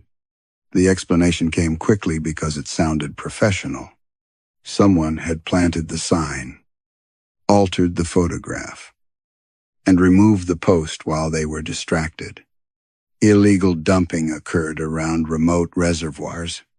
Trespassers sometimes entered restricted land. People enjoyed frightening those who worked alone. Marin looked down the empty road. No one passed us. They could have gone into the trees. With a post, Cole folded the photograph fragment and placed it in his pocket. By the time they returned to the dam, he had constructed 3 possible explanations. The objects came from illegal dumping upstream.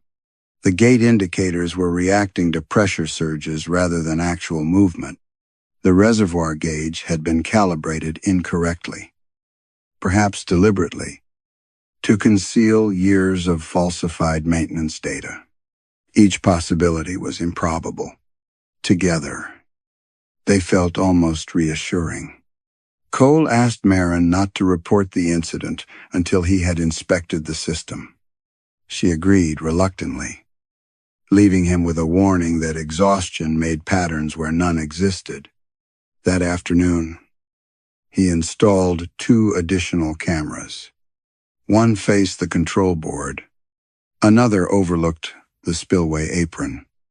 A third, borrowed from Marin's wildlife equipment, was mounted below the western gate and aimed upstream toward the reservoir. Cole replaced the pressure sensors, inspected the gate motors, and tested every alarm. Nothing malfunctioned. The manual controls remained locked, and the cabinet showed no sign of forced entry. At midnight, the gates opened. A chipped blue dinner plate emerged with the water. The next night brought a brass door knocker shaped like a hand, then a child's wooden building block, then a kitchen clock whose hands were fixed at 12 minutes after midnight. Cole cataloged everything. He photographed each object, weighed it, scraped mineral samples from its surface, and stored it in a locked maintenance room.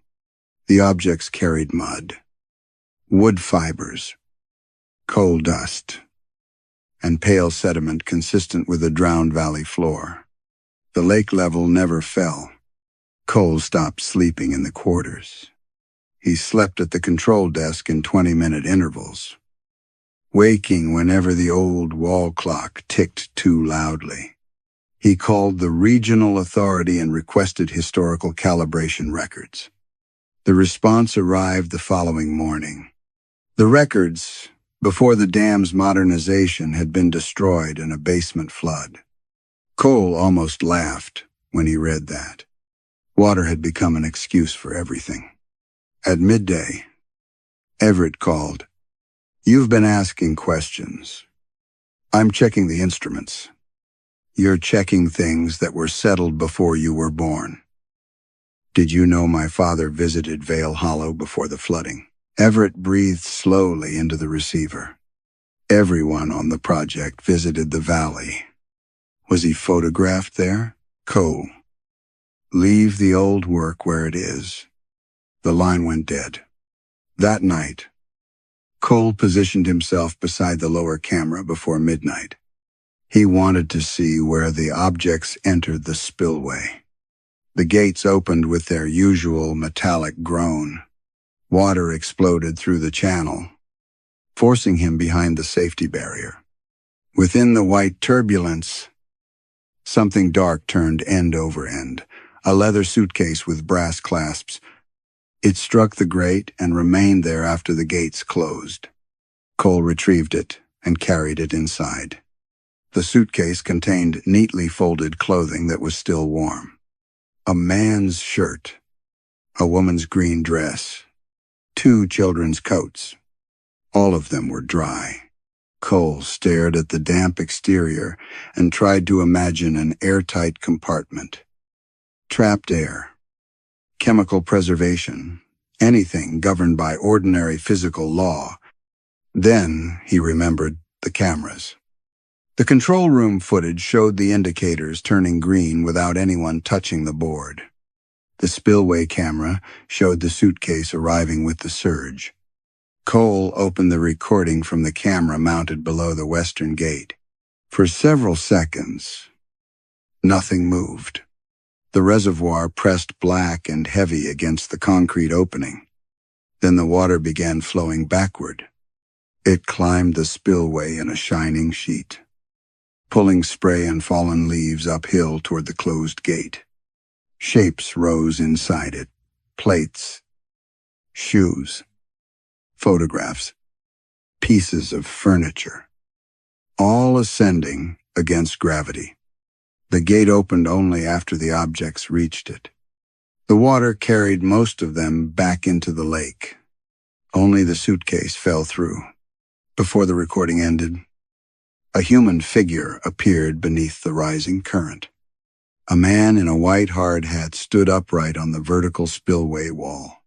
He looked directly into the camera and raised one hand. Graham Mercer was holding the original wedding photograph.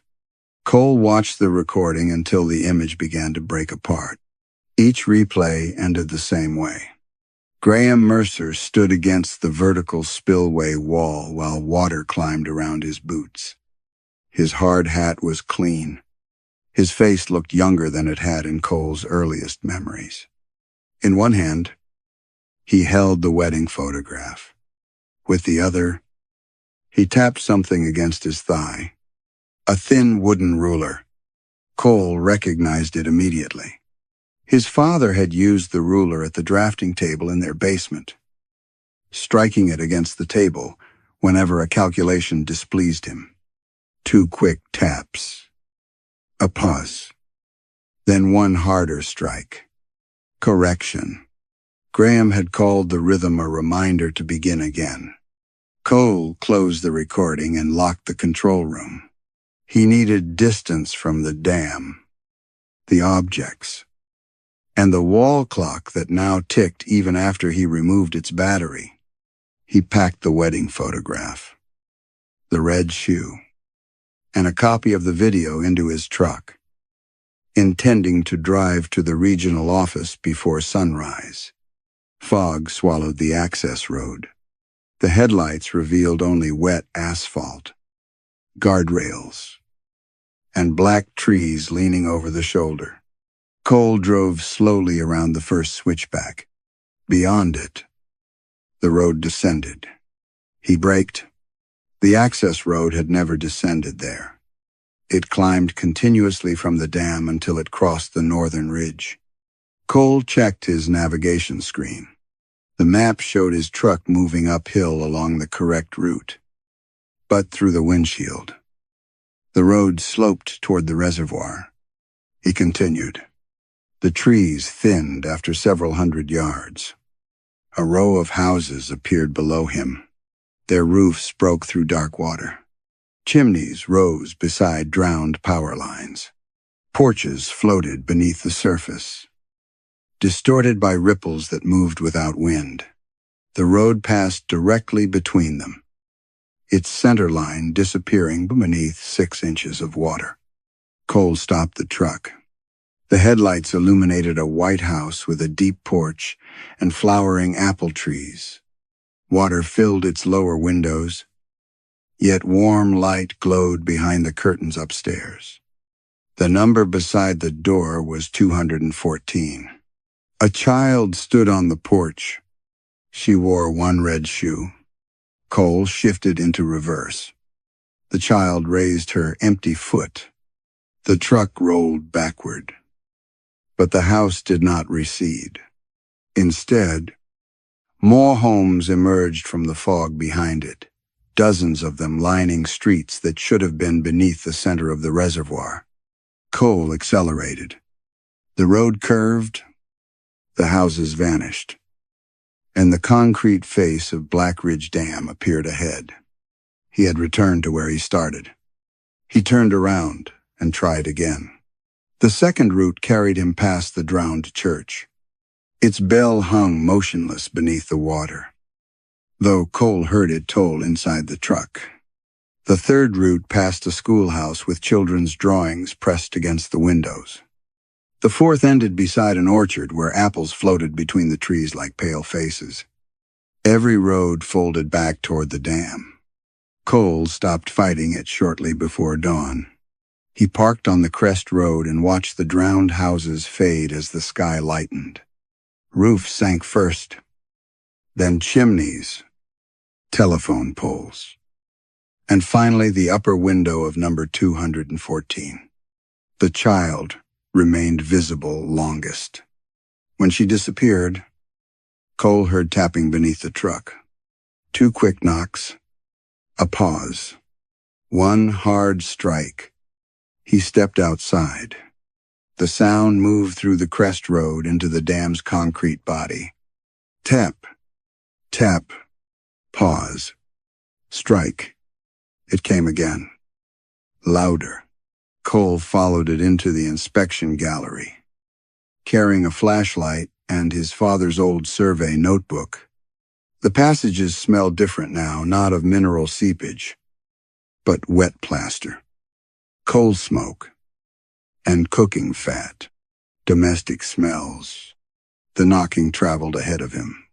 Each time Cole reached a junction, it sounded from the corridor leading deeper into the mountain. He passed the turbine access, the drainage pumps, and a sealed maintenance door that had not appeared during his earlier inspections. The door bore no warning label, only a brass house number. Leanh. Cole touched the handle. The notebook under his arm fell open. Across a page he had never examined, Graham had drawn a floor plan of the White House. Rooms were labeled in his precise handwriting: kitchen, parlor, children's bedroom, cellar. A dotted line ran from the cellar through the earth toward the dam.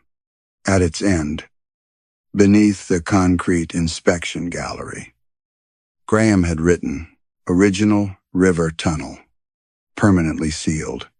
The tapping stopped. From the other side of the numbered door came the slow scrape of a chair being pulled across a wooden floor. Then his father's voice said quietly, "Your calculations are wrong, Cole." Cole did not answer the voice. For several seconds, he stood with one hand on the brass handle, listening to the silence beyond the door. His father had been dead for 5 months. The voice had not sounded ghostly or distant. It carried the same dry impatience Cole remembered from the basement drafting table. He turned the handle. The door opened inward. Beyond it lay a corridor too narrow to belong inside the dam. The walls were rough concrete, unpainted and dry, with a shallow channel cut along the floor. Cole's flashlight beam vanished into darkness after 30 feet. No conduit ran along the ceiling. No emergency light marked the route. The passage appeared on none of the modern blueprints he had studied. Cole checked the notebook. The dotted line from the cellar of House 214 continued toward the dam. But the original river tunnel was shown lower and farther east. This corridor should have passed through solid rock. He stepped inside. The numbered door swung shut behind him. Cole tried the handle. It opened easily, revealing the familiar inspection gallery. He left it ajar and continued, telling himself he was surveying an undocumented service passage. The concrete beneath his boots remained perfectly dry. After a few yards, he found a green street sign leaning against the wall, North Vale Road. Its metal face was clean except for a dark waterline across the lettering. Farther ahead stood another sign for Orchard Lane. Then, a wooden school zone marker with one corner gnawed away. They had been arranged upright, as though someone expected the streets to resume around them. Cole photographed each one. The images on his phone appeared blurred by water. Though the corridor itself was dry, the passage widened. A dining chair stood beside the wall. Beyond it rested a baby carriage, 2 enamel basins, and a coal stove with ash still gray in its belly. Cole touched the stove. It was warm. The knocking began again. 2 quick taps. A pause. 1 hard strike. This time, it came from behind the walls. Cole followed the rhythm until the corridor ended at a corroded steel bulkhead. A wheel lock occupied its center. Mineral stains surrounded the frame, but no moisture touched the floor. A brass plate had been riveted beside the wheel. Emergency closure, do not open. Below it, someone had scratched a sentence into the metal. We were still here. Cole raised the flashlight and saw shallow marks around the wheel. Finger scratches, some narrow enough to have been made by children. He should have returned to the control room. Instead, he gripped the wheel.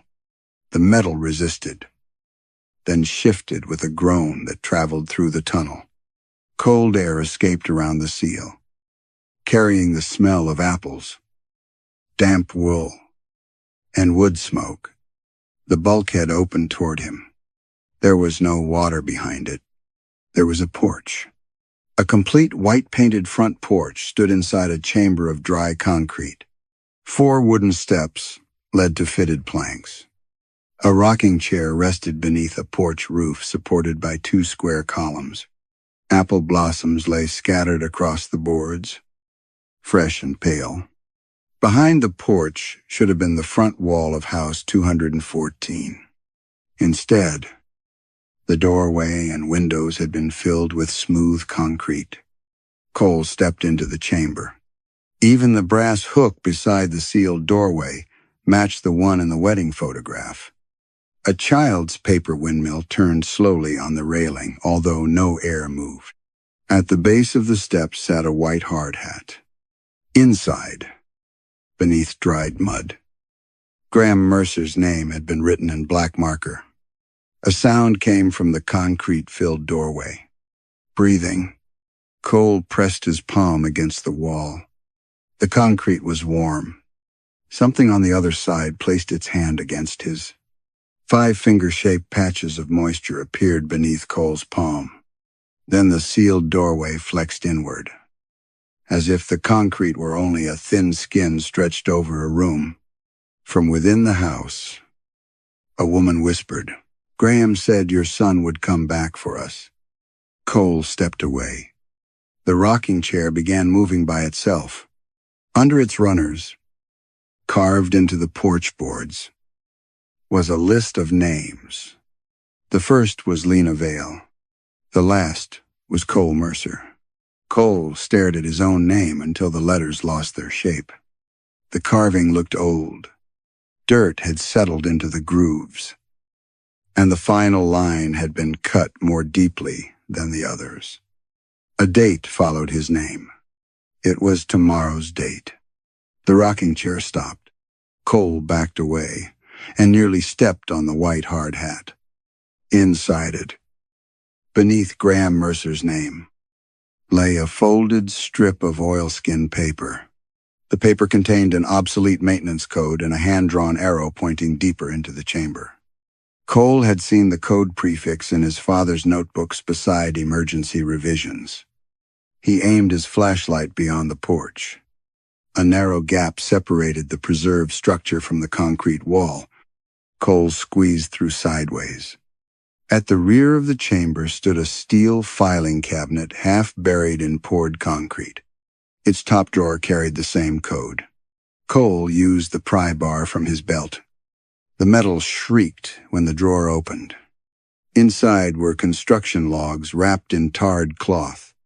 The first folders contained labor hours, cement deliveries, and turbine schedules. Then Cole found a set marked Accelerated Impoundment. The official history stated that Blackridge Reservoir began filling after the final evacuation inspection and rose gradually over 12 days. The logs said otherwise. A winter storm had been forecast to close the mountain roads. The project company faced penalties if the dam missed its completion deadline. An executive memorandum offered senior staff a substantial bonus if water storage began before the end of the month. Graham Mercer's initials appeared beside the revised plan. The river gates were closed 6 days early. Water entered Vale Hollow at night. Cole turned pages with numb fingers. One report noted that several houses on North Vale Road had not been checked because a landslide blocked vehicle access. Another recommended delaying impoundment until residents could be contacted. Across the recommendation, someone had written, "No further delay." The handwriting was Graham's. Cole found the clearance declaration next. It bore the project seal, 3 witness signatures, and his father's name at the bottom. "I certify that the Vale Hollow acquisition zone has been fully evacuated and contains no remaining residents, workers, livestock, or personal property." Graham had signed it 2 days before the flooding began. Beneath the declaration lay dozens of smaller papers. They were handwritten evacuation appeals. A teacher wrote that 7 children remained with relatives because the school bus could not cross the damaged road. A farmer listed 2 elderly neighbors who refused to leave without help. The pastor requested another day to move families sheltering in the church basement. One note was written in blue crayon. "Mr. Mercer, my mother says the men will come back with a truck. Please tell them we are at number 214. My little brother is sick and cannot walk far. Lena Vale." A red thumbprint marked the bottom. None of the appeals carried archive numbers. Someone had collected them, hidden them, and sealed them behind the bulkhead. Knocking began inside the filing cabinet. 2 quick taps. A pause. 1 hard strike. Cole pulled open the lower drawer. A portable tape recorder lay on top of more files. Its casing was stained with mud. But when Cole touched the play switch, the reels began to turn. Static filled the chamber. Then Graham Mercer's voice spoke. "We cannot verify every residence. The valley is under compulsory order. Anyone remaining has chosen to obstruct the project." Another man asked, "And if they are still there when the gates close?" A long silence followed. Graham tapped his ruler against a table, twice quickly. Then once hard, "We declare the area empty."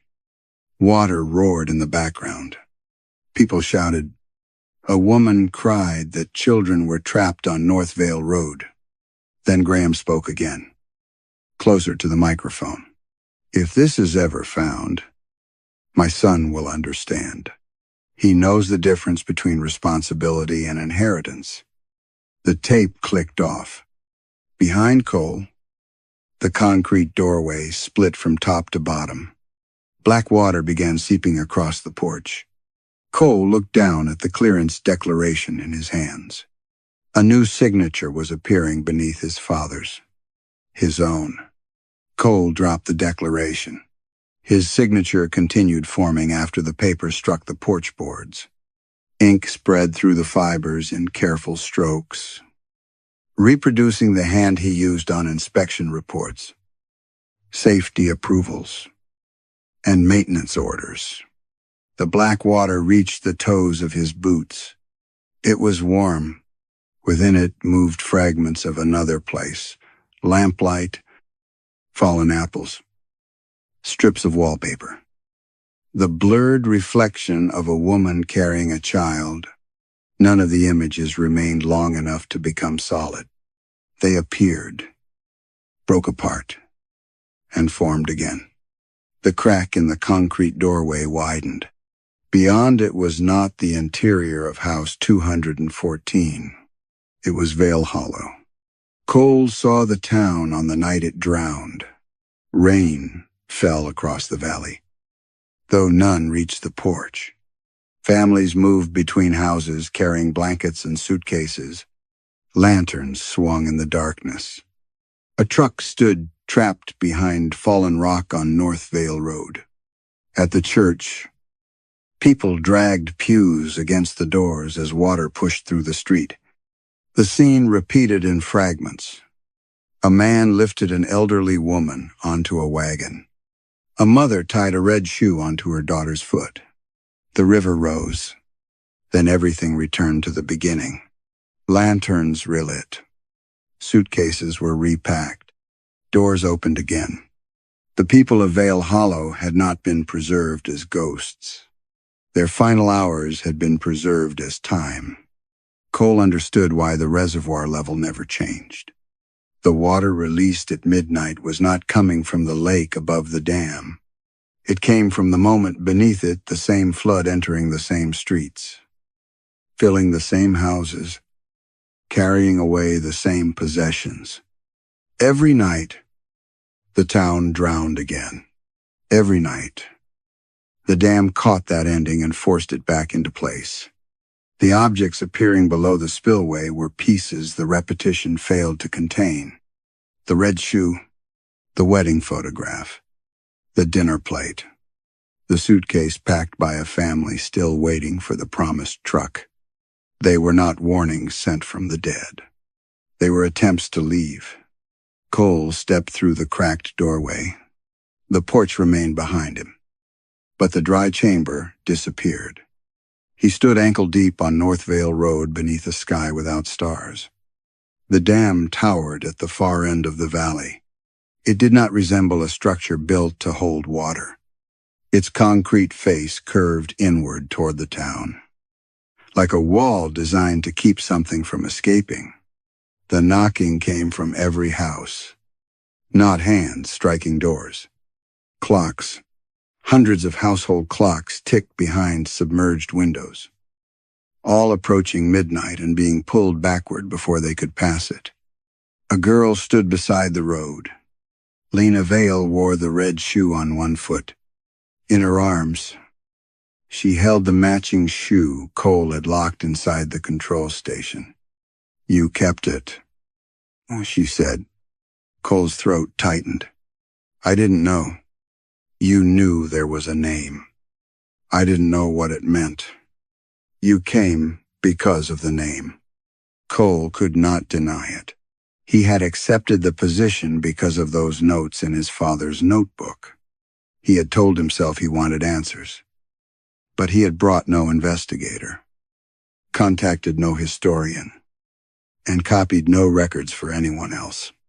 He had come alone because alone meant control.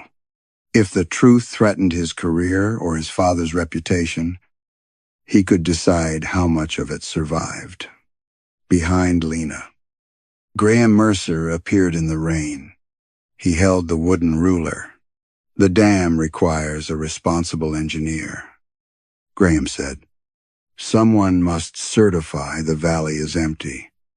Cole looked at the declaration floating beside him. His completed signature gleamed beneath his father's. This is not inheritance, Cole said. Graham tapped the ruler twice against his palm, paused, then struck once harder. You maintained the system. You concealed the objects.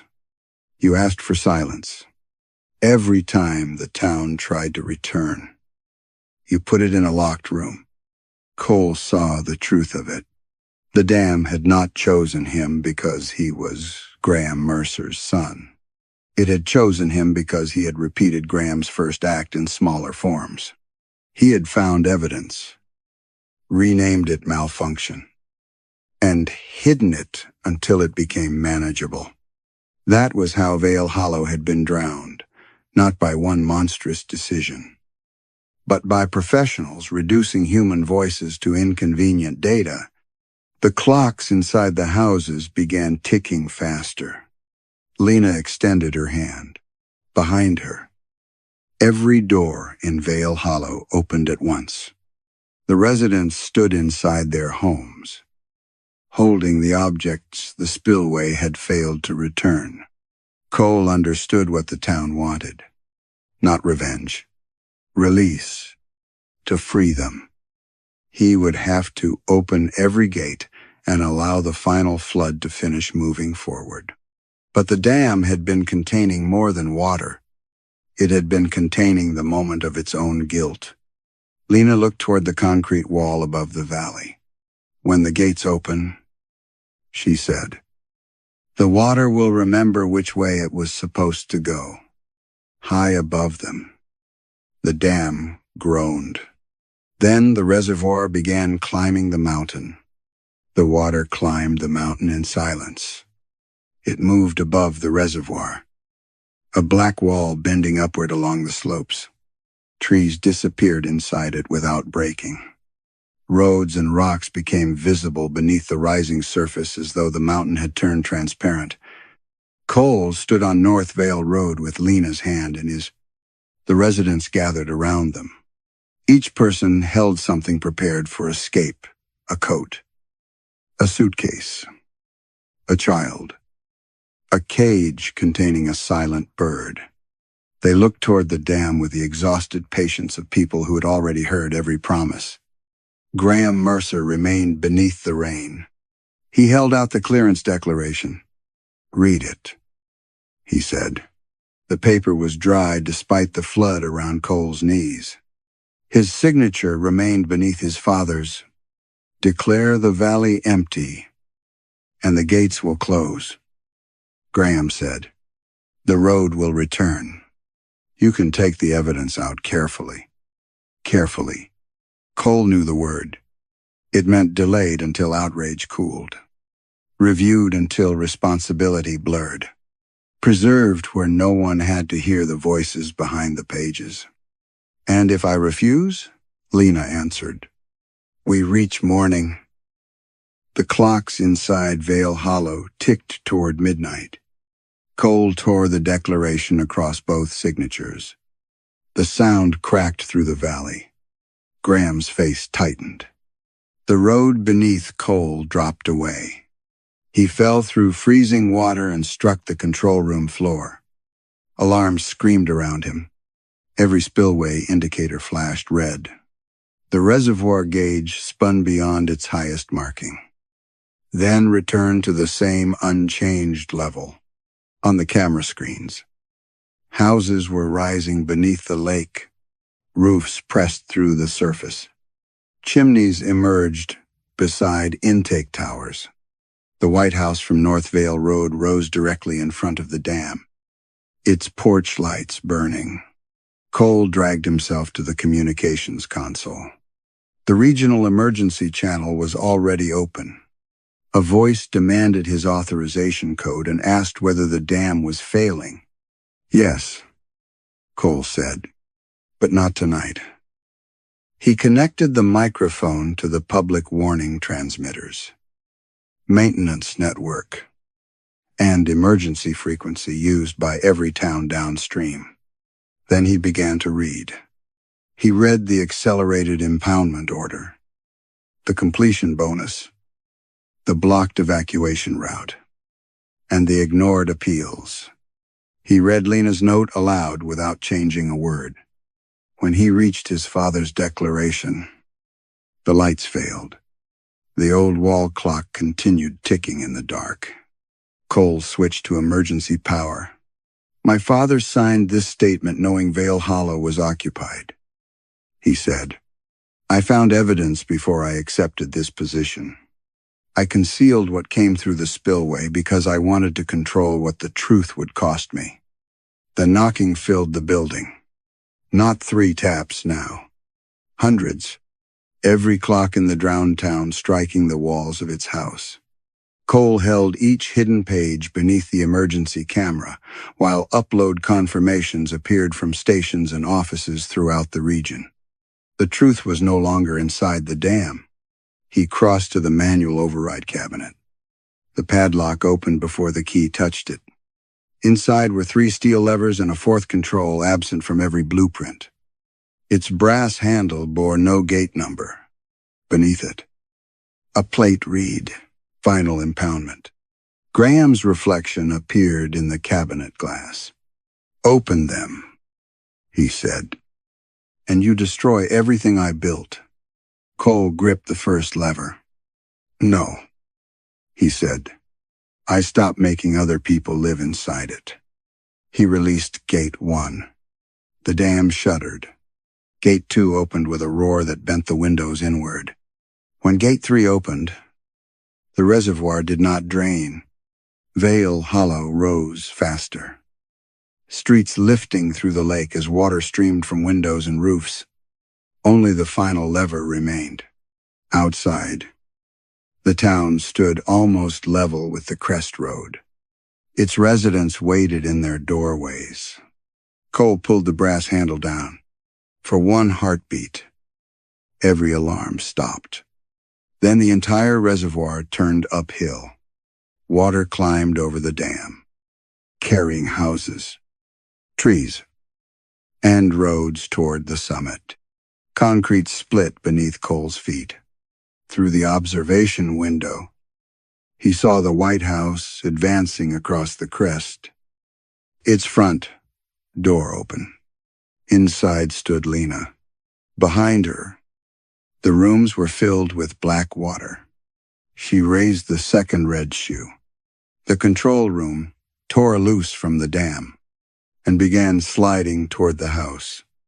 The control room struck the front of house 214 without breaking it. Concrete folded around white timber. Steel beams passed through plaster as though both structures had become soft, and the observation window settled where the parlor window had once been. Cole was thrown against the communications console. Outside, Black Ridge Dam came apart. The crest road fractured into slabs. Spillway gates tore free and turned slowly in the rising water. Turbines, cables, maintenance ladders, filing cabinets, and pieces of reinforced concrete were carried uphill through the reservoir. None of them moved randomly. The water was returning each object to a house. A length of guardrail curved around a garden fence. A generator sank into a blacksmith's workshop. Steel pipes threaded themselves through the walls of the schoolhouse. Construction records burst from their cabinets and flew like pale birds toward attics, cellars, and bedrooms. The dam was being divided among the people whose lives had paid for it. Cole pulled himself upright. The control room no longer had an exit. The door opened onto the parlor of House 214. But a wall of black water stood beyond the threshold. Within it, he saw Leanh walking upstairs with her brother in her arms. Her mother waited beside a packed suitcase. Each time they reached the landing, the scene jumped backward. The mother returned to the suitcase. Leanh returned to the door. The clocks returned to a few minutes before midnight. Cole looked at the control board. The gate indicators were dark, but the fourth brass lever had followed the room. Final impoundment remained engraved beneath it. Graham Mercer stood beside the old wall clock. His clothes were soaked now. Mud ran down his face, and the wooden ruler had split lengthwise in his hand. "You released the water," Graham said. "I released the town. You think confession changes the load?" "No." Cole's answer surprised him. He had spent his life believing every mistake could be corrected through better calculation. But the dead did not become less dead because the truth arrived late. Vale Hollow could be remembered, restored, even returned to the surface. And none of that would give its residents the morning stolen from them. "I think it tells us who should carry it," Cole said. The room tilted. Through the observation window, the main body of the dam rose from the valley. Millions of tons of concrete lifted in sections and traveled uphill toward the restored streets. One enormous block descended over House 214.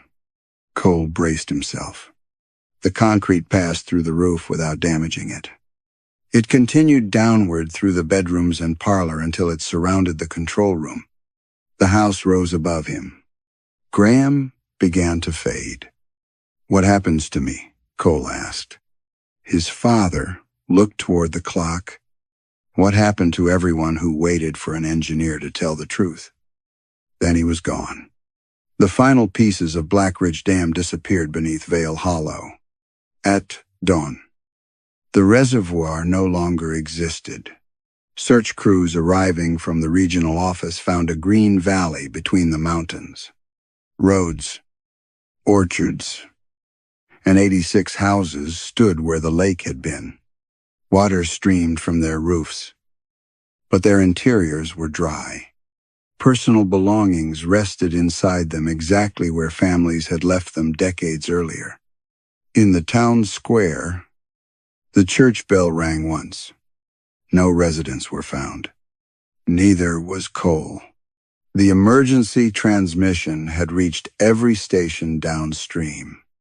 By noon, reporters had copies of the hidden records. Investigators recovered the evacuation appeals from kitchens, bedrooms, and school desks where the returning water had placed them. Black Ridge Dam had vanished so completely that only 2 broken anchor points remained on the mountain walls. Months later, Vale Hollow became a protected site. Visitors were forbidden from entering the houses after sunset. Those who ignored the warning sometimes reported hearing suitcases closing, chairs moving, and children running along North Vale Road. No one discovered the chamber beneath the town square. There, sealed inside dry concrete, the control room remained intact. Cole sat before the dead instruments. The communication console produced only static. The doors would not open. The reservoir gauge stayed fixed at the same level, though no reservoir remained above him. Around the chamber, sounds traveled through the concrete. Dinner plates touched tables. Parents called children inside. A church door closed. Hundreds of household clocks ticked toward the hour Vale Hollow had never been allowed to survive. Each night, Cole listened as they approached midnight. He waited for them to pass it. They never did. Seconds before the final stroke. Every clock stopped. The old wall clock above Cole's control board continued alone. Its hands moved backward 3 minutes. Then the knocking began. 2 quick taps. A pause. 1 hard strike. Cole reached for the brass lever, knowing that somewhere above him, the people of Vale Hollow were packing their suitcases again, and on the desk beside his hand, a blank clearance declaration waited for his signature. Blackridge Dam was built from more than concrete. It was built from official language, professional obedience, and the belief that suffering can be erased by declaring it absent.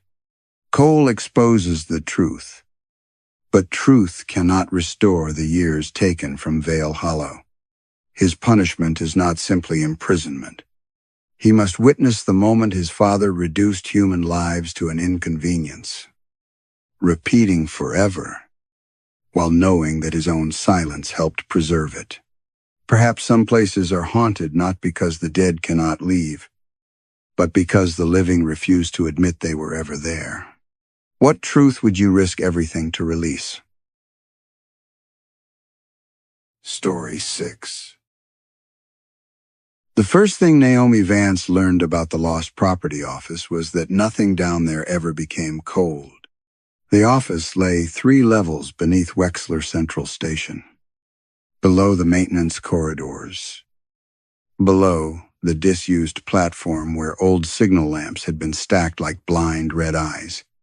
To reach it, she had to take a service elevator that shuddered between floors, then follow a tiled passage marked Staff only until the station noise thinned into a distant vibration inside the walls. Her supervisor, Mr. Pell, called the place temporary storage. It did not look temporary. Steel shelves filled the long room from floor to ceiling. Umbrellas stood bundled in numbered bins. Suitcases waited beneath tags yellowed at the edges. There were trays of keys, gloves paired with rubber bands, wallets sealed inside transparent sleeves, and hundreds of mobile phones arranged in shallow drawers like black, sleeping insects. Above the intake desk hung a sign, "Everything is kept for 7 days." Beneath that, in smaller letters, "Unclaimed property will be disposed of without notice." Mr. Pell showed her the ledger, the tagging machine, and the red metal hatch labeled "Awaiting Destruction." He was a narrow man with a gray mustache and a habit of wiping his fingertips on a handkerchief after touching anything brought in from the trains. "Do not answer the phones," he said. Naomi glanced toward the drawers. "Even if they're ringing?" "Especially then." He smiled as though he had made a joke, but his eyes remained on the ledger. Naomi had taken the job because it was permanent, union protected, and far enough underground that no one expected conversation. After 3 years of short contracts and shared desks, the silence felt almost luxurious. Nobody asked where she had worked before. Nobody asked who might be waiting for her after closing. The application had required an emergency contact, but she had left the line blank and the computer had accepted it. By midday, she understood the routine. Station staff delivered found objects in gray plastic crates. Naomi recorded each item, printed a claim tag, and assigned it a shelf location. If the owner contacted the transit authority, their details appeared in the database. If no one came within 7 days, the item went through the red hatch. Her 4th crate contained a navy wool coat. It had been found on the northbound Green Line, folded neatly across an empty seat. The conductor's report said no passenger had returned for it.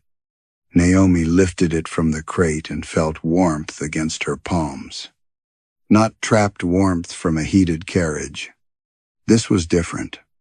The inside lining held the clothes. Damp heat of a body that had only just stepped out of it. One sleeve was turned slightly inward, as if an arm still occupied the fabric. Naomi checked the delivery time. The crate had been logged at Wexler nearly an hour earlier. She searched the pockets. A packet of peppermint gum, a grocery receipt, a brass house key, nothing with a name. Then the coat pocket vibrated. Naomi nearly dropped it. A phone had been sewn into an interior compartment she had mistaken for part of the lining. Its screen glowed through the cloth. No number appeared. Only one word, home. Mr. Pell was standing at the far desk, stamping a row of claim forms.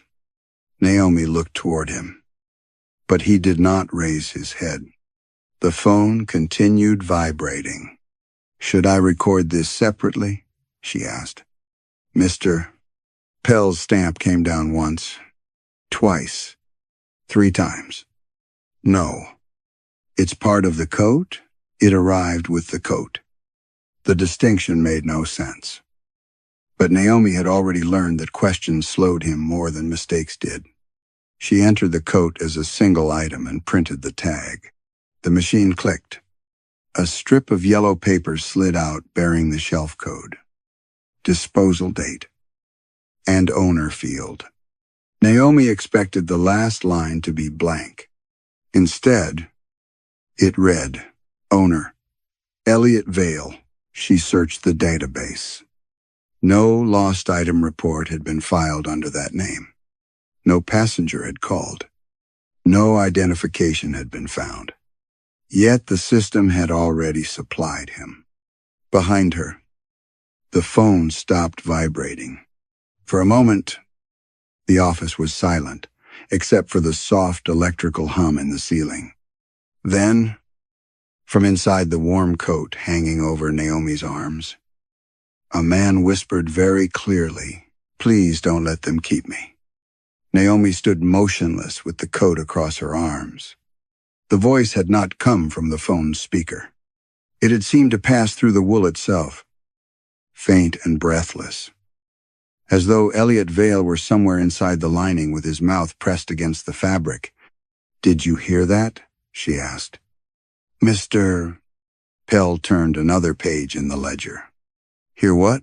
Naomi looked down. The coat hung limp again. Its warmth had already begun to feel less remarkable beneath her palms. Something she might have imagined after carrying it too long. "The phone," she said. "You were told not to answer it." "I didn't." "Then there is nothing to discuss." He crossed the room, took the coat from her, and placed it on a hanger marked G42O. His fingertips avoided the collar. Before stepping away, he smoothed the yellow tag so Elliot Vale's name faced the wall. That should have troubled Naomi more than it did. Instead, she returned to the intake desk. Ignoring strange things was a skill she had acquired early. During childhood, she had lived in 7 foster homes. Although the official records listed 6, the missing one belonged to a woman named Mrs. Alder, who kept bowls of hard candy in every room and called Naomi by the name of a daughter who had died before Naomi arrived. When Naomi later mentioned the house to a caseworker, the woman searched the file twice and told her there had never been a placement at that address. Naomi had learned not to argue. People forgot. Records failed. Adults rewrote unpleasant moments until they could live beside them. By the end of her first week, the lost property office had settled around her like a private climate. The fluorescent lights hummed without flickering. Dust gathered in corners, but never on the objects themselves. Every morning, Mr. Pell arrived before her. Every evening, he disappeared while she was still balancing the intake ledger, leaving no sound of footsteps in the corridor. Naomi ate lunch alone at her desk.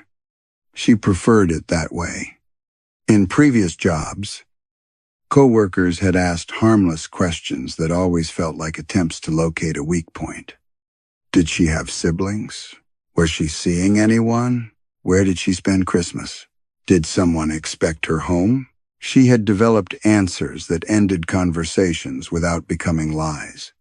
She was not close to her family. She liked living alone. Holidays were easier when kept simple. She enjoyed her independence. The truth was more deliberate. At 19, she had stopped responding to letters from Tessa Ward, a girl from her final foster placement who had once called Naomi her sister. Tessa had kept writing for nearly 2 years. Birthday cards, short notes, an invitation to her wedding. Naomi returned none of them. Attachment, she believed, was merely abandonment with a delay built into it. Better to leave first. At work, this philosophy appeared practical rather than cruel. Lost property arrived because people were careless. They forgot coats, keys, medication, photographs, children's toys. They left pieces of themselves behind and assumed someone else would preserve them. Naomi preserved everything exactly as procedure required, except Elliot Vale's coat. Each afternoon, shortly after the station's lunch rush, the phone inside it began to vibrate. Home. The word glowed through the inner pocket. The first few times, Naomi stayed at her desk until it stopped. Mr. Pell never looked up. On the 4th day, she opened the transit database and searched for Elliot Vale again. No lost property report appeared. She searched the passenger account system. No result. She tried the municipal employee directory using the address printed on the grocery receipt. The receipt belonged to a market near the Eastern River District. Naomi searched local listings, then professional networks available through the station's public computer. At first, she found him.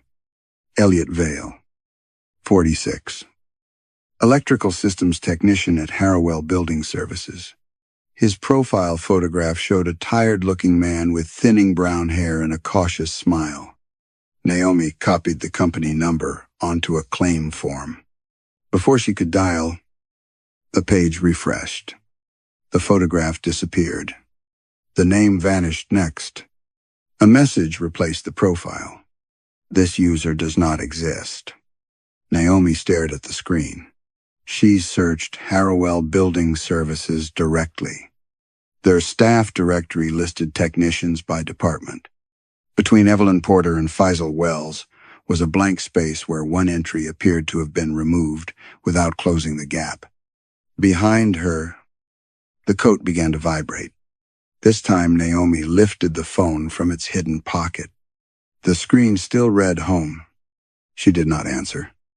She only watched. After 6 rings, the call ended. A voicemail notification appeared. Naomi pressed it before she could reconsider. At first, there was only the sound of a room, a television playing softly, cutlery touching a plate, someone breathing near the receiver. Then a woman spoke. Elliot. I don't know why I keep calling this number. Her voice trembled with exhaustion rather than fear. I found your mug in the kitchen again. I know it belongs to someone, but I can't remember who. There was a pause. In the background, a child asked, Mom, who are you talking to? The woman began to cry. Naomi held the phone closer. I think, the woman whispered, I think there was someone here who loved us. The message ended. Across the room, Mr. Pell slowly raised his head. People who remember, he said, do not need to be reminded to call. Naomi looked at Elliot's yellow tag. The disposal stamp was dated for the following morning. Naomi arrived early the next morning, intending to remove Elliot Vale's coat before Mr. Pell could send it through the red hatch. The hangar was empty. Only the yellow claim tag remained, suspended from the rail by its wire loop. Elliot's name had faded until the letters looked pressed into the paper without ink. Naomi checked the disposal ledger. There was no entry for the coat. The shelf code G42 now belonged to a red umbrella delivered 3 months earlier. Though Naomi remembered assigning the coat there herself, she opened the voicemail list on Elliot's phone. But the device was no longer in her desk drawer. When she searched the transit database, she found no record of Elliot Vale, no intake form, and no trace of the searches she had performed the previous afternoon. Mr. Pell watched her from behind the ledger. "Did you destroy it?" she asked. "Destroy what?" "The Navy coat." He considered this with the patient expression of someone listening to a child describe a dream. If it was unclaimed, procedure was followed. You know whose it was. We do not deal with whose things were. He tapped the intake stamp against the desk. We deal with what remains. Before Naomi could answer, the service elevator opened. A station attendant pushed in 2 gray crates. The first contained a child's school bag covered in faded planet stickers. The canvas was damp near the straps, although it had not rained. Inside were pencils, a lunch container, a paperback about ocean animals, and an exercise book open to a page of unfinished arithmetic. The final problem stopped midway through an answer. Beneath it, in careful handwriting, someone had written, "Mrs. Bell. May I call my mum now?" There was no name on the cover. Naomi entered the bag into the system. Before she selected the unidentified owner field, the tagging machine activated by itself. The yellow strip slid out. Owner, Lucy Harrow, age 10, claim status, not yet reported. Naomi read the final line twice. Not yet? Mr. Pell took the tag from her and attached it to the handle. Some items arrive early. Early for what? Being lost. The second crate held only a small velvet jewelry box. Inside was a plain gold wedding ring.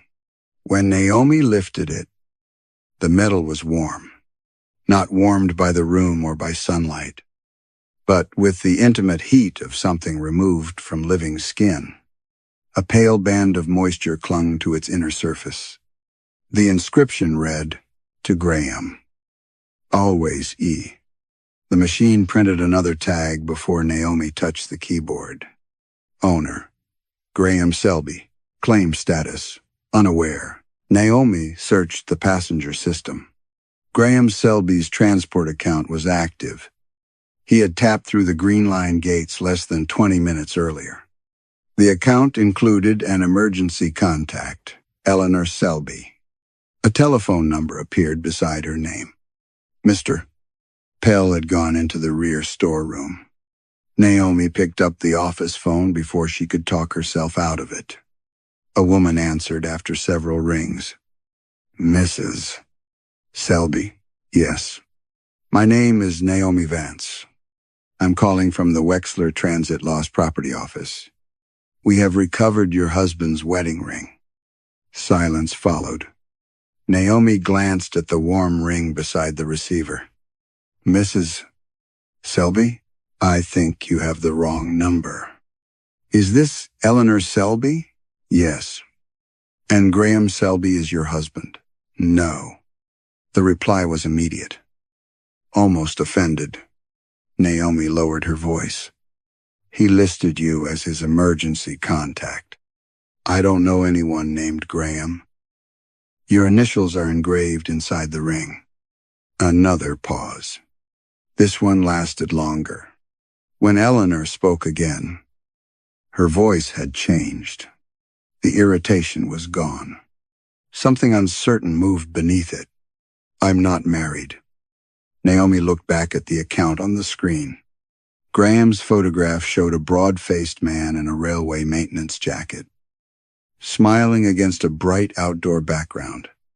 A woman stood beside him, but the image had blurred across her face. There's a photograph attached to his profile, Naomi said. You're standing next to him. Eleanor's breathing sharpened. What photograph? The profile refreshed. The emergency contact field vanished. Graham's photograph disappeared a moment later. Naomi gripped the receiver. Mrs. Selby, please listen. Has anything in your house appeared recently that you don't recognize? Clothes? A toothbrush?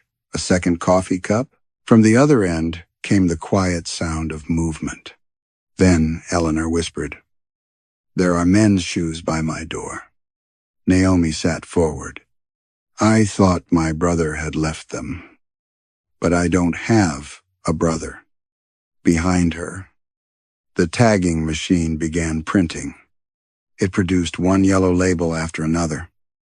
Though no new objects had arrived, Naomi ended the call and pulled the first tag free. Owner, Lucy Harrow. Claim status, unaware. The next belonged to Graham Selby. The third carried another unfamiliar name. Then another. By the time Mr. Pell returned, dozens of labels covered the floor. Naomi reached down and picked up the final one. It bore her full name. Beneath it, the claim status read, Not yet missed. Naomi kept the yellow tag with her name folded inside her trouser pocket. She did not show it to Mr. Pell. By the time she looked again, the words, Not yet missed, had faded to a gray impression. But her name remained dark enough to read. She copied it into her notebook beneath Elliot Vale. Lucy Harrow and Graham Selby, pressing hard enough to score the page below. Then she began watching the shelves. The changes were easiest to see in objects approaching their 7th day. A family photograph delivered from the westbound platform had shown 4 people standing beside a lake. On the 5th day, the father's face became pale and blurred, as if moisture had entered beneath the surface. On the 6th, his body remained, but the others had shifted closer together, filling the space around him. By the morning of disposal, only 3 people stood beside the water. Naomi carried the photograph to Mr. Pell. Someone has been altering these, Fury. He barely glanced at it.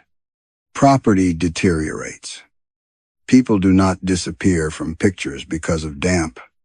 People disappear from pictures all the time. Usually after someone decides which pictures to keep. The phones changed too. Their contact lists thinned as the destruction date approached. Messages lost names. Then sentences. Then entire conversations. One device had arrived with hundreds of photographs of a young woman and an older man restoring a narrowboat. On its 7th morning, every image showed only the boat. Handwritten labels were worse. Ink withdrew from the paper in tiny branching threads, leaving the fibers clean. Naomi tried covering one name with transparent tape. The writing vanished beneath it anyway. Each disappearance left behind a peculiar pressure in her head, like the sensation of forgetting why she had entered a room. She wrote everything down.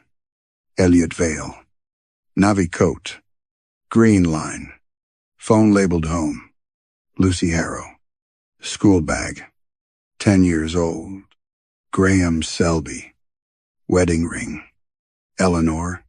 Sheila read the list repeatedly during her shift. The names seemed less familiar each time, but repetition held them in place. That afternoon, Mr. Pell wheeled a disposal cart toward the red hatch. On top lay the school bag, its planet stickers peeling away.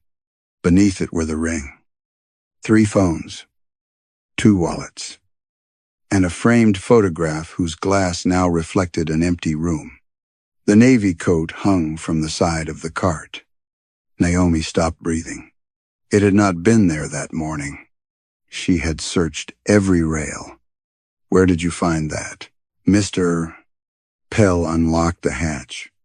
Find what? Elliot Vale's coat. The name sounded strange aloud, like one she had invented. Mr. Pell looked at the coat, then at Naomi. There is no owner attached to this item. There was.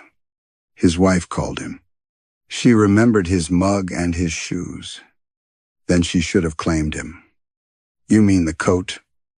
Mr. Pell's expression did not change. Behind the hatch, machinery began to hum.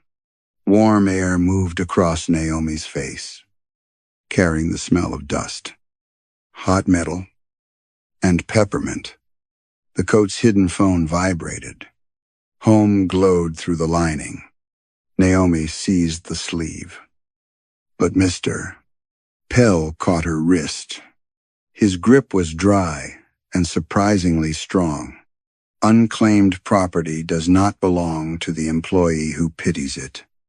He is still in there. Then someone should have come. The hatch opened onto darkness. There was no furnace beyond it. No disposal chute that Naomi could see, only a narrow red-lit passage descending farther beneath the station. The coat slipped from the cart. For one moment, its shoulders lifted as though an invisible man had straightened inside it. One empty sleeve reached toward Naomi.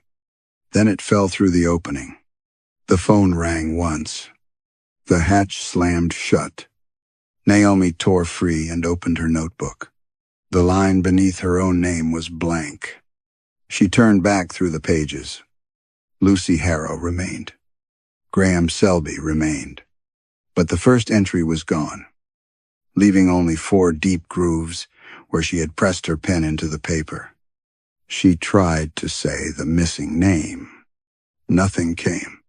She remembered a warm coat, peppermint, a woman crying into a telephone, and the certainty that someone had once loved the man inside it. But she could no longer remember what he had been called. Across the desk, Mr. Pell closed the disposal ledger.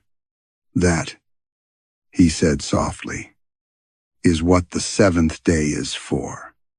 After the 7th day, the office began receiving boxes that contained nothing. They arrived in the same gray delivery crates as umbrellas, wallets, and coats, but each was packed carefully in brown cardboard, sealed with transit tape, and marked fragile.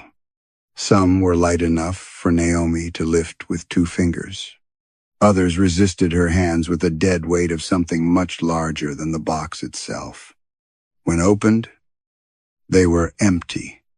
No dust, no packing paper, no forgotten object hidden beneath the folded base. Only a yellow claim tag attached to the lid. The first bore the name Marcus Dean. The second read Helen Price. The third belonged to someone called Oliver Sloan. None had item descriptions. The inventory system listed each one as property type, unspecified, condition, incomplete, claim status, unsearched. What am I supposed to record? Naomi asked.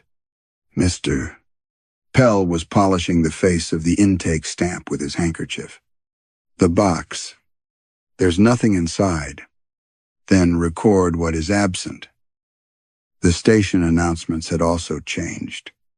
At first, Naomi noticed only a faint delay beneath the speaker near the ceiling, as though the recorded voice had developed an echo. The ordinary message would begin.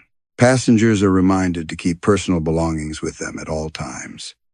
Then, beneath the woman's calm voice, another voice whispered a name.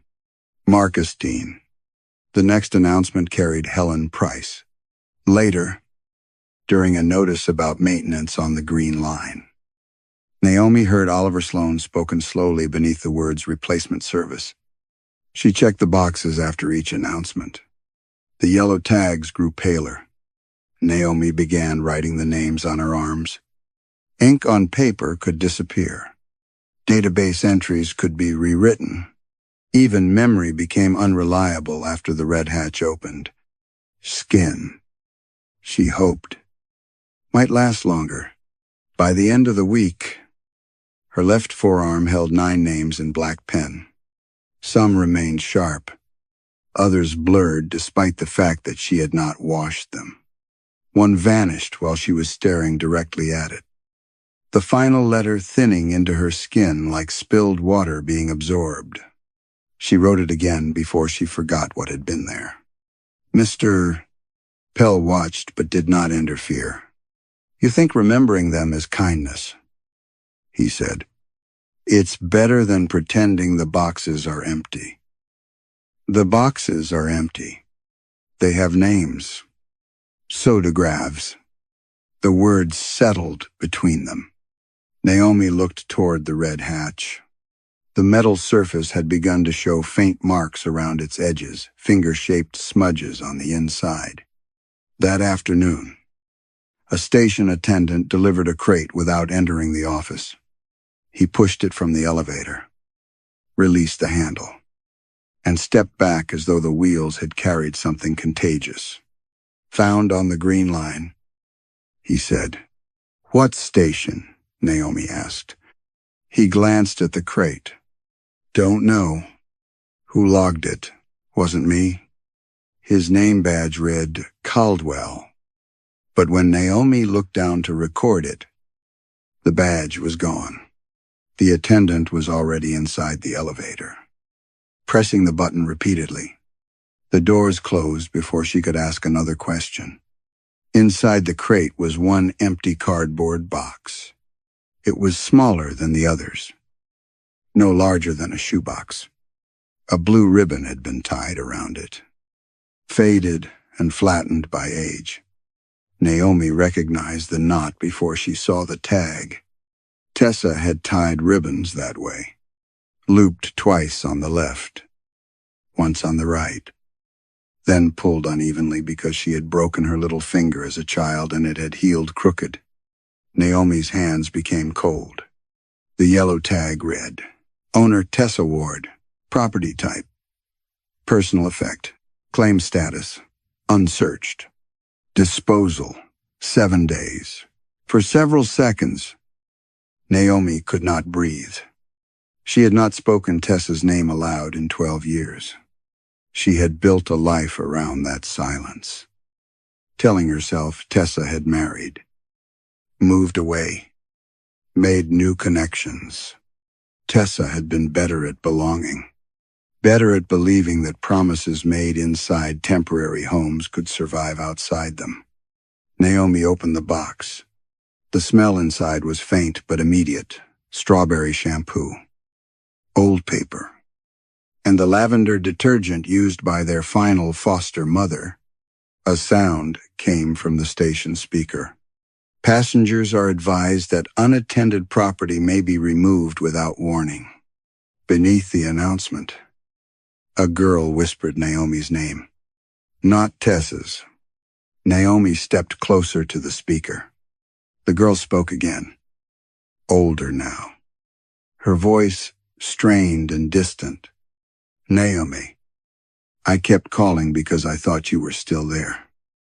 The box shifted on the desk. Something struck its underside from within. Once. Twice. Then a mobile phone began ringing inside the box.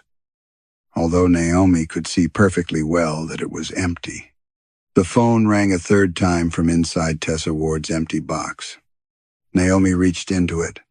Her fingers met cold glass where there should have been only cardboard. The phone became visible beneath her hand, appearing gradually, as though lifted through dark water. It was an old model with a cracked screen and a blue plastic case Naomi recognized from Tessa's wedding photograph. The display showed no number, only an arrow pointing toward the red hatch. Naomi answered. At first, she heard the roar of a train moving through a tunnel. Then came a woman's breathing, shallow and hurried. Don't let it finish counting, Tessa whispered. The call ended. Across the office, Mr. Pell's chair was empty. Naomi had not heard him leave. The red hatch stood slightly open.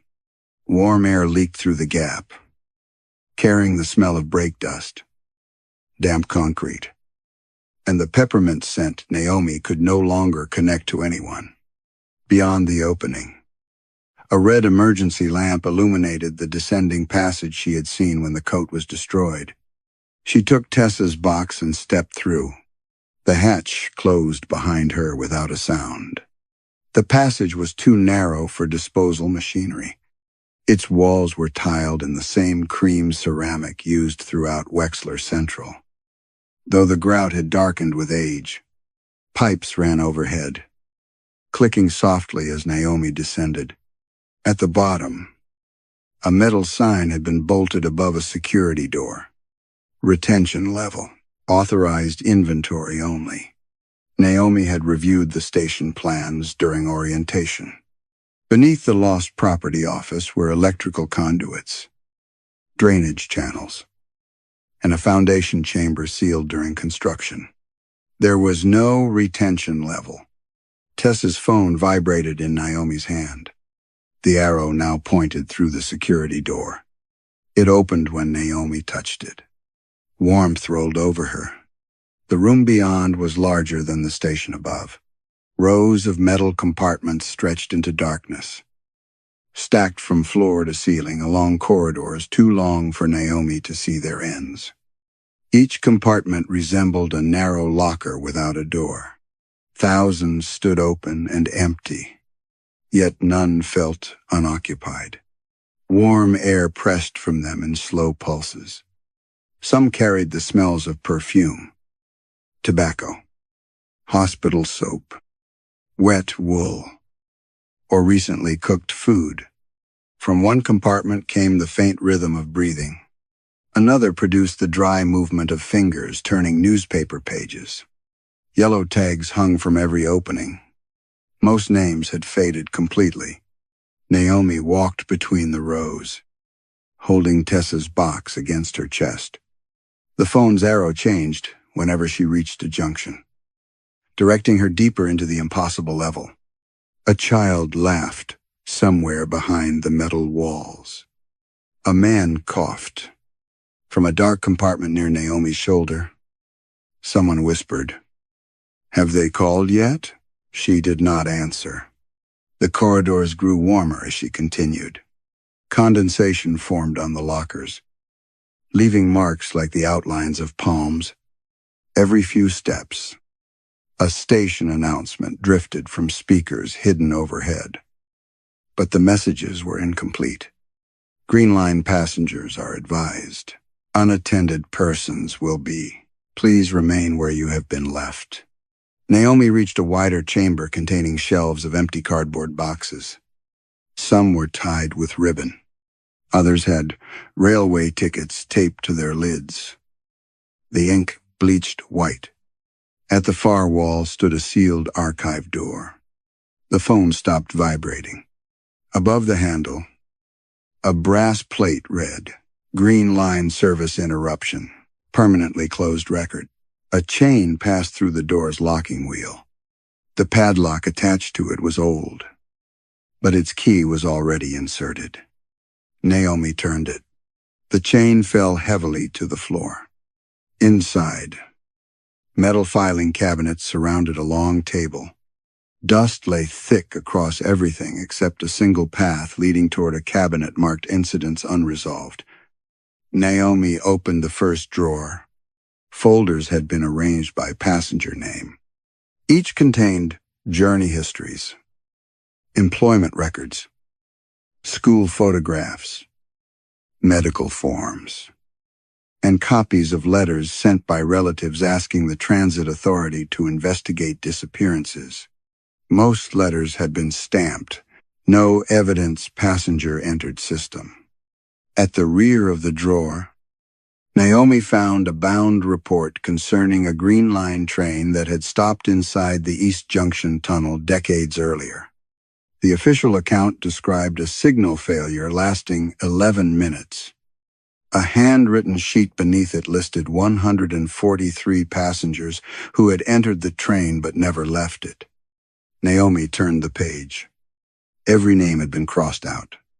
Attached to the final sheet was a photograph of the stranded carriage, taken through the driver's window. Passengers crowded the aisle, their faces pale behind the glass. In the front row stood Mr. Pell, unchanged from the man upstairs. Beside him was Naomi herself. The photograph had been taken 6 years before she was born. Naomi stared at the photograph until the faces began to blur. The woman beside Mr. Pell had Naomi's eyes, Naomi's narrow mouth, even the faint notch in her left eyebrow from falling against a radiator when she was 8. But the clothes belonged to another era, a dark wool coat, a high-collared blouse, a transit badge shaped differently from the one clipped to Naomi's chest. On the back, someone had written, "East Junction hold passengers retained." Naomi turned the photograph over again, hoping the resemblance would weaken. It did not. Behind her, a filing drawer slid open by itself. The sound traveled through the archive in a long metallic scrape. Inside lay a black ledger bound with cracked leather. Its spine carried no title, only a pressed symbol resembling the Green Line route map folded into a closed loop. Naomi placed the photograph beside it and opened the cover. The first page was headed, "Removal Register." Beneath it, in smaller type, "Property unsearched after service interruption." The entries began with the tunnel incident. Each page listed a passenger's name, the possessions recovered from the train, the number of days before public inquiry ceased, and a final classification, unsearched. Naomi read letter after letter from families demanding answers. Parents described children who had boarded and never arrived. Husbands listed the clothing their wives had worn. Employers asked whether missing staff had been injured in the stoppage. Every request carried the same response. No verified passenger matching this description entered the system. Someone had circled phrases in red pencil. No photograph provided. No immediate family. Recently relocated. Estranged. Temporary employment. Known to travel alone. The transport company had not simply denied the disappearance. It had measured how difficult each person would be to erase. A memorandum, signed by 3 senior executives, explained the decision in clinical language. Closing the Green Line for a full investigation would have caused severe financial damage. Public confidence had already fallen after several earlier vanishings.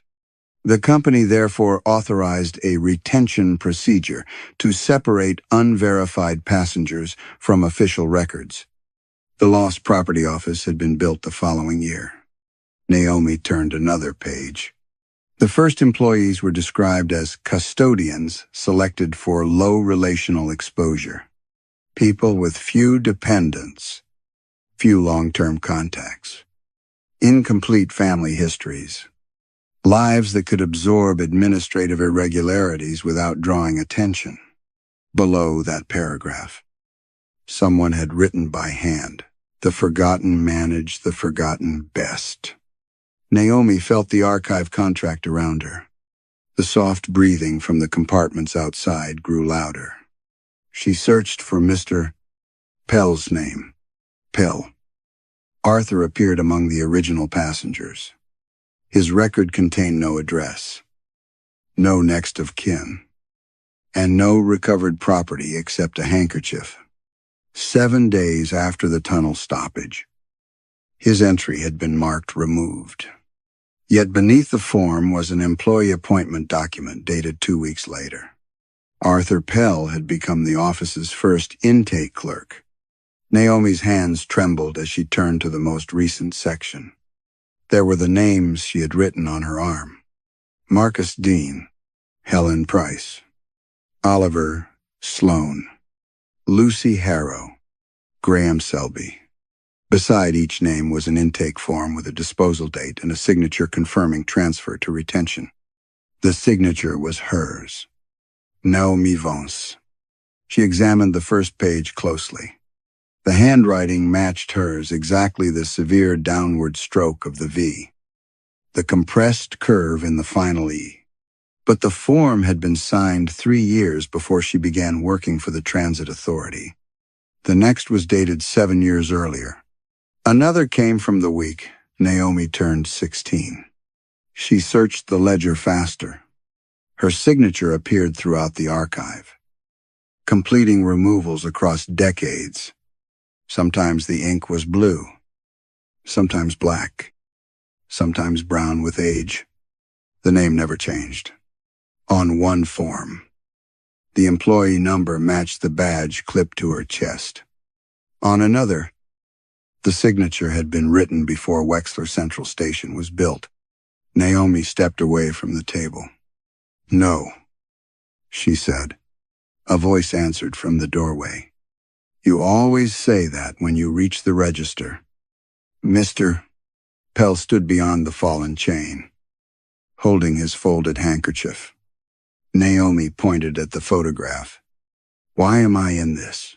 "Because the office does not hire new employees." He entered the archive and closed the door behind him.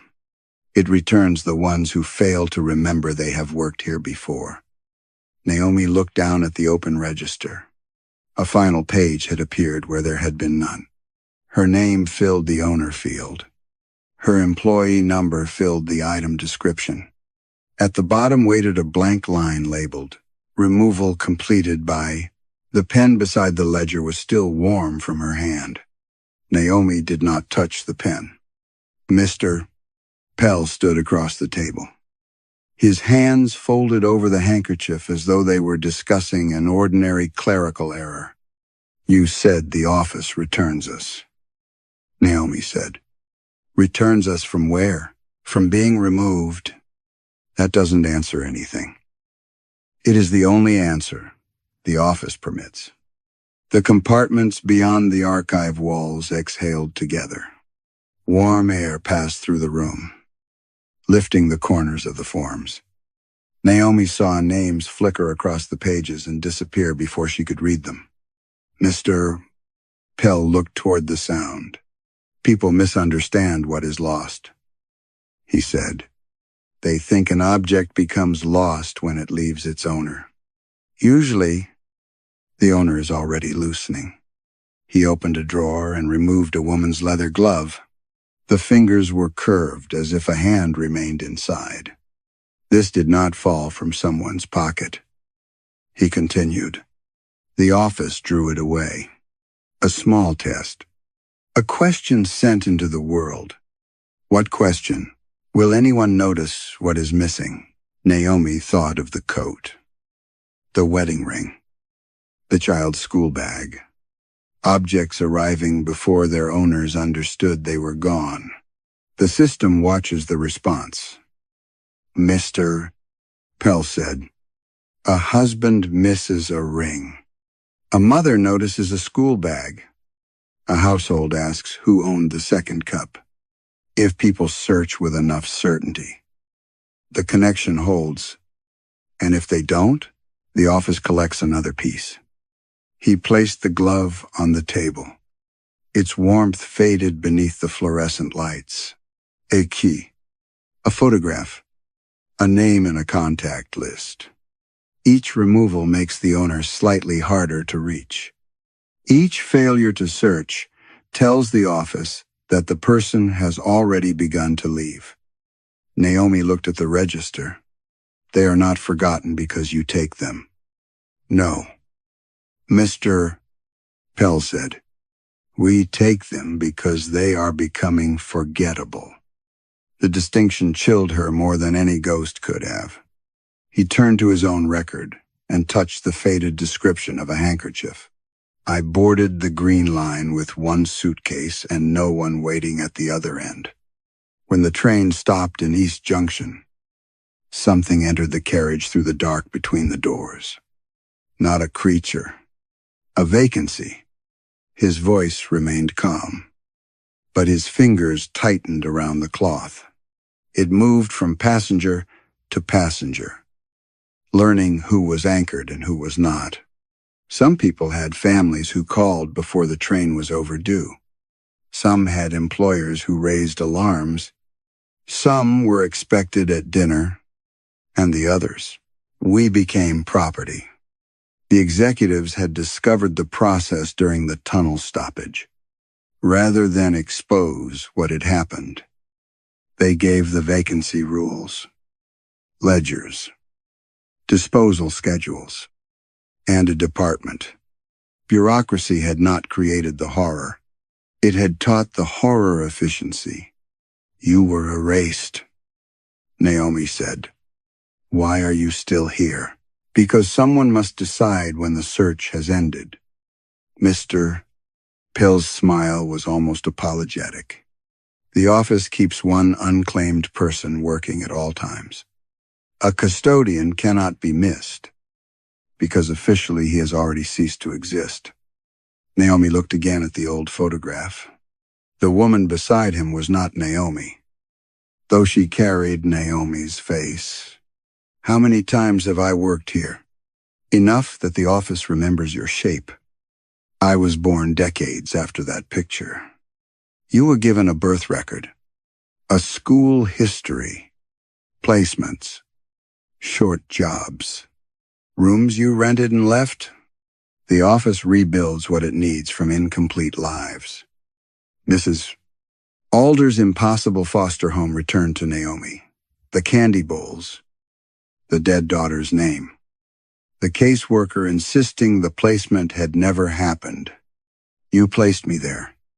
We tested whether anyone would insist you had been missing. No one had. Naomi felt something inside her life collapse, not a memory, but the structure connecting the memories. Foster homes, temporary contracts, unanswered letters, blank emergency contact forms. She had mistaken a trail of disappearing evidence for independence. Tessa remembers me. She remembers fragments. A girl beside her in photographs. Someone who braided her hair. Someone who left. She said my name. For now. Mr. Pell opened the ledger to a new page. Attached to it were copies of Naomi's rental agreements, medical files, employment forms, and identification records.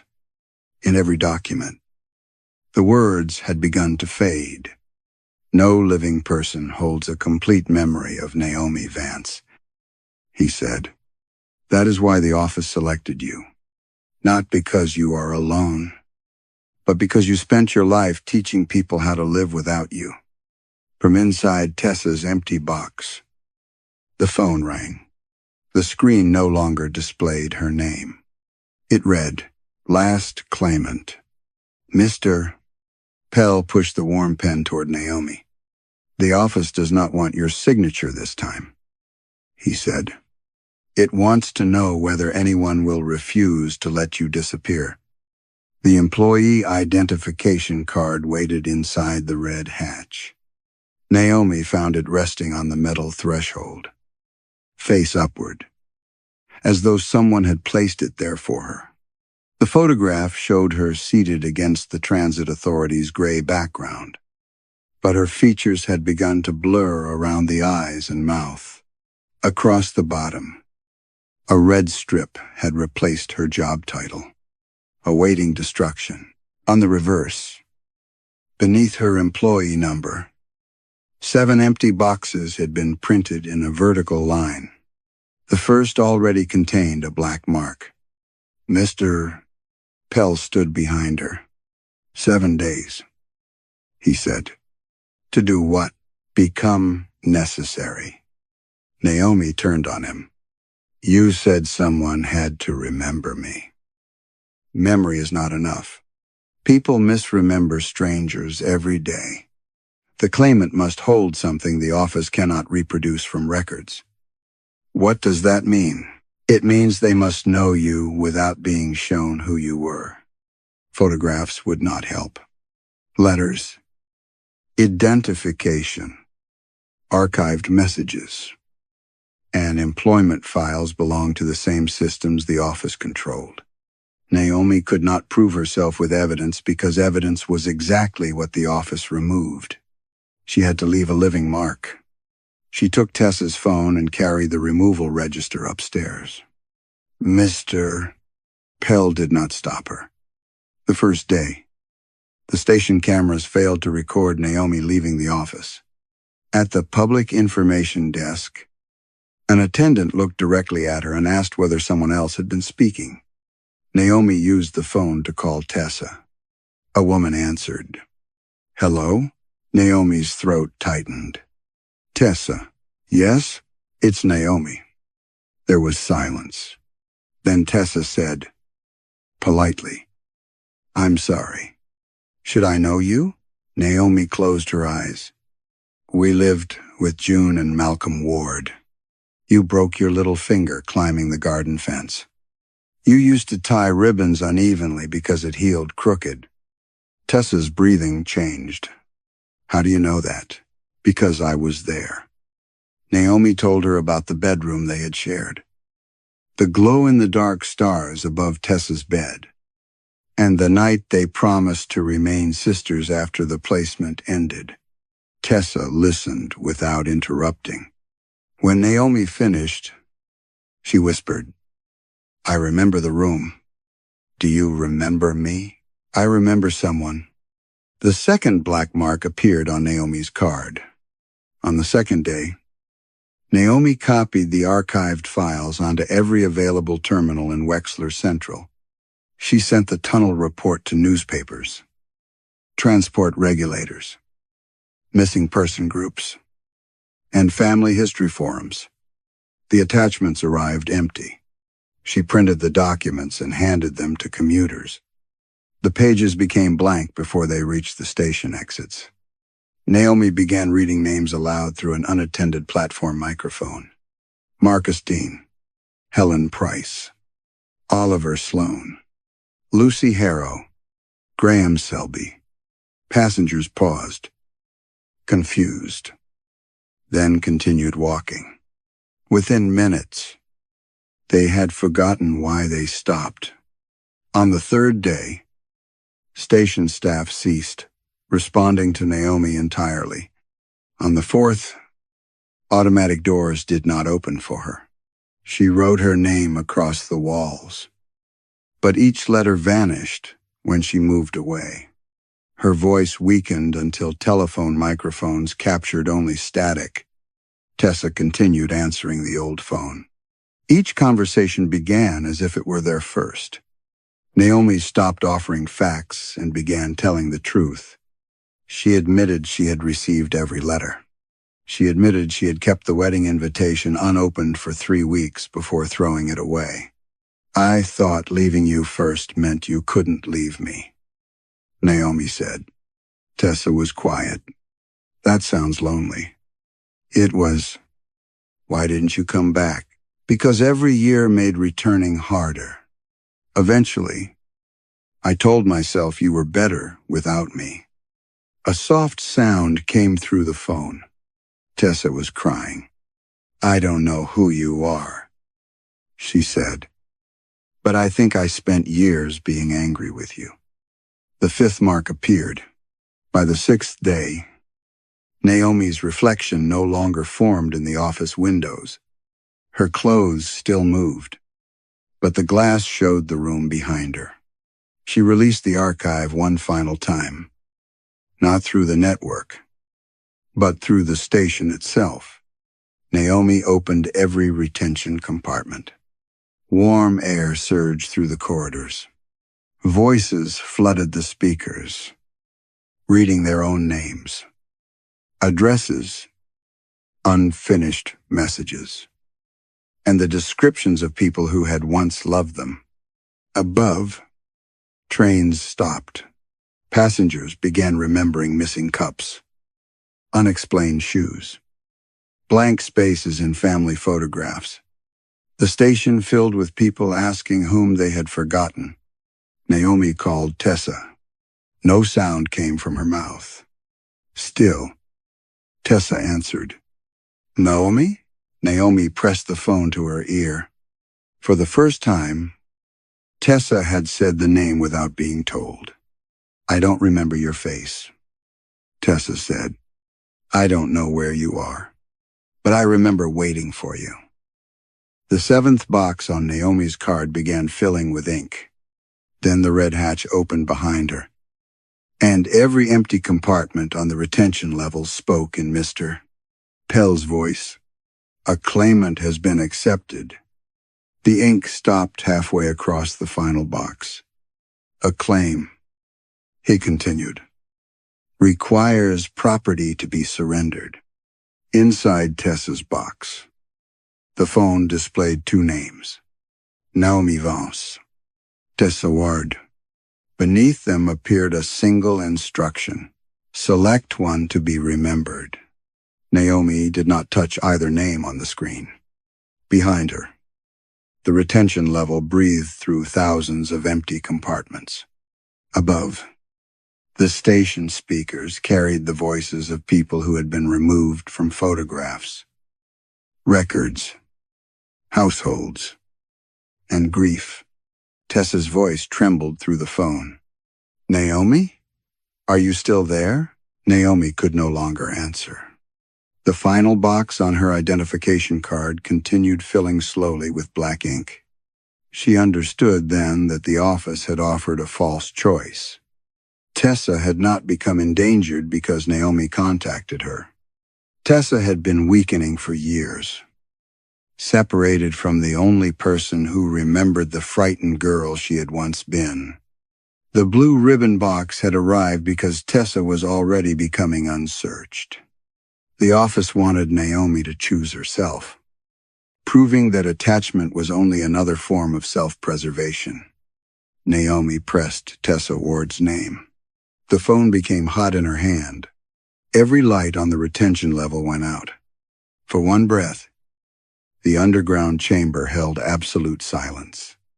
Then all the compartments opened wider with a single metallic crash. Warmth rushed through Naomi. Not air. Lives. She felt unfinished meals, unanswered calls, birthdays attended by one fewer person than anyone could explain. She felt parents waking with names in their mouths, spouses staring at coats they could not bring themselves to throw away, and children remembering hands that had once held theirs on crowded platforms. Naomi carried those memories upward. She passed through the red hatch as the lost property office began coming apart behind her. Shelves twisted. Yellow tags tore free and whirled through the room. Phones rang inside sealed drawers. Empty boxes struck the floor and opened, releasing voices instead of objects. Mr. Pell stood beside the intake desk. His outline had become faint. You chose the claimant, he said. Naomi placed the removal register on the desk. Then she pushed it beneath the tagging machine. The machine printed continuously, feeding out names faster than the paper could fall. The strip passed through the office. Beneath the service door, along the corridor, and up toward the public station. Names covered the platforms. They appeared on departure boards between train destinations. They filled ticket screens, maintenance terminals, staff radios, and public address displays. Passenger accounts returned. Employment histories rebuilt themselves. Missing person reports reappeared with photographs, addresses, and letters of inquiry. Across the city, people remembered. Not everything, not clearly, but enough. Enough to ask why a husband's name had vanished from a mortgage. Enough to recognize a child in a school photograph. Enough to demand that the Green Line tunnel be opened. Mr. Pell watched the names escape. "What happens to you now?" Naomi tried to ask. No sound emerged. But he seemed to understand. "The same thing that happened before," he said. "Someone will be required to keep what remains." His body folded inward like an empty coat dropping from a hanger. The handkerchief fluttered onto the desk. Naomi's identification card turned completely black. Above them, alarms began sounding. Transit officials arrived within hours. They found passengers crowding Wexler Central, holding printed names and demanding answers about relatives they had only just remembered losing. Investigators entered the service corridors but discovered no lost property office beneath the station. There was only a concrete wall. The Transit Authority issued a statement describing the recovered records as the result of an anonymous archival system error. Executives denied that any concealed department had existed. The East Junction disappearance was reopened. But no report could explain who had released the files. No document carried Naomi Vance's name. Tessa Ward remembered waking on her kitchen floor with an old blue phone in her hand. She remembered someone speaking to her for 7 days. Someone who knew about the crooked finger, the glow-in-the-dark stars, and the letters she had sent after leaving foster care. Tessa knew that person had saved her from something vast and empty, but she could not remember a face. Whenever she tried to recall the name, she heard only the distant announcement of an arriving train. Months later, renovation workers discovered a sealed room beneath Wexler Central. Inside stood an intake desk, a red metal hatch, and one employee jacket hanging from a rail. The jacket was still warm. A fresh yellow tag had been attached to its collar. Property type: custodian, owner, unrecorded. Claim status: no one searching. Behind the desk, something picked up the intake stamp. Some people disappear long before their bodies are gone. They vanish through unanswered letters, neglected memories, empty emergency contact lines, and the quiet assumption that someone else will notice. Naomi believed needing no one made her safe. But the office revealed the cost of living without witnesses. Her final act did not preserve her name. It preserved the possibility that forgotten lives could still be found. Perhaps being remembered is not about leaving perfect records behind. Perhaps it is about becoming part of another person's life deeply enough that your absence cannot be explained away. Who would know that you were missing? Story 7. The first thing Catherine Blythe noticed about the portrait was that someone had opened the curtains behind it. She stood in the dining room with melting snow darkening her coat, one gloved hand around her suitcase. Outside, afternoon was already dimming across the fields. Bare hedges divided the white land into black seams, and the yew trees pressed close to the eastern windows. Inside the painting, however, summer remained. The Blythe family had been arranged on the terrace in the year 1903, Catherine's great-great-grandfather seated in a wicker chair, his wife beside him. Their 6 children positioned according to height and importance. The house rose behind them in pale limestone, every window reflecting a sky too blue to belong to England. Catherine had known the portrait all her life. She knew the varnish crack across Great-Aunt Louisa's throat, the spaniel beneath the youngest boy's hand, and the dark blur near the rose beds that her father claimed was a gardener moving during the exposure. But the curtains in the painted dining room window had always been closed. Now they were parted. A woman stood between them. She was small in the distance, no more than a few strokes of gray and brown. Yet Catherine could make out a pale face and 2 hands resting flat against the glass. "Dad?" Her voice traveled into the hall and seemed to lose strength there. A walking stick tapped twice. Arthur Blythe appeared beneath the archway wearing a burgundy cardigan buttoned incorrectly and 1 slipper without a sock. He looked thinner than he had on the video calls.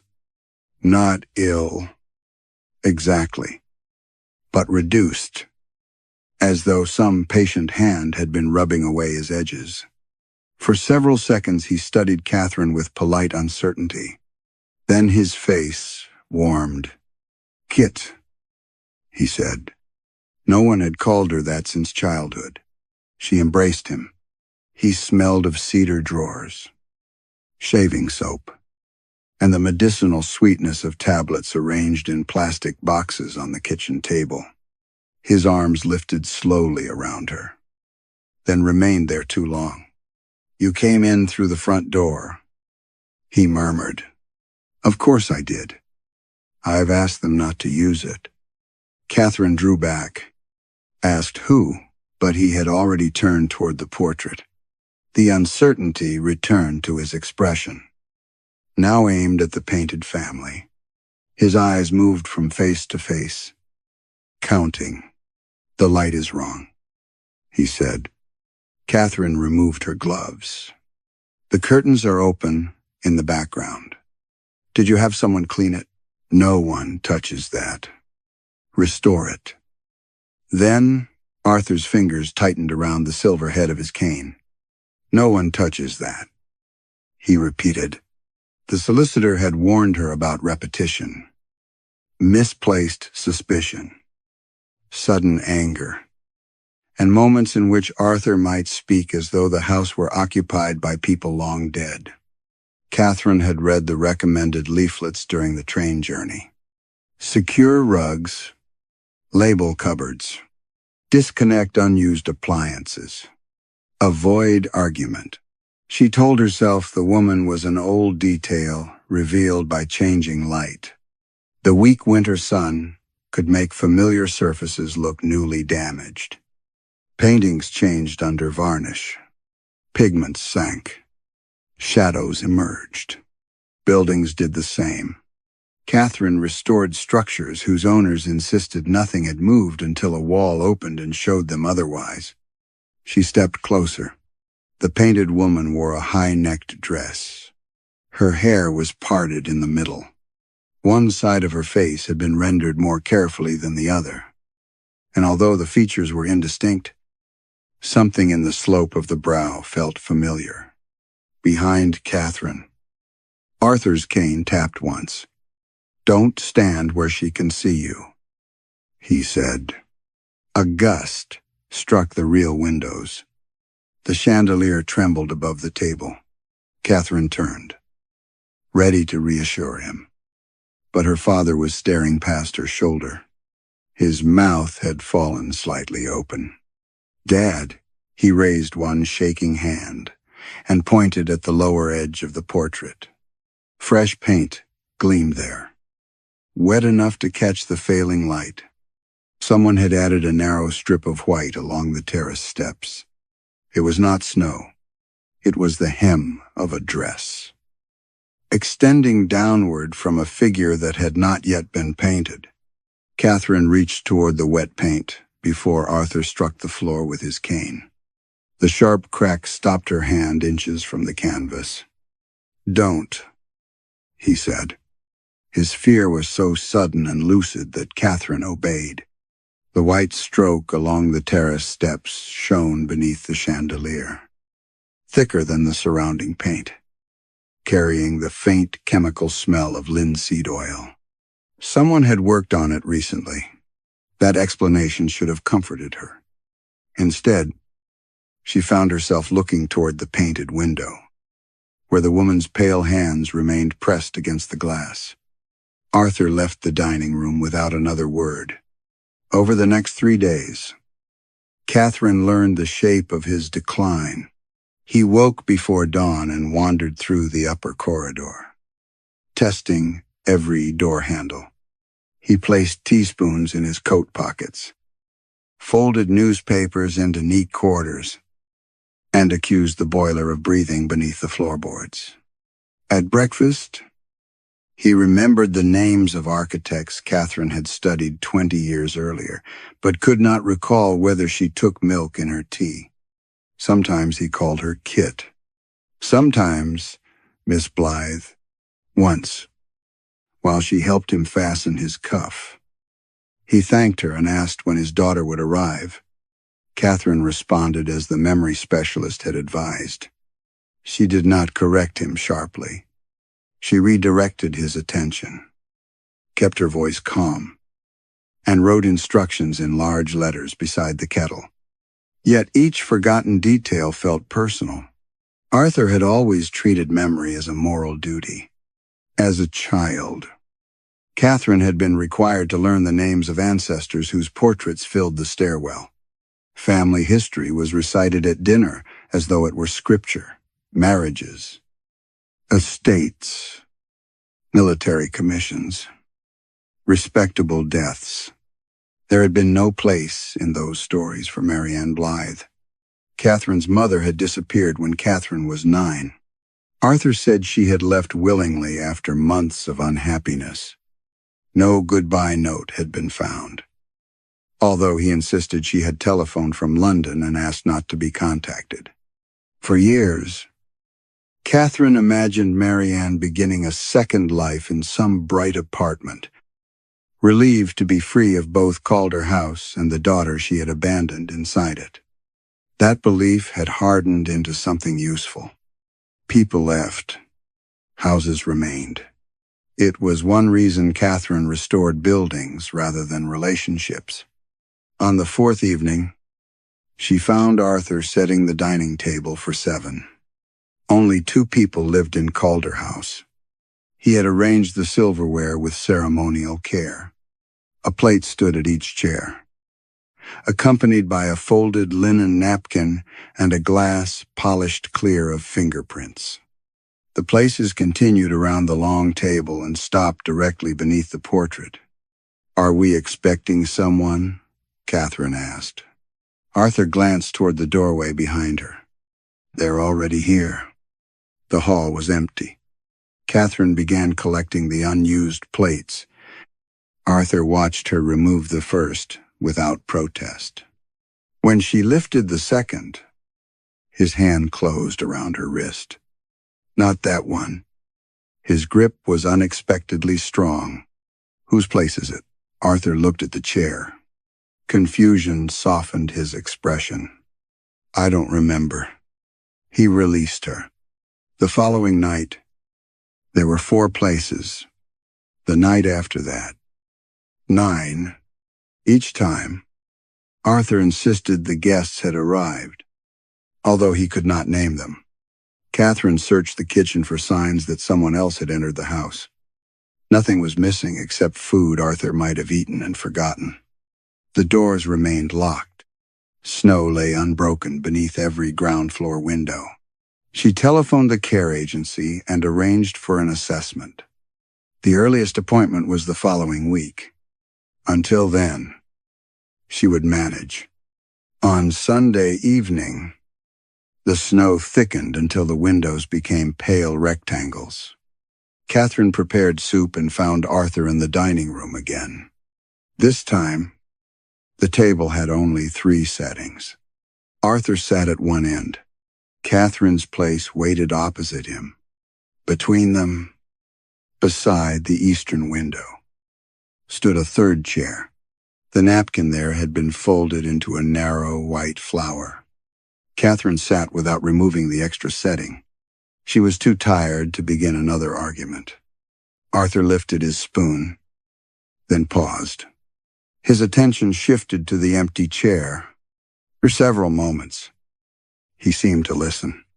The room was quiet except for the settling timber and the faint scrape of snow against the windows. Then Arthur smiled.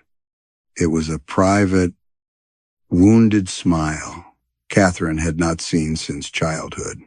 "You were right, Mariana," he said to the empty chair. "We should have taken Catherine with us." The spoon slipped from Catherine's hand. Arthur turned toward her, his smile disappearing. "Who are you?" he asked. For 1 second, Catherine believed her father was pretending. Arthur's face held none of the slyness he used when testing her as a child. There was only frightened courtesy, the expression of an old man who had discovered a stranger at his table.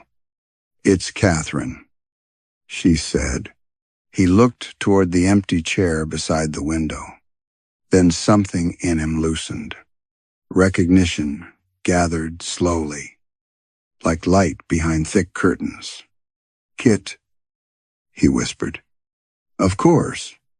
He did not remember saying Marianne's name. The next morning, Catherine began sorting the family records. She told herself it was practical.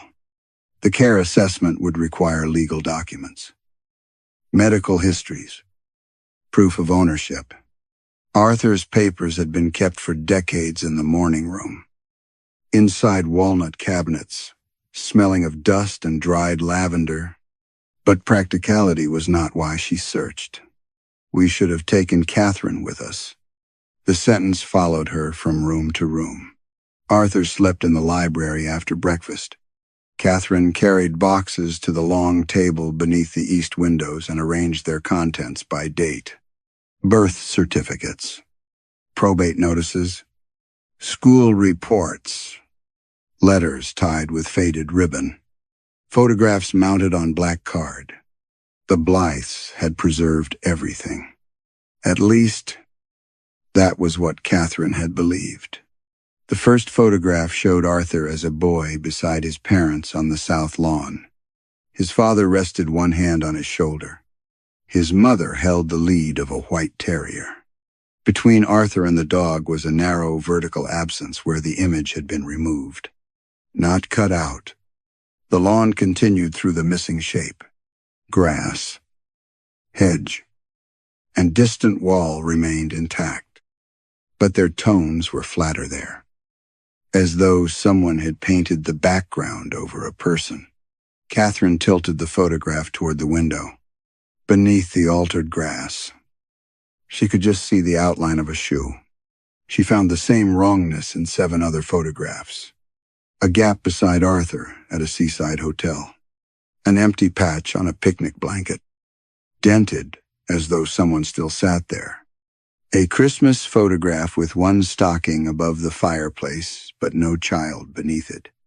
The backgrounds had not been damaged. They had healed. By afternoon, Catherine's fingertips were gray with dust. She opened a shallow drawer in the lowest cabinet and found a leather-bound parish register beneath estate maps.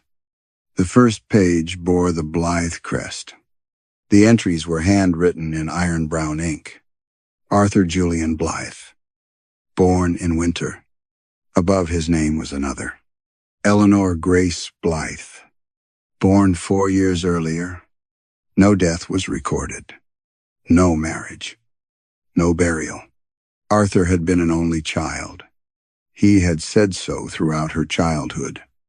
The family histories said so. Every portrait and place set at holiday dinners had supported it. She took the register to the library. Arthur woke when she touched his shoulder. "Dad." Who was Eleanor? His expression closed before confusion could reach it. There was no Eleanor. Your sister. I had no sister. Her name is in the register. Arthur stared at the book but would not touch it. Some names are copied by mistake. Into a birth register? You should put that back. His voice had become low and precise. For the first time since Catherine arrived, he sounded entirely like himself. What happened to her? Arthur looked toward the library door. Nothing happened, he said. That was the point. A floorboard creaked in the corridor. Catherine turned. No one was there. When she looked back, Arthur had closed his eyes. She searched until daylight drained from the windows. In the final box, she found a photograph of 2 children on the terrace. Arthur stood at the front, perhaps 6 years old, squinting into the sun. Behind him was a girl. She wore a high-neck dress despite the summer heat. Her hair was parted in the middle. One hand rested on Arthur's shoulder, while the other pressed flat against the dining room window behind them. Catherine carried the photograph into the dining room. The portrait seemed darker than before. The woman behind the painted curtains was no longer blurred. Her face had sharpened beneath the varnish, long brow, narrow mouth, solemn eyes, the same face as the girl in the photograph. Below her, on the terrace steps, the unfinished figure now had a waist, shoulders, and one pale hand. As Catherine watched, wet paint gathered into 5 delicate fingers. From somewhere behind the canvas, a woman's voice whispered, "Arthur told you I was dead, didn't he?" The whisper stopped before Catherine could answer. She pulled the portrait away from the wall. It moved less than an inch before its hanging wire tightened with a metallic groan. Behind it was only plaster, cold and unbroken, except for 5 narrow scratches arranged like fingers. Arthur stood in the doorway. "You heard her," Catherine said. He looked at the displaced frame, then at Catherine's hands. "I heard nothing." The certainty in his voice was weaker than his fear. That night Catherine slept badly. She dreamed of someone walking through the walls, pausing beside each bedroom door as though searching for the correct century. By morning, she had decided to measure Courthouse. It was the kind of decision she understood. Voices could be misheard. Paint could be altered. Photographs could be retouched. Dimensions were less cooperative. She began outside with a laser measure, recording the eastern elevation from the library window to the dining room bay. Snow lay against the foundations, smooth, except where dead ivy protruded like black veins. The house measured 68 feet along that wall. Inside, the same span measured 76. Catherine repeated the process. 76 feet. She checked the device, changed its battery, then used a steel tape from Arthur's tool chest. The result differed by less than an inch. 8 feet existed inside Courthouse that did not exist outside it. The missing space lay between the dining room and the rear staircase, precisely where the family portrait hung. Catherine studied the corridor. One wall held framed watercolors. The other contained a shallow linen cupboard built beneath the stairs. There was no door, alcove, or structural break large enough to conceal a room. She removed a watercolor and tapped the plaster. Solid. At the linen cupboard, the depth measured 32 inches.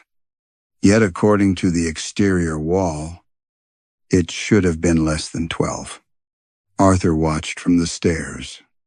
"What are you doing?" "Finding the room." His face emptied. "There isn't one. There are 8 feet missing from the plans. Then the plans are wrong." I drew those plans when I was 17. Catherine remembered spending an entire summer documenting Calder House for an architecture portfolio. Arthur had praised her accuracy. Marianne had disappeared the previous winter.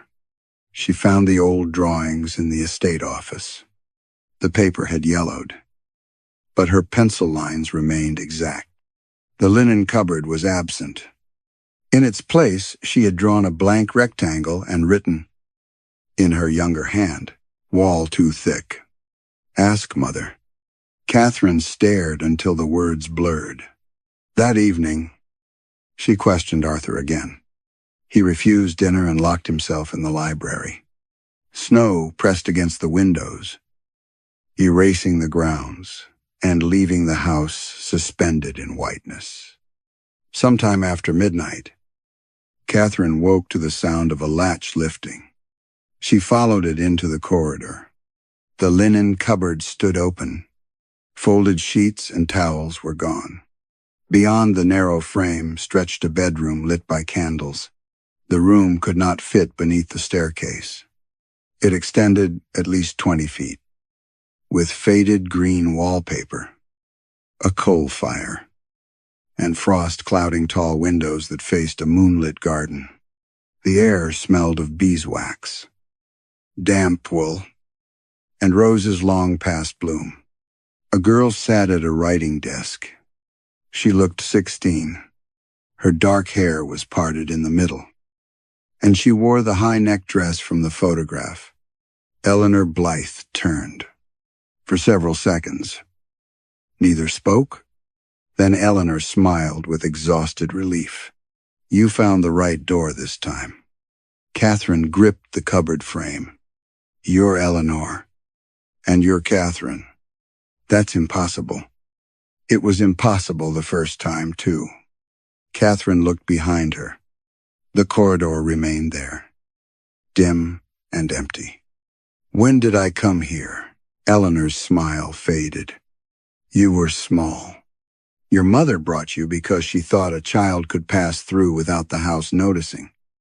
"I don't remember. You promised you wouldn't." Footsteps sounded somewhere beyond the bedroom wall. Eleanor crossed the room quickly and pressed something into Catherine's hand. "A folded sheet of paper. Close the door before he sees you." "Who?" But Eleanor was already pushing her backward. The linen cupboard slammed shut between them.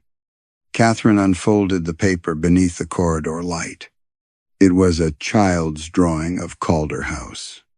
Tiny figures stood at every window, their hands against the glass. A red line led from the dining room to a hidden chamber behind the stairs.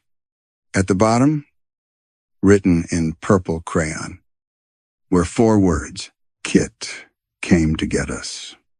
By morning, the drawing had changed. Catherine found it on the bedside table where she had left it beneath a paperweight. The figures still crowded the windows of Calder House, and the red line still ran toward the hidden chamber. But the 4 words written at the bottom were gone.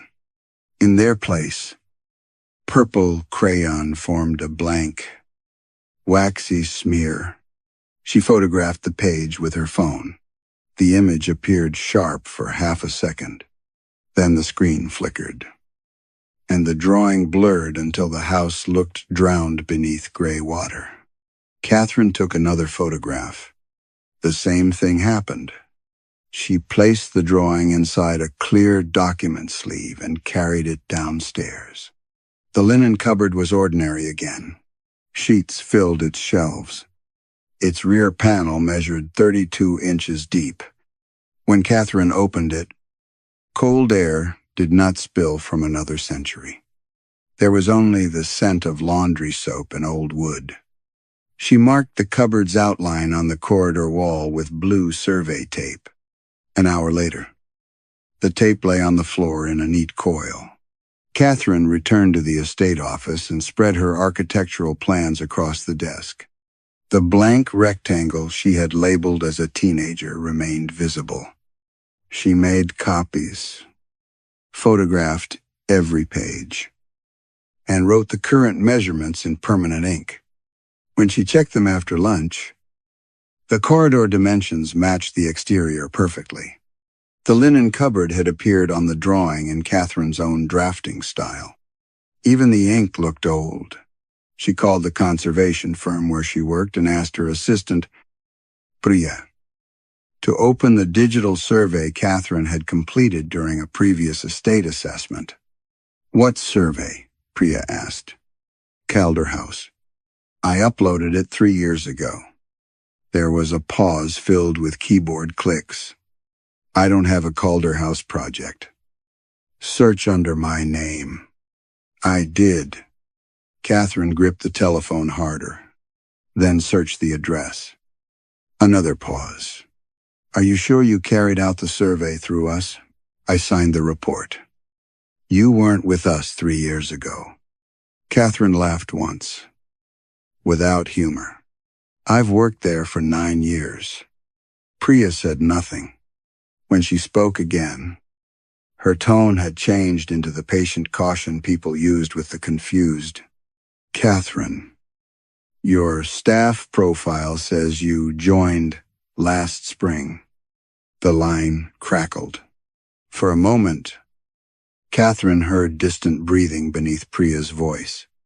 Then the call ended. She tried again. The number no longer appeared in her contacts. Catherine searched her email. Entire folders had vanished. Contracts. Photographs of completed restorations. Correspondence with clients all reduced to a handful of recent messages that addressed her formally. As though she were a new employee no one knew well. Near sunset, she telephoned her former husband. Oliver answered on the third ring. Hello? It's me. Silence. Catherine? Relief almost made her dizzy. Yes. Oliver. I need you to tell me something. Do you remember Courthouse? Of course. And our wedding? A longer silence followed. What about it? Where was it? At some registry office. We married in the chapel here. No, we didn't. Catherine closed her eyes. She could still see the winter roses arranged beneath the stone arch. Oliver's nervous hands, snow melting on his shoulders after they crossed the courtyard. You wore your father's watch, she said. I never owned his watch. You lost it on our honeymoon. I've never been married. Catherine. Her breath stopped. Oliver continued speaking, but his voice seemed farther away. We dated for a few months. Years ago, you ended it before it became serious. That isn't true. I'm sorry. I think you've confused me with someone else. The line went dead. Catherine stood in the estate office until darkness filled the windows. Her reflection hovered over the glass, pale face, loosened hair. One hand pressed against the pane for an instant. Another hand appeared opposite hers, smaller, painted. She turned sharply. The room was empty. From the dining room came the quiet clink of silverware. Arthur sat beneath the portrait, arranging a single place at the long table. One plate, one glass, one folded napkin. Where's mine? Catherine asked. Arthur looked up with mild surprise. You don't dine with the family. I am family. He studied her face, then glanced toward the portrait as though checking. The unfinished figure on the terrace now wore Catherine's dark traveling coat. Arthur removed the second chair from the table and carried it toward the wall. I'm sorry, he said. There has never been a Catherine Blythe. Arthur said it without cruelty. That made it worse. Catherine stood beneath the portrait while he carried the extra chair into the hall. The unfinished figure above her had gained the line of her jaw. A stroke of dark paint curved where her hair would fall across one shoulder. Arthur shut the dining room door. For several moments, Catherine listened to his footsteps recede. Then the scratching began behind the canvas. 5 slow strokes. A pause. 5 more. She seized the lower edge of the frame and pulled. The wire groaned.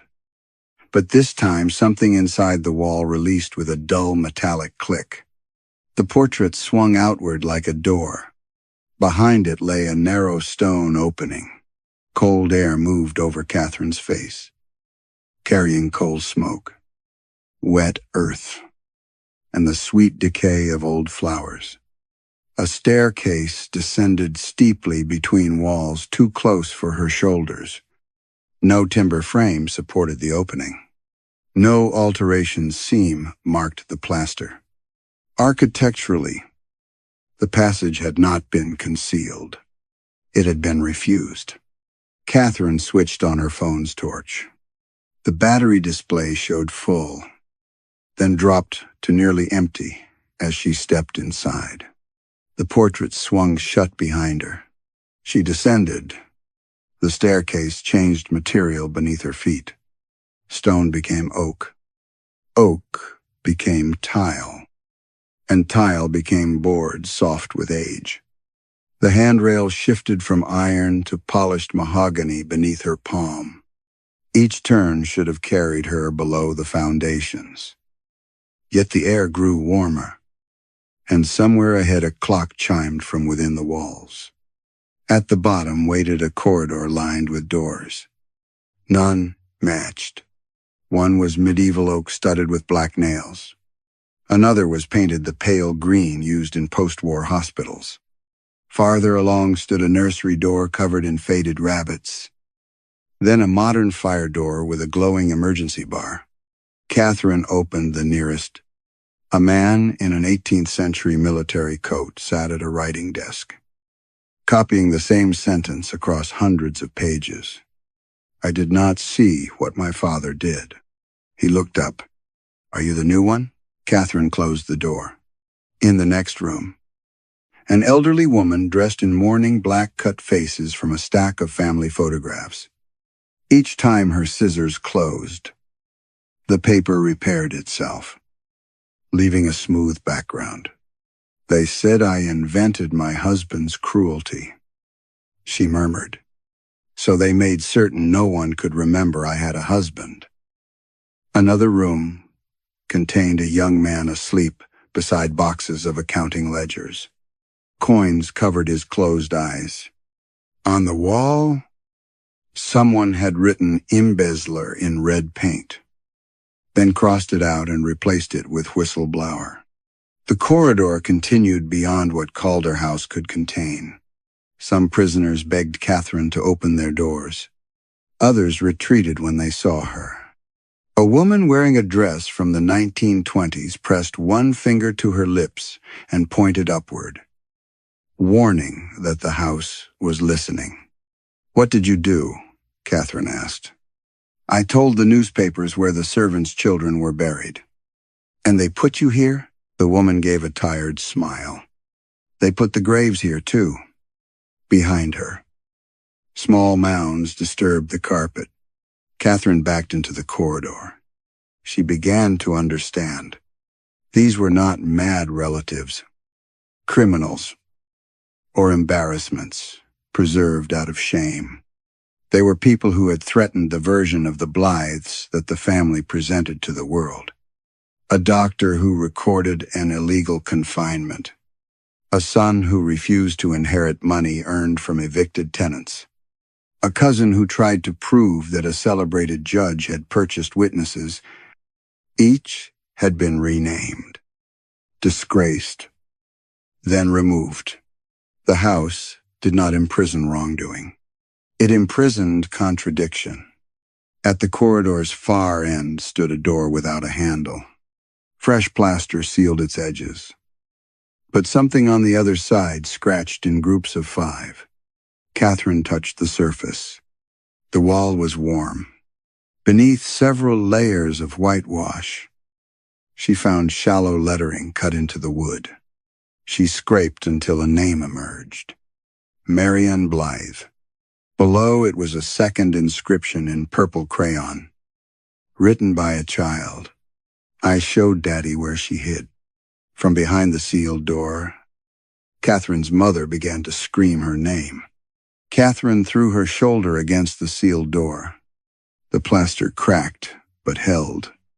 Marianne's scream broke into coughing on the other side, followed by 5 weak scratches against the wood. "Stand back," Catherine called. She searched the corridor until she found an iron poker in the room of the man copying his father's denial.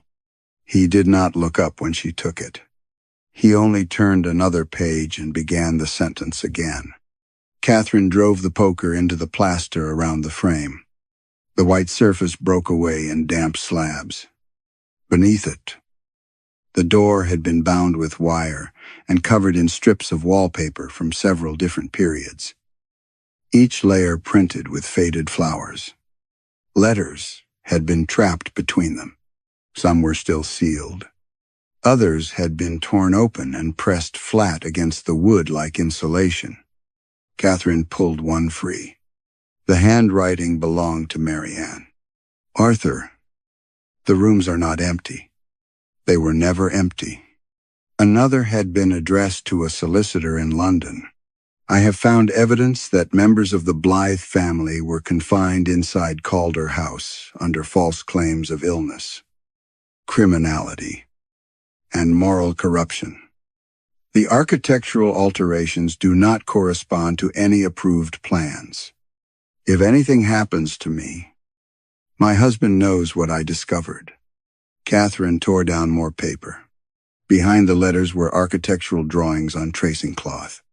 Marianne had mapped the hidden corridor in red pencil, marking doors, wall thicknesses, and possible exits.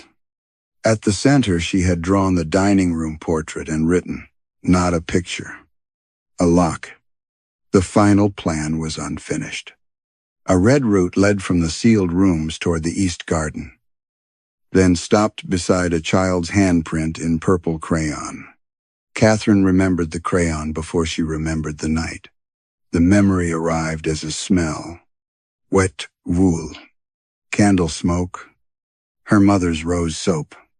She was 9 years old again, standing barefoot in the corridor while snow struck the windows. Marianne knelt before her, gripping her shoulders. "Listen to me. Kit, you must not tell your father where I've gone."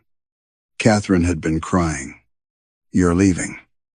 I'm trying to open something. You said we would go together. We will, but I need you to wait." Marianne kissed her forehead and entered the linen cupboard. The shelves vanished behind her. Candlelight filled the impossible bedroom beyond. Then Arthur's voice came from the stairs. "Catherine?" She turned. He looked frightened, but gentle. He wrapped his cardigan around her shoulders and asked why she was awake. When Catherine refused to answer, he crouched and told her that Marianne was ill, that she might hurt herself, that good daughters help their fathers keep their mothers safe. Where did she go? "Kit." Catherine pointed toward the cupboard.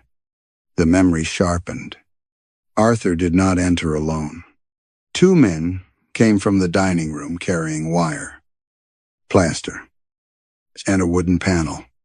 Marianne screamed from somewhere beyond the cupboard while Arthur held Catherine against his chest and whispered that none of this was her fault. By morning, the cupboard contained only linen. Catherine had spent years believing her mother had abandoned her. In truth, Catherine had shown them where to bury her. The memory released her so abruptly that she nearly fell.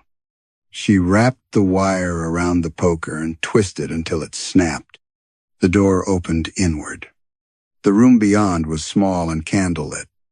Its wallpaper had once been blue but had faded almost gray. Renovation plans covered the floor. On the bed sat a woman with silver threaded through her dark hair. Marianne looked older, but not old enough. not old enough for the decades that had passed. Her wrists were marked by pale bands where she had tried to pull apart the room's seams. She stared at Catherine without moving. "Mom." Marianne crossed the room and touched Catherine's face with both hands. For one terrible second, Catherine waited for accusation. Instead, Marianne pulled her close. "You were a child," she whispered. "I told him. You were a child.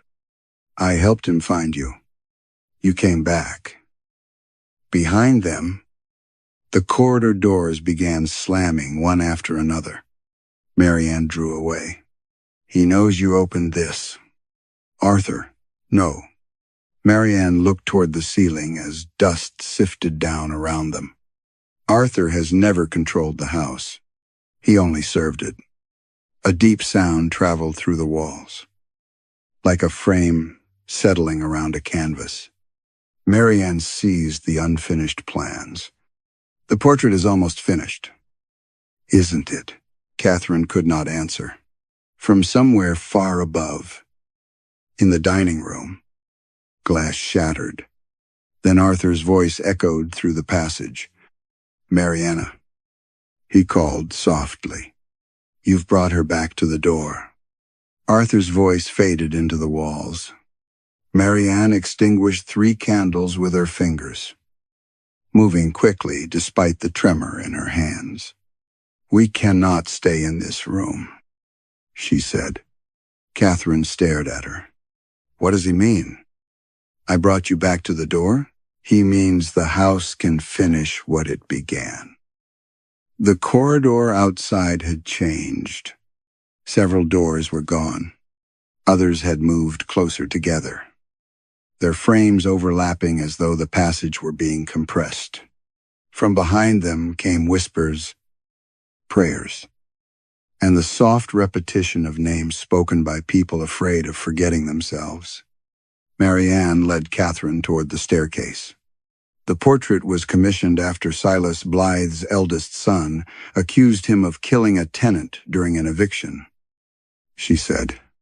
The son disappeared before he could testify. By spring, no record of his birth remained. The family painted him out. No, they painted him in. Catherine looked back at the imprisoned rooms. Marianne gripped the unfinished plans against her chest. The portrait does not preserve the people shown inside it. It removes them from everywhere else. Each new figure, she explained, began at the edges. A hand, a hem, a face behind glass. While the paint formed, documents altered, photographs repaired themselves, memories loosened. When the figure was complete, the person belonged entirely to the house. Their rooms remained because Calder House required somewhere to hold what the world had surrendered. "That's why Eleanor is still young," Catherine said. "The rooms keep people at the age when the family decided they had become dangerous." They passed the door of the elderly woman with the photographs. It now stood open. Inside, the chair was empty, and a pair of scissors lay on the floor beside a freshly cut shadow. "What happens when they appear fully in the painting?" Marianne did not answer until they reached the stairs. They stopped remembering the world as well. The staircase climbed through shifting eras. Wallpaper peeled into stone. Electric light flashed once overhead, then became candle flame. Catherine's phone vibrated in her pocket. A message from Priya appeared on the screen. "I'm sorry, but who is this?" Before Catherine could respond, the contact name disappeared. She opened her photographs. The images of Calder House remained, but Catherine herself was missing from every reflective surface. In one photograph, her coat hung in the air without a body inside it. "It has reached the face," Marianne said. "How can you tell? You're becoming difficult to look at." Catherine stopped. Marianne's eyes kept slipping away from her. Each time she forced them back, pain tightened her features. "I won't forget you," she said. But the words sounded like a promise already breaking. They emerged behind the portrait. The dining room had become colder than the passage. Snow drifted through the shattered eastern window and melted across the floorboards. Arthur stood at the long table with a kitchen knife in one hand and a cloth in the other. He was cleaning paint from the blade. The portrait had changed. Catherine's figure now stood on the terrace below Eleanor. Her dark traveling coat was complete. One hand rested against the stone steps. The face remained unfinished except for the mouth. It had been painted open. "Dad," Catherine said. Arthur turned toward the sound but looked past her. Marianne stepped between them. "You know what this is." His gaze fixed on her with terrible tenderness. "I know what it prevents. It prevents truth. It prevents ruin." Arthur looked toward the painted family. Every generation has had someone who believed confession was a virtue. They never understood what confession destroys. "The people you imprisoned, the living." His voice trembled. "Names survive because families protect them. Houses survive because damage is concealed. You teach that yourself." "Catherine." She flinched. Arthur smiled faintly, though he still could not quite see her. Restoration is choosing which cracks the public is allowed to notice. Catherine remembered reports softened for wealthy clients. Unsafe alterations described as historical irregularities. Evidence covered because revealing it would cost contracts. Reputations. Inheritances. She had always believed concealment could be responsible. The house had not chosen her merely because she discovered its secret. It had recognized her. Marianne opened the plans across the dining table. "There is one way to reverse it. Every hidden room must be opened before the final face is painted." Arthur raised the knife. "If you release them, every erased name returns. Every crime, every inheritance built on silence. Courthouse will not survive it." "Neither should it," Catherine said. For the first time, Arthur looked directly at her. Recognition entered his face. Then horror, not at what she was becoming, but at what she had chosen. Behind Catherine, wet bristles moved softly across canvas. A final stroke formed one of her eyes, and from inside the portrait, her own voice whispered, "Close the rooms, and they will remember you." Catherine's painted voice repeated the offer from inside the canvas. "Close the rooms, and they will remember you." For one terrible moment, she wanted to obey. She imagined Oliver remembering their wedding beneath the chapel arch. Priya remembering 9 years of shared projects. Arthur looking at her without searching his own mind for proof that she belonged there. Then someone screamed behind the portrait. Not one voice. Dozens. Catherine seized a dining chair and drove it into the frame. The carved wood split with a sound like a bone breaking. Arthur lunged toward her, but Marianne caught his arm. The kitchen knife fell between them and slid beneath the table. "Stop her," Arthur shouted. The portrait shuddered. A crack ran from Catherine's painted eye across the terrace and through the windows of Courthouse. Black liquid seeped from the broken varnish. It smelled of soot, roses, and earth opened for burial. Catherine struck again. The lower frame tore free. The dining room wall folded inward. Behind it, the sealed corridor appeared not as a narrow passage, but as a vast architecture extending through the house in every direction. Staircases climbed through ceilings. Bedroom doors opened inside windows. Stone arches pushed through wallpaper, and candlelit rooms emerged where cupboards, fireplaces, and portraits had been. Courthouse groaned as though awakening beneath an old weight. The ceiling rose 3 stories above them. Snow began falling inside. Marianne spread her unfinished plans across the floor. Red lines moved across the paper, changing faster than Catherine could follow. The frame kept the rooms separate, she said. Now the house is joining itself to them. Doors appeared along the dining room walls. Catherine opened the first. The man in the military coat dropped his pen and stared at the corridor beyond his room. "Go," she told him. He stepped across the threshold and aged 200 years in a breath. His coat collapsed around dust and bones, but his pages lifted into the air and flew through Courthouse like white birds. Catherine opened another door. The widow in mourning emerged, clutching her photographs. Faces returned across their surfaces one by one. She smiled as her body faded, leaving only the scissors on the floor. Every release damaged the house. Plaster split. Windows burst. Family portraits fell face first from the walls. Arthur watched with tears running down his cheeks. "You think truth restores things," he said. "It only shows you what cannot be repaired."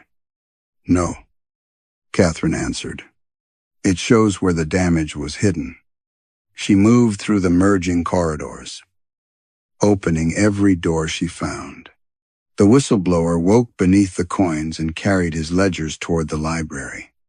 The woman from the 1920s gathered the bones of the servants' children into her skirt. Eleanor stepped from her candlelit bedroom, still 16, and took Arthur's hand. He recoiled from her. Eleanor looked at him with quiet sorrow. "You grew old without me." Arthur's mouth moved, but no words came. The house shook again. At the far end of the corridor, an exterior door appeared beneath falling snow. Beyond it lay the eastern lawn and the road through the fields. An escape. Marianne saw it too. "Go," she said. Catherine looked down at her hands. The fingertips were becoming translucent. Through them, she could see the red lines on Marianne's plans. "If I leave now, the portrait may not finish you. They'll remember me? I don't know." Behind them, unopened doors stretched into darkness. Some were small enough for children. Others had been bricked over so completely that only muffled knocking revealed where they stood. The exterior door began to close. Catherine could run. She could reach the road, call someone, and perhaps hold herself in the world through sheer distance. She might keep her name, her work, the fragments of a life that had already begun to reject her. A child's voice called from behind one of the sealed walls. "Kit," the same voice Catherine had once used in this house.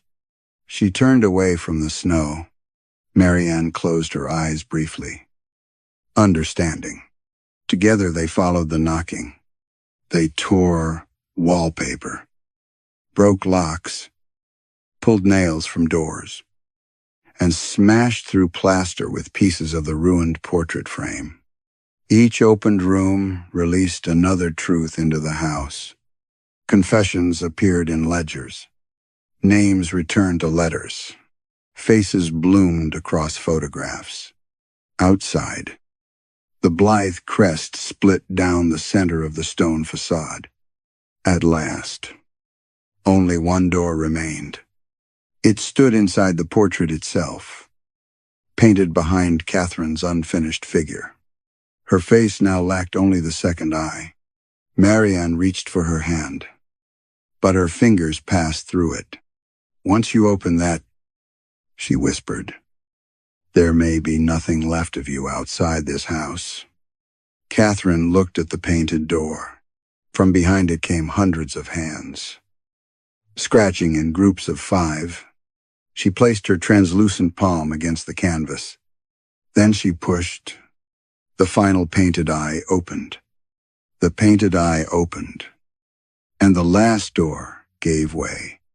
There was no room behind it. There were hundreds. They unfolded through the portrait like reflections inside opposing mirrors, bedrooms, cellars, nurseries, sick rooms, servants' quarters, and narrow chambers without windows. Some belonged to centuries Catherine recognized from wallpaper and furniture. Others seemed older than Courthouse itself. Every door stood open. The excluded relatives emerged together. They did not rush toward freedom. Many had forgotten what freedom looked like.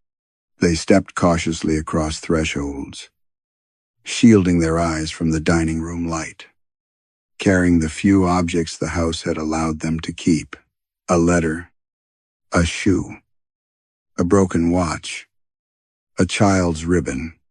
As they crossed into Courthouse, their names returned to the world. The sound filled the walls. Ink scratched across registers in locked archives.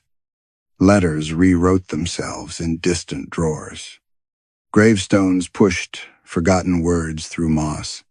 Across the country, people woke with memories of relatives whose faces they had never understood were missing. The truth did not arrive gently. It came as grief without warning. Catherine felt each restored name pass through her like cold wind. Then the portrait pulled her backward. Marianne seized her wrist, but Catherine's arm had become little more than pale light. Their hands separated without resistance. "Catherine?" The dining room stretched away. Catherine fell through the painted terrace and struck the other side of the window. Glass stood before her. Beyond it, Marianne pounded against the canvas, shouting words Catherine could no longer hear. Eleanor joined her. The freed relatives gathered around the broken frame as Courthouse convulsed. Walls collapsed into rooms from other eras. Staircases twisted through the ceiling. Snow poured down the chimney and melted over summer carpets. For a moment, the house contained every version of itself at once. Then it began to repair, not restore. Correct. Doors sealed. Cracks closed. Fallen plaster climbed back onto the walls in white fragments. The broken frame pulled itself together. Splinter by splinter, the black liquid withdrew beneath the varnish. One by one, the freed relatives vanished from the dining room. Not erased this time. Released. Their bodies dissolved into dust. Ash. Dried flowers. Scraps of paper. And old photographs. What remained passed outward through broken windows and beneath doors, carrying their names beyond the estate. Marianne was the last. She stood before the portrait with tears on her face. Catherine pressed both hands to the painted glass. Her mother lifted her own hands against them. For a moment, the window between them felt thin enough to break. "You came back," Marianne whispered. Catherine could not hear the words, but she remembered them. Then Marianne faded into winter light. The dining room became still. Arthur lay beside the long table. Eleanor knelt near him. Though her shape had already begun to disappear, she touched his cheek with the tenderness of an older sister comforting the frightened boy he had once been. "I'm sorry," Arthur said. Whether he spoke to Eleanor, Marianne, Catherine, or the entire house, no one answered. Eleanor vanished. Arthur remained. Morning entered through the eastern windows. The snowstorm had passed, leaving the fields smooth and white beneath a colorless sky. Courthouse looked ordinary again. The hidden passage was gone. The linen cupboard held folded sheets. The measurements matched. The family records filled every cabinet, now crowded with return names, crimes, testimonies, and confessions. Only the portrait had changed. The terrace was crowded with unfamiliar figures. At the dining room window stood Catherine. Her traveling coat was buttoned to the throat. Her dark hair rested over one shoulder, both hands pressed against the glass. She could see the room, but no longer feel it. Days passed differently inside the painting. Light moved without warmth. Snow fell beyond the painted house, even when spring came to the real one. The relatives around her remained silent, their faces fixed toward the viewer. Arthur's condition worsened. He wandered through Calder House, reading the restored names aloud.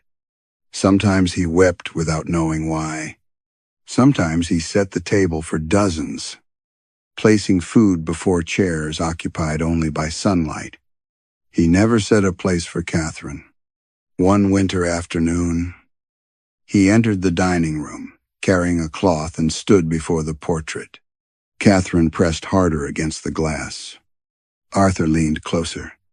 For one hopeful instant, his eyes met hers. A faint crease appeared between his brows. "Who is that?" he asked. He looked around the empty room, waiting for an answer. Then he reached up and touched the painted curtains behind Catherine. She struck the glass with both fists. The sound did not cross. Arthur frowned at the unfamiliar woman trapped behind the window. Why has someone added a stranger to the family portrait? With careful hands, he drew the painted curtains closed. Darkness covered Catherine's face, and somewhere inside Calder House, a new door quietly locked. Some families preserve their history by remembering. Others preserve it by deciding who deserves to be forgotten. Catherine believed restoration meant protecting what remained, but Calder House forced her to confront the cost of concealing damage beneath something beautiful, and freeing those erased before. She saved their names while losing her own. Perhaps that is the final cruelty of inherited silence. The person who breaks it may never receive credit for the truth that survives. How much of a family's respectability is built not on goodness, but on the careful removal of anyone who saw too clearly? And now, my dear friend, it's time for us to say goodnight. Thank you for sharing these quiet moments with me here at chilly midnight. Knowing that you spent part of your night listening to this story means more than you know. I hope this little journey brought you comfort, a moment of escape, and a peaceful place to rest your thoughts. Before you close your eyes, I hope you can leave behind the worries, the tiredness, and everything that felt heavy today. You don't need to carry it all into the night. Take a slow breath. Relax your heart and let yourself rest. May your sleep be deep and gentle. May your dreams be filled with warmth. And may you wake up tomorrow feeling refreshed, peaceful, and ready for a new day. Thank you for being here with me tonight. Take good care of yourself. Sleep well, and have the sweetest dreams. Until we meet again in the quiet embrace of midnight, good night, my dear friend.